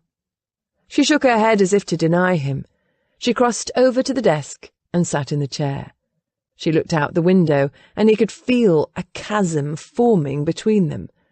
She was right. In protecting her, he was shutting her out. He wouldn't have liked that either. Matt spoke. "I believe my cousin George is Hardesty." Her expressive eyes widening, she faced him. "The lawyer?" Matt nodded. She frowned. "I have trouble connecting the fastidious George with the blood in Ross's room." "I know, and yet Hardesty knows things that only someone in the family would know." "What possible reason could he have? He is a successful man. Even my father admires him." "The oldest in the world. Jealousy." He walked over to the desk and sat in the chair opposite hers, eager to share his theory. "George's father and my grandfather were twins. It has always been a bit of a family jest that George's father should have been quicker. Well, it was a jest for Henry. George seemed good-humoured." "But if he wasn't?" He leaned on the desk. "Exactly. George has been kind to me, but in ways that my grandparents would have disapproved." "For example?" He came to my father's funeral when Henry had declared no one should attend. He defied Henry, but not in an overt way, and to be honest, Henry probably didn't care. He used George's services, but I never heard him give the man any consideration. But could George slit Ross's throat? Could he hire men to kill us? Grandmother is convinced Hardesty had a hand in William's riding accident. Willa chewed on the thought a moment. George hired men for you to catch Hardesty? He did for grandfather as well. Have you met these men? Matt drew a deep breath. I'm wondering if I have. If Ross and Donal were the men he hired. So he blackmailed the old Duke just for money? Matt understood that sort of greed was beyond Willa's understanding. Her father would have grasped it immediately. Or to balance matters out, he said. Perhaps he felt he deserved Camberley. He did know about William, he told me so. My mother mentioned William last night. She was aware of his nature. Apparently it wasn't that big of a secret. Neither was my infatuation with Letty Bainhurst. However, the stationery used for the notes sent to both Letty and me was from a study in the Evanston house. George was there. He had the opportunity to arrange everything. Including telling Lady Evanston that you wished to see me when you were with Letty. I did notice George in the card room. I saw him as well. He appeared to be playing, but perhaps it was watching. How would he know that I'd be angry and leave? Why would he wish to drive a wedge between us? I don't know, but I will ask him when I see him. We must go to the magistrate. We can't prove any of this, Willa. I could even be wrong and performing a terrible injustice to George. For that reason, I will handle the matter myself. Matt, no. It's my family, Willa. My responsibility. The last thing the title needs is more of our personal affairs airing out in public. If George is a murderer, there is no way this will be kept quiet. Nor can you let him go. We'll always be looking over our shoulders. She was right. Matt stood. Come here. Willa looked uncertain. She came to her feet and walked over to him. Almost reverently, he bent down, seeking her lips. I'm fortunate to be married to a wise woman, he whispered, his mouth inches from hers. I pray you never forget that statement, she whispered back, and then he kissed her. He kissed her reverently, hopefully, passionately. Her arms came around his neck. She stood on her toes. He picked her up and carried her to the bed. His fingers began working her lacings. Her hand slid inside his jacket, pushing it down over his shoulders. Dear God, he wanted this. He'd had her warmth beside him in bed, but it had taken all his willpower to give her the time she needed to heal. Matt lowered his arms, and his jacket slid to the floor. He pulled Willa down onto the bed beside him. He kissed her chin, her cheek, her nose, and her sweet ears before finding her mouth again. She laughed as if it tickled, and the sound made his heart grow fuller, the beat stronger. She loved him. He'd always thought true love was full of drama and turmoil. It wasn't. Love was the sense that he was right where he was supposed to be, that at last he'd found his home. They undressed in earnest now. Clothes were thrown, boots tugged off, ribbons unbound. He buried his hands in her hair, adoring the silky texture of her curls. He liked her hair. He'd tell her that, as soon as he finished letting her know how much he loved her. That was Matt's last thought. They were between the cool cotton sheets. The mattress felt good, and having Willa beside him felt even better. This was the best of married life, and he couldn't wait to be inside his wife. Are you ready to count? He teased, reminding her of her mother's advice to count backward and it would all be done. Willa laughed against his lips, her breasts flattened against his chest, her hips fitting with his. With one hand, he cupped her buttocks to him. 100, he said. 99, she answered. 98. He nipped her shoulder and then found her mouth and swallowed. 97. The tip of his shaft was right there. He pressed forward, sliding it between her legs. knowing how sensitive she was. She opened herself to him. 96. Matt looked down at her. Willa, don't ever be jealous again. You are the only woman I want. Her response was to shift beneath him, positioning right where he wanted to be. The only one? She echoed.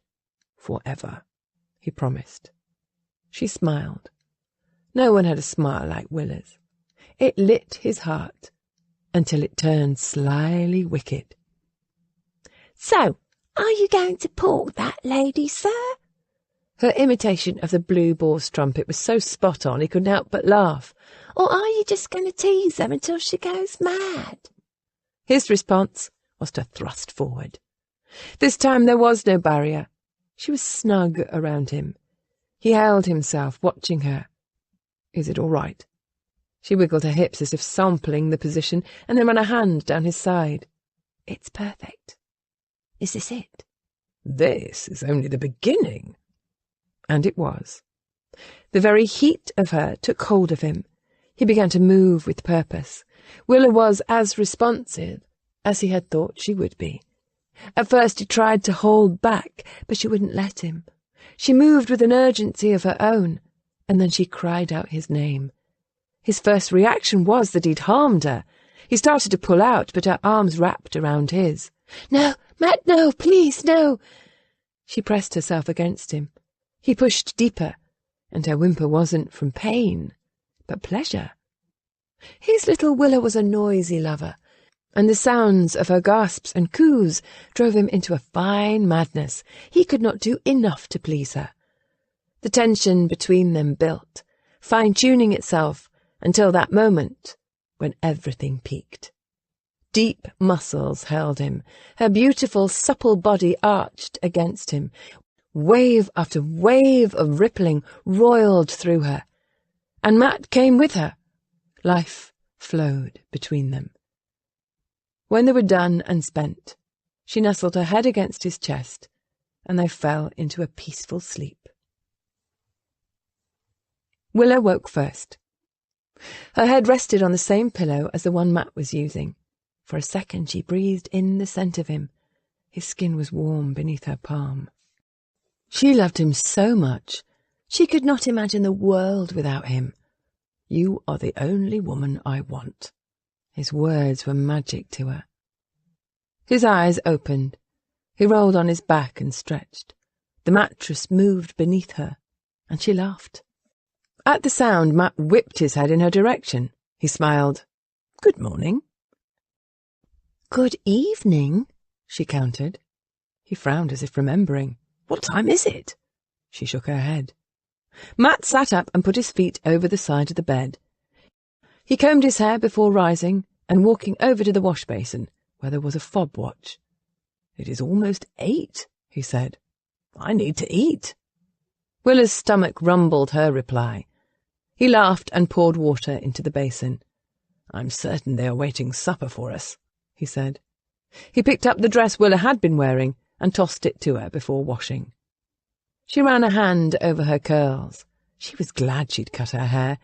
Sleeping had been easier, and considering how much moving around she and Matt had done when they made love, well, that was easier as well. She nudged Matt out of the way of the wash basin so she could see her hair in the glass. I adore it, she said. She looked at her husband. What do you think? I think I adore you. Willa grinned and began her toilette. Within the half-hour, they were on their way downstairs to the dining room. Marshall met them at the foot of the stairs. We are hungry, Matt said to the butler. Cook has kept supper warm. I shall order it be served. Please tell her to keep it simple, Matt said. We will eat in the sitting room. That was where they usually sipped their port and sherry. Yes, Your Grace. Also, has my grandmother eaten? Matt looked to Willa. She wanted us to accompany her to a dinner party this evening, but I knew we would be exhausted. I told that we couldn't. Thank you, Willa said. Yes, well, she may not be pleased with us. The Dowager is not here, Your Grace. She did go to Sir Bernard's affair. Did she go by herself? No, Your Grace. Mr. Addison went with her. Matt went still. He looked to Willa, who shared his worry. "When should she return?" Willa asked. "She said it could be a late evening. She was fond of Sir Bernard and his wife. Also, Mr. Addison left this note for you." The paper was the same one that had been used at the ball. The seal was unmarked. Matt broke it. He leaned toward Willa so that she could see the message as well. "Meet me at Mayfield." There was no signature, but then one wasn't needed. George knew Matt was onto his game. "We must go to the magistrate," Willa said. The smile Matt gave her was cold. "If he does anything to her, I will break his neck." Willa understood. "I don't believe that is his plan. His actions are desperate. He knows it is over." Matt frowned. "It is going to be over." She took charge. "Marshal, saddle 2 horses immediately." She started for the door. "I shall be down in 2 shakes, Your Grace. I must change into my riding habit." "Willa, I want you to stay here." She turned on him, holding up a hand to stop his words. "Have you learned nothing this day? You need me." On those words, she dashed up the stairs to change into her smart, military-styled habit, and to her relief, he waited for her to come down. Chapter 16. Within the hour they had eaten a light meal and were ready for the ride ahead. Matt had taken time to write several important letters and send servants to deliver them. One was to the magistrate in Essex, another to the sheriff. 2 more were to neighbours. Whatever George had planned, Matt was not going to let him escape justice. Furthermore, his wife was right. This was a legal matter. Witnesses were needed. He invited all parties to meet him, with due haste, at Mayfield. He and Willa set out. Matt found himself on a hired gelding. Willa rode the unruly mare, who was a jewel for her. Either that or Willa sat a better seat than Matt did. Even though it was a half-moon, they followed a main road and had little difficulty. They didn't talk. They were riding too hard. Matt was grateful for Willa's presence. He tried not to think about what could happen to his grandmother. He carried a loaded pistol in his pocket and a knife in his boot. God willing, he'd not have to use either. They reached Mayfield shortly before midnight. Once in sight of the house, Matt reined in. When he was in London, the country house had a small staff of locals who often went home for the evenings. The retainers, such as Marshall and Mrs. Snow and Cook, journeyed back and forth but spent the bulk of their time in the city. Right now, Mayfield looked deserted. Its brick walls reflected what little moonlight there was. No lights shone from the window. Not even a dog barked, since the dogs would have been put up for the night down by the stables. "I want you to stay here and wait for the magistrate or anyone else who might come," he instructed Willa. "Why don't you wait as well?" "I have to go there." "Matt, he might not be there." "He's there." He started to ride away and then turned his horse around. He went back to his wife. Bringing his horse up alongside hers, he pulled Willa to him and kissed her long and hard on the mouth. "Take care," she whispered when they were done. "I will. I have too much to live for." He placed a gloved hand against the side of her face. It would be so tempting to wait, to be safe. And yet it was up to him to bring George to heel. He also feared what would happen to Minerva if George thought Matt was not alone. "Wait," he commanded Willa one last time. She nodded, dutifully. He whirled his horse around and rode up the drive to his front door. He dismounted and tied his horse to a post by the front door. He walked to the door. It was slightly ajar. Matt pushed it open. The hinges didn't even creak. He moved into the hall and then stopped at the sight he saw in the front sitting room. In a patch of moonlight from the window, Minerva sat bound and gagged in a chair. Her hair fell to her shoulders, and she was pale and shaking. Taking out the pistol, Matt said quietly, "I'm here, Grandmother." She nodded her head and tried to make sounds.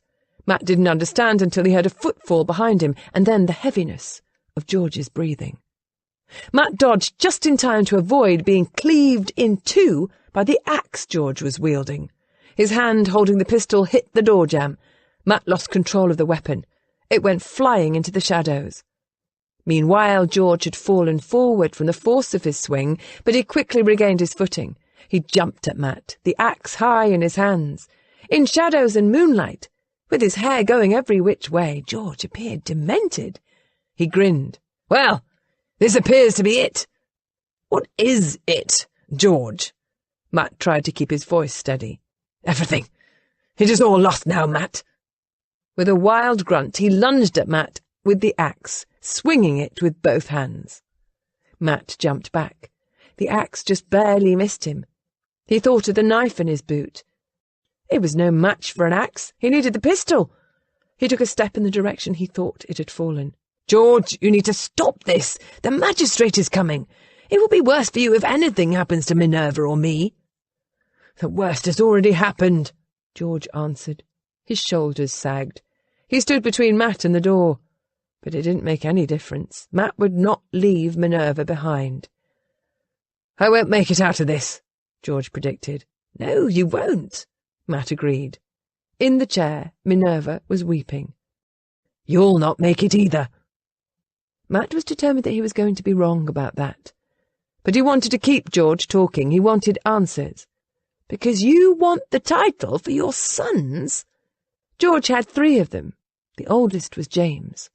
"Am I that obvious?" George swung the axe viciously. Again, Matt managed to avoid the deadly blade, but it was becoming more difficult. George was pushing toward the corner of the room. "After all, I'm done. I'll hang for my deeds, but my descendants will be Camberley." "It didn't start off that way, did it? In the beginning, all you wanted was the money." "Because it could have been mine," George answered. "My father and Henry were twins. It could have gone either way. And then I had to watch the old bastard squander what had been given to him. Henry chased every silly notion that crossed his head. I'd advise him not to do it. He never listened to me." "Therefore you took his money." "You aren't listening, Your Grace. It should have been mine." "And the murders? Did you have a hand in William's death?" "No, the silly sod killed himself. Always riding animals too spirited for him." He swung the axe as if he believed he had lulled Matt into complacency. He hadn't. However, the action did force Matt 2 more steps toward the corner. "What of Ross and that woman this morning?" George shot Matt a look of pure reproach. "What of Donal? Your hands aren't clean, Your Grace." He pointed the axe at Matt in triumph.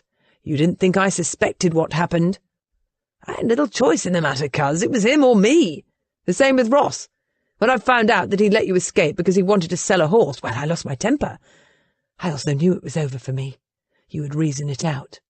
"Why do you want to kill me?" "Because I must. You see, William and Henry's deaths were unfortunate, but natural. And then there you were, unsuited for the role of Camberley. You didn't have an idea about anything.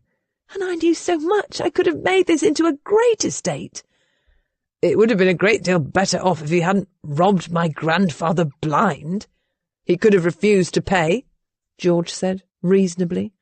"Then he would be exposing William." George shrugged. "His choice." "So you wish to kill me because I'm not a good duke?" Matt pressed. "No, I wanted to kill you because I realised I could have it all." George gifted him with another mighty swing of his axe. It hit a side table, destroying it, and pushed Matt farther into the corner. "And now James will have it, my precious son." His voice had taken on a sing-song.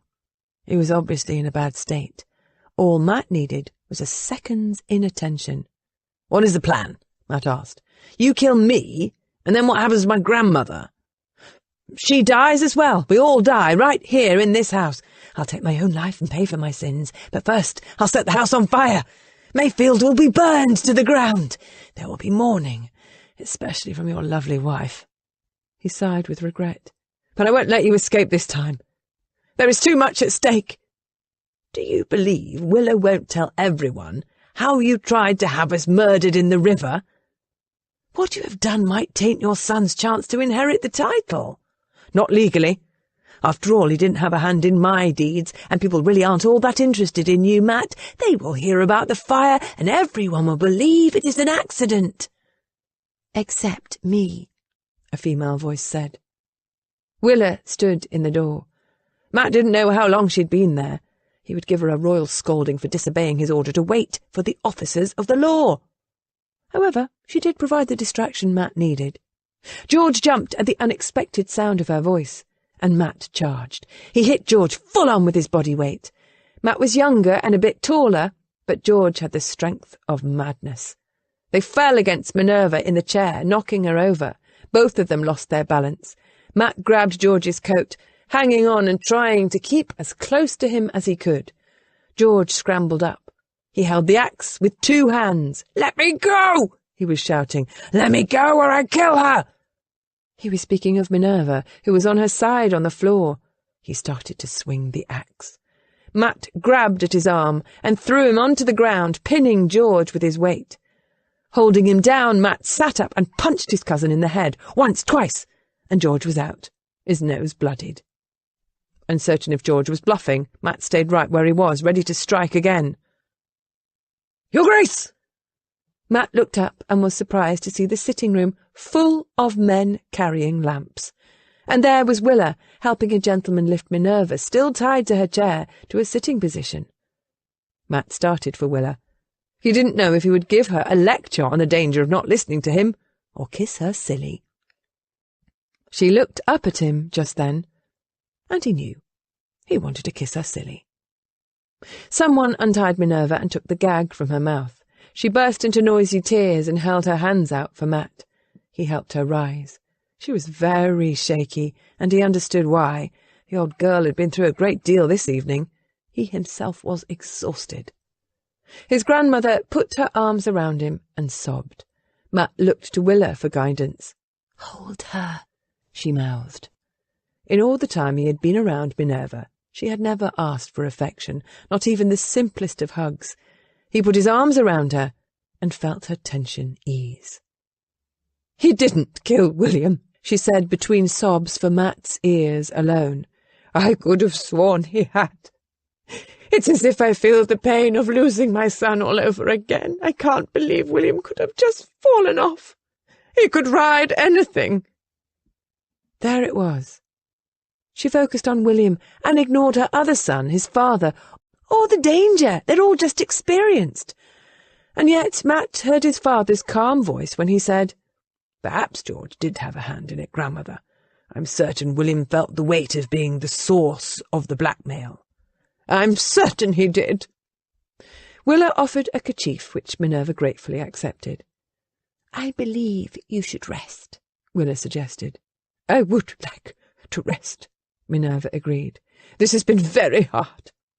I didn't know George was taking me to Mayfield until we were on the road. It was as if he changed into another person. He even hit me, and he said vile things. I never knew he felt that way."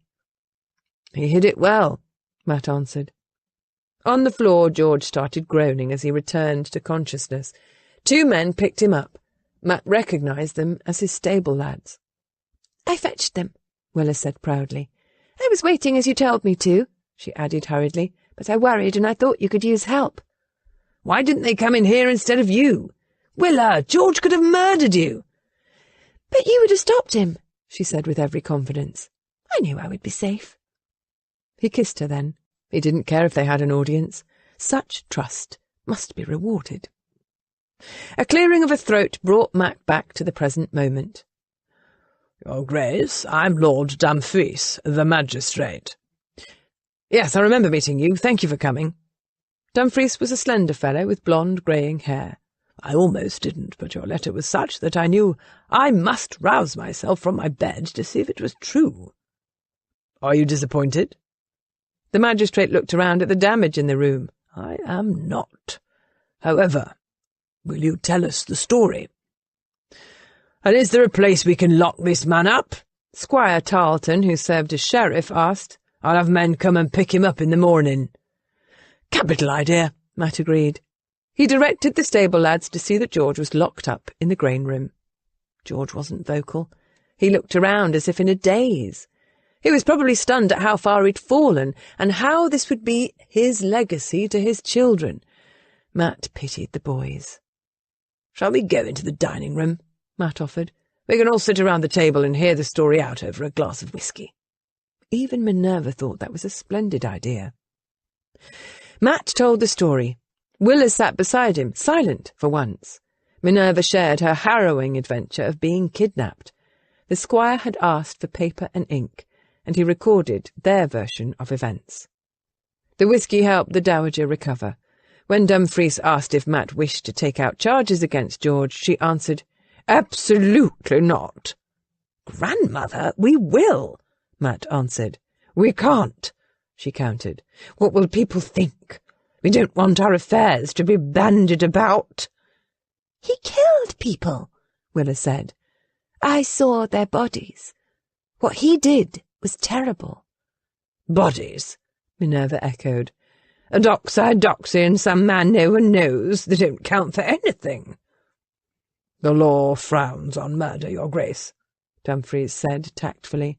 "I don't care what the law frowns on. The title must not be attached to any such sordid business."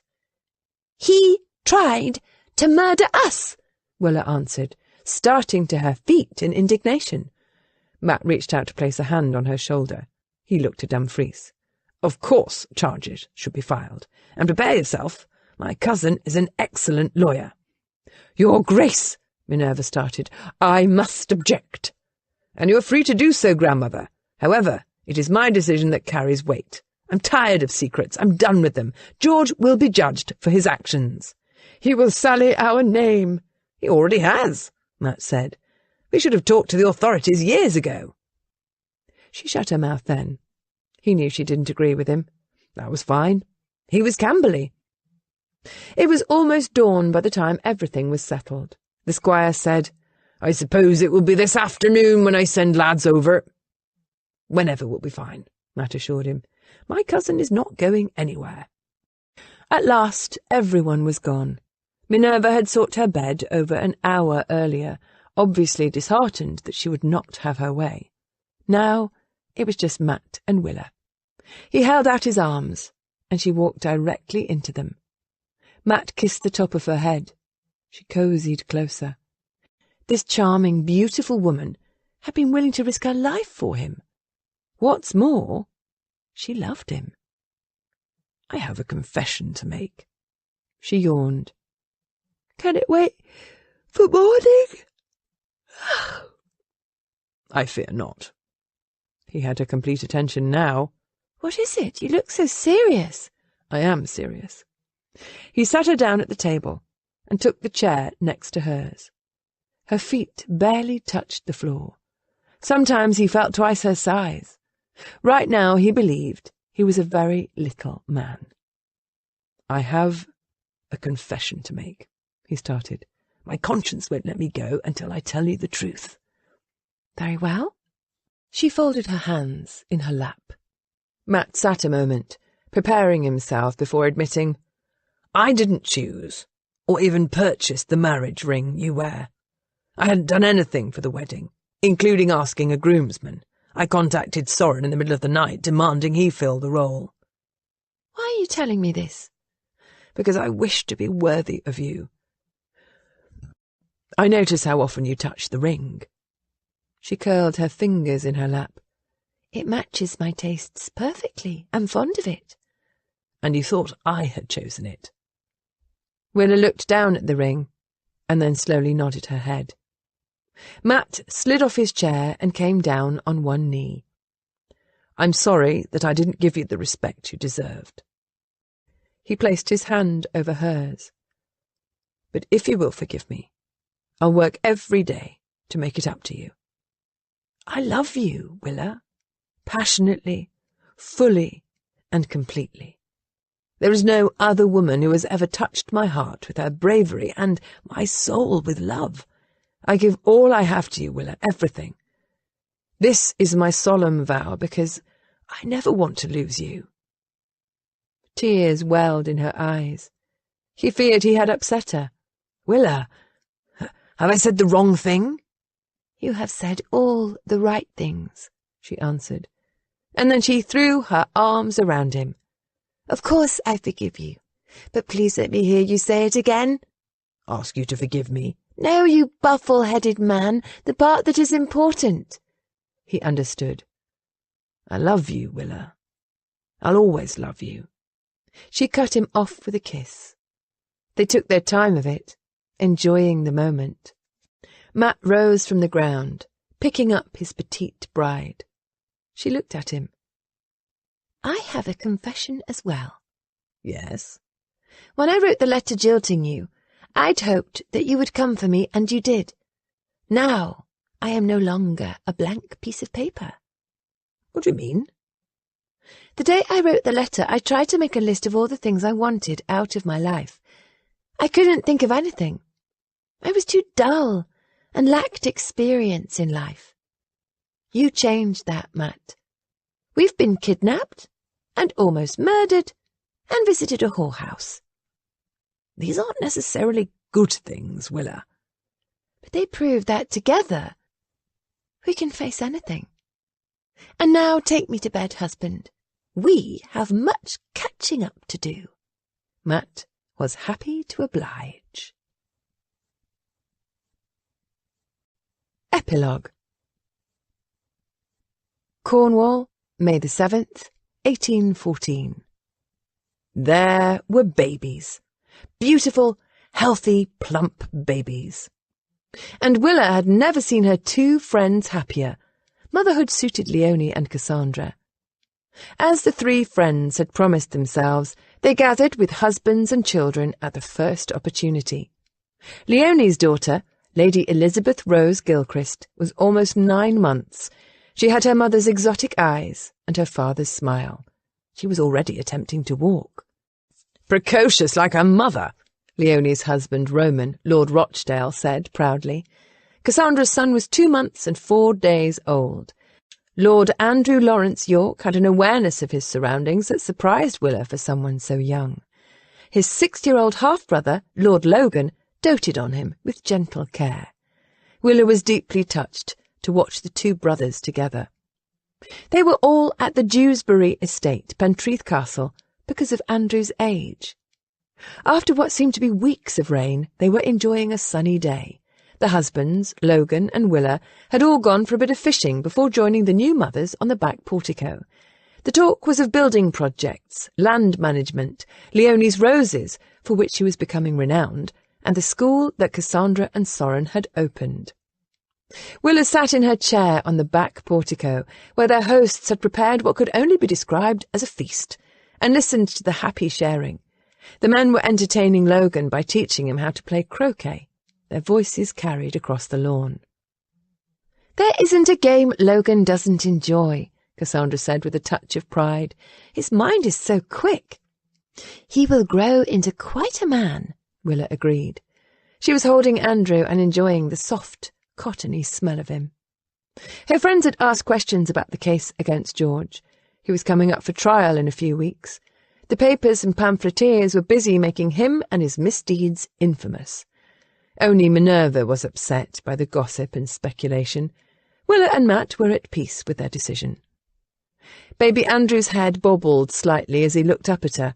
She smiled down at him, and then he spit up. "Oh, I'm so sorry," Cassandra said, jumping to her feet with a wet cloth to help Willa clean up. "It's fine," Willa said, and it was. "He's being a baby." She handed Andrew to his mother and dabbed at the shoulder of her dress. "I don't have an article of clothing that doesn't have some stain from Lizzie," Leonie said. "It is time for him to nurse anyway," Cassandra answered. "Will only be a moment." She slipped inside the house. "I will have to do that shortly as well," Leonie said. "But this is our first private moment since we arrived." She leaned toward Willa. "You appear so happy. The marriage is good?" Willa thought of that morning, of her husband's love-making. She ran a finger over the lines of her wedding ring, the one Matt had made perfect with his confession and vow of honesty. He'd kept that vow. "My marriage is wonderful." Leonie smiled. "We are 3 lucky women." Her gaze drifted to the tall men in deep competition with themselves and a small boy. Logan will outfox them. Undoubtedly. I didn't mention it earlier, but I do like your hair. The style suits you. It is as if you were weighed down before, and now you seem lighter. That is how I feel. And children? Leonie asked. In God's time, Willa said. To be honest, right now life is so full. A memory struck her. Before Matt and I married, I tried to make a list of all the things I wanted to do in my life. I was lonely after you and Cassandra married and left. The pages were blank. I knew nothing, had thought of nothing. I'd spent all the time until that moment meeting others' expectations. I tried to be what my parents wanted. They wanted us to find husbands. And to not cause any comment or scandals, Willa added. True, Leonie agreed. How is your father with all the gossip about the trial coming up? He's too concerned with his own affairs to have a care. I'm not sorry we are doing this. People have taken Matt aside and told him stories of disgrace from their own families. It is almost as if they had carried a burden and must confess it to him. She looked over to her husband, who had knocked his wooden ball into Roman's and sent it flying. I love him so deeply that I can't imagine my life without him. I understand. I never could have believed I could be this happy. Willa swung around in her chair to face Leonie. But it is more than having a husband. With Matt, I have someone who wishes me to be my best self. In turn, I want the same for him. The gossip and rumours about the trial are nothing to us, as long as we have each other. And our friends, Leonie said. As long as we are friends. I could second that, Willa answered. Second what? Cassandra said, coming out into the portico. She must have handed Andrew over to his nurse for a nap, since he wasn't in her arms. Our friendship, Leonie said. It has taken us through many adventures. Because we have been there to support each other, Cassandra answered. She poured a glass of lemonade. She offered it to Leonie and then poured 2 more. And to compete with each other, Willa reminded them. I did win our point game. I am convinced we have all come out winners, Leonie answered. So, here is to friendship, Cassandra said, sitting down and raising her glass. And to the future, Willa offered. May we be women unafraid to face whatever life brings us, Leonie finished. And it was so. This is Mary Jane Wells. We hope you have enjoyed this unabridged production of The Duke That I Marry, a Spinster Heiress's novel, by Cathy Maxwell, presented by William Morrow and Harper Audio. This programme was produced by B Audio Limited. Executive producer, Jennifer Lopes. Text copyright 2018 by Catherine Maxwell, Inc. Production copyright 2018 by HarperCollins Publishers. All rights reserved. Thank you for listening.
Thank you.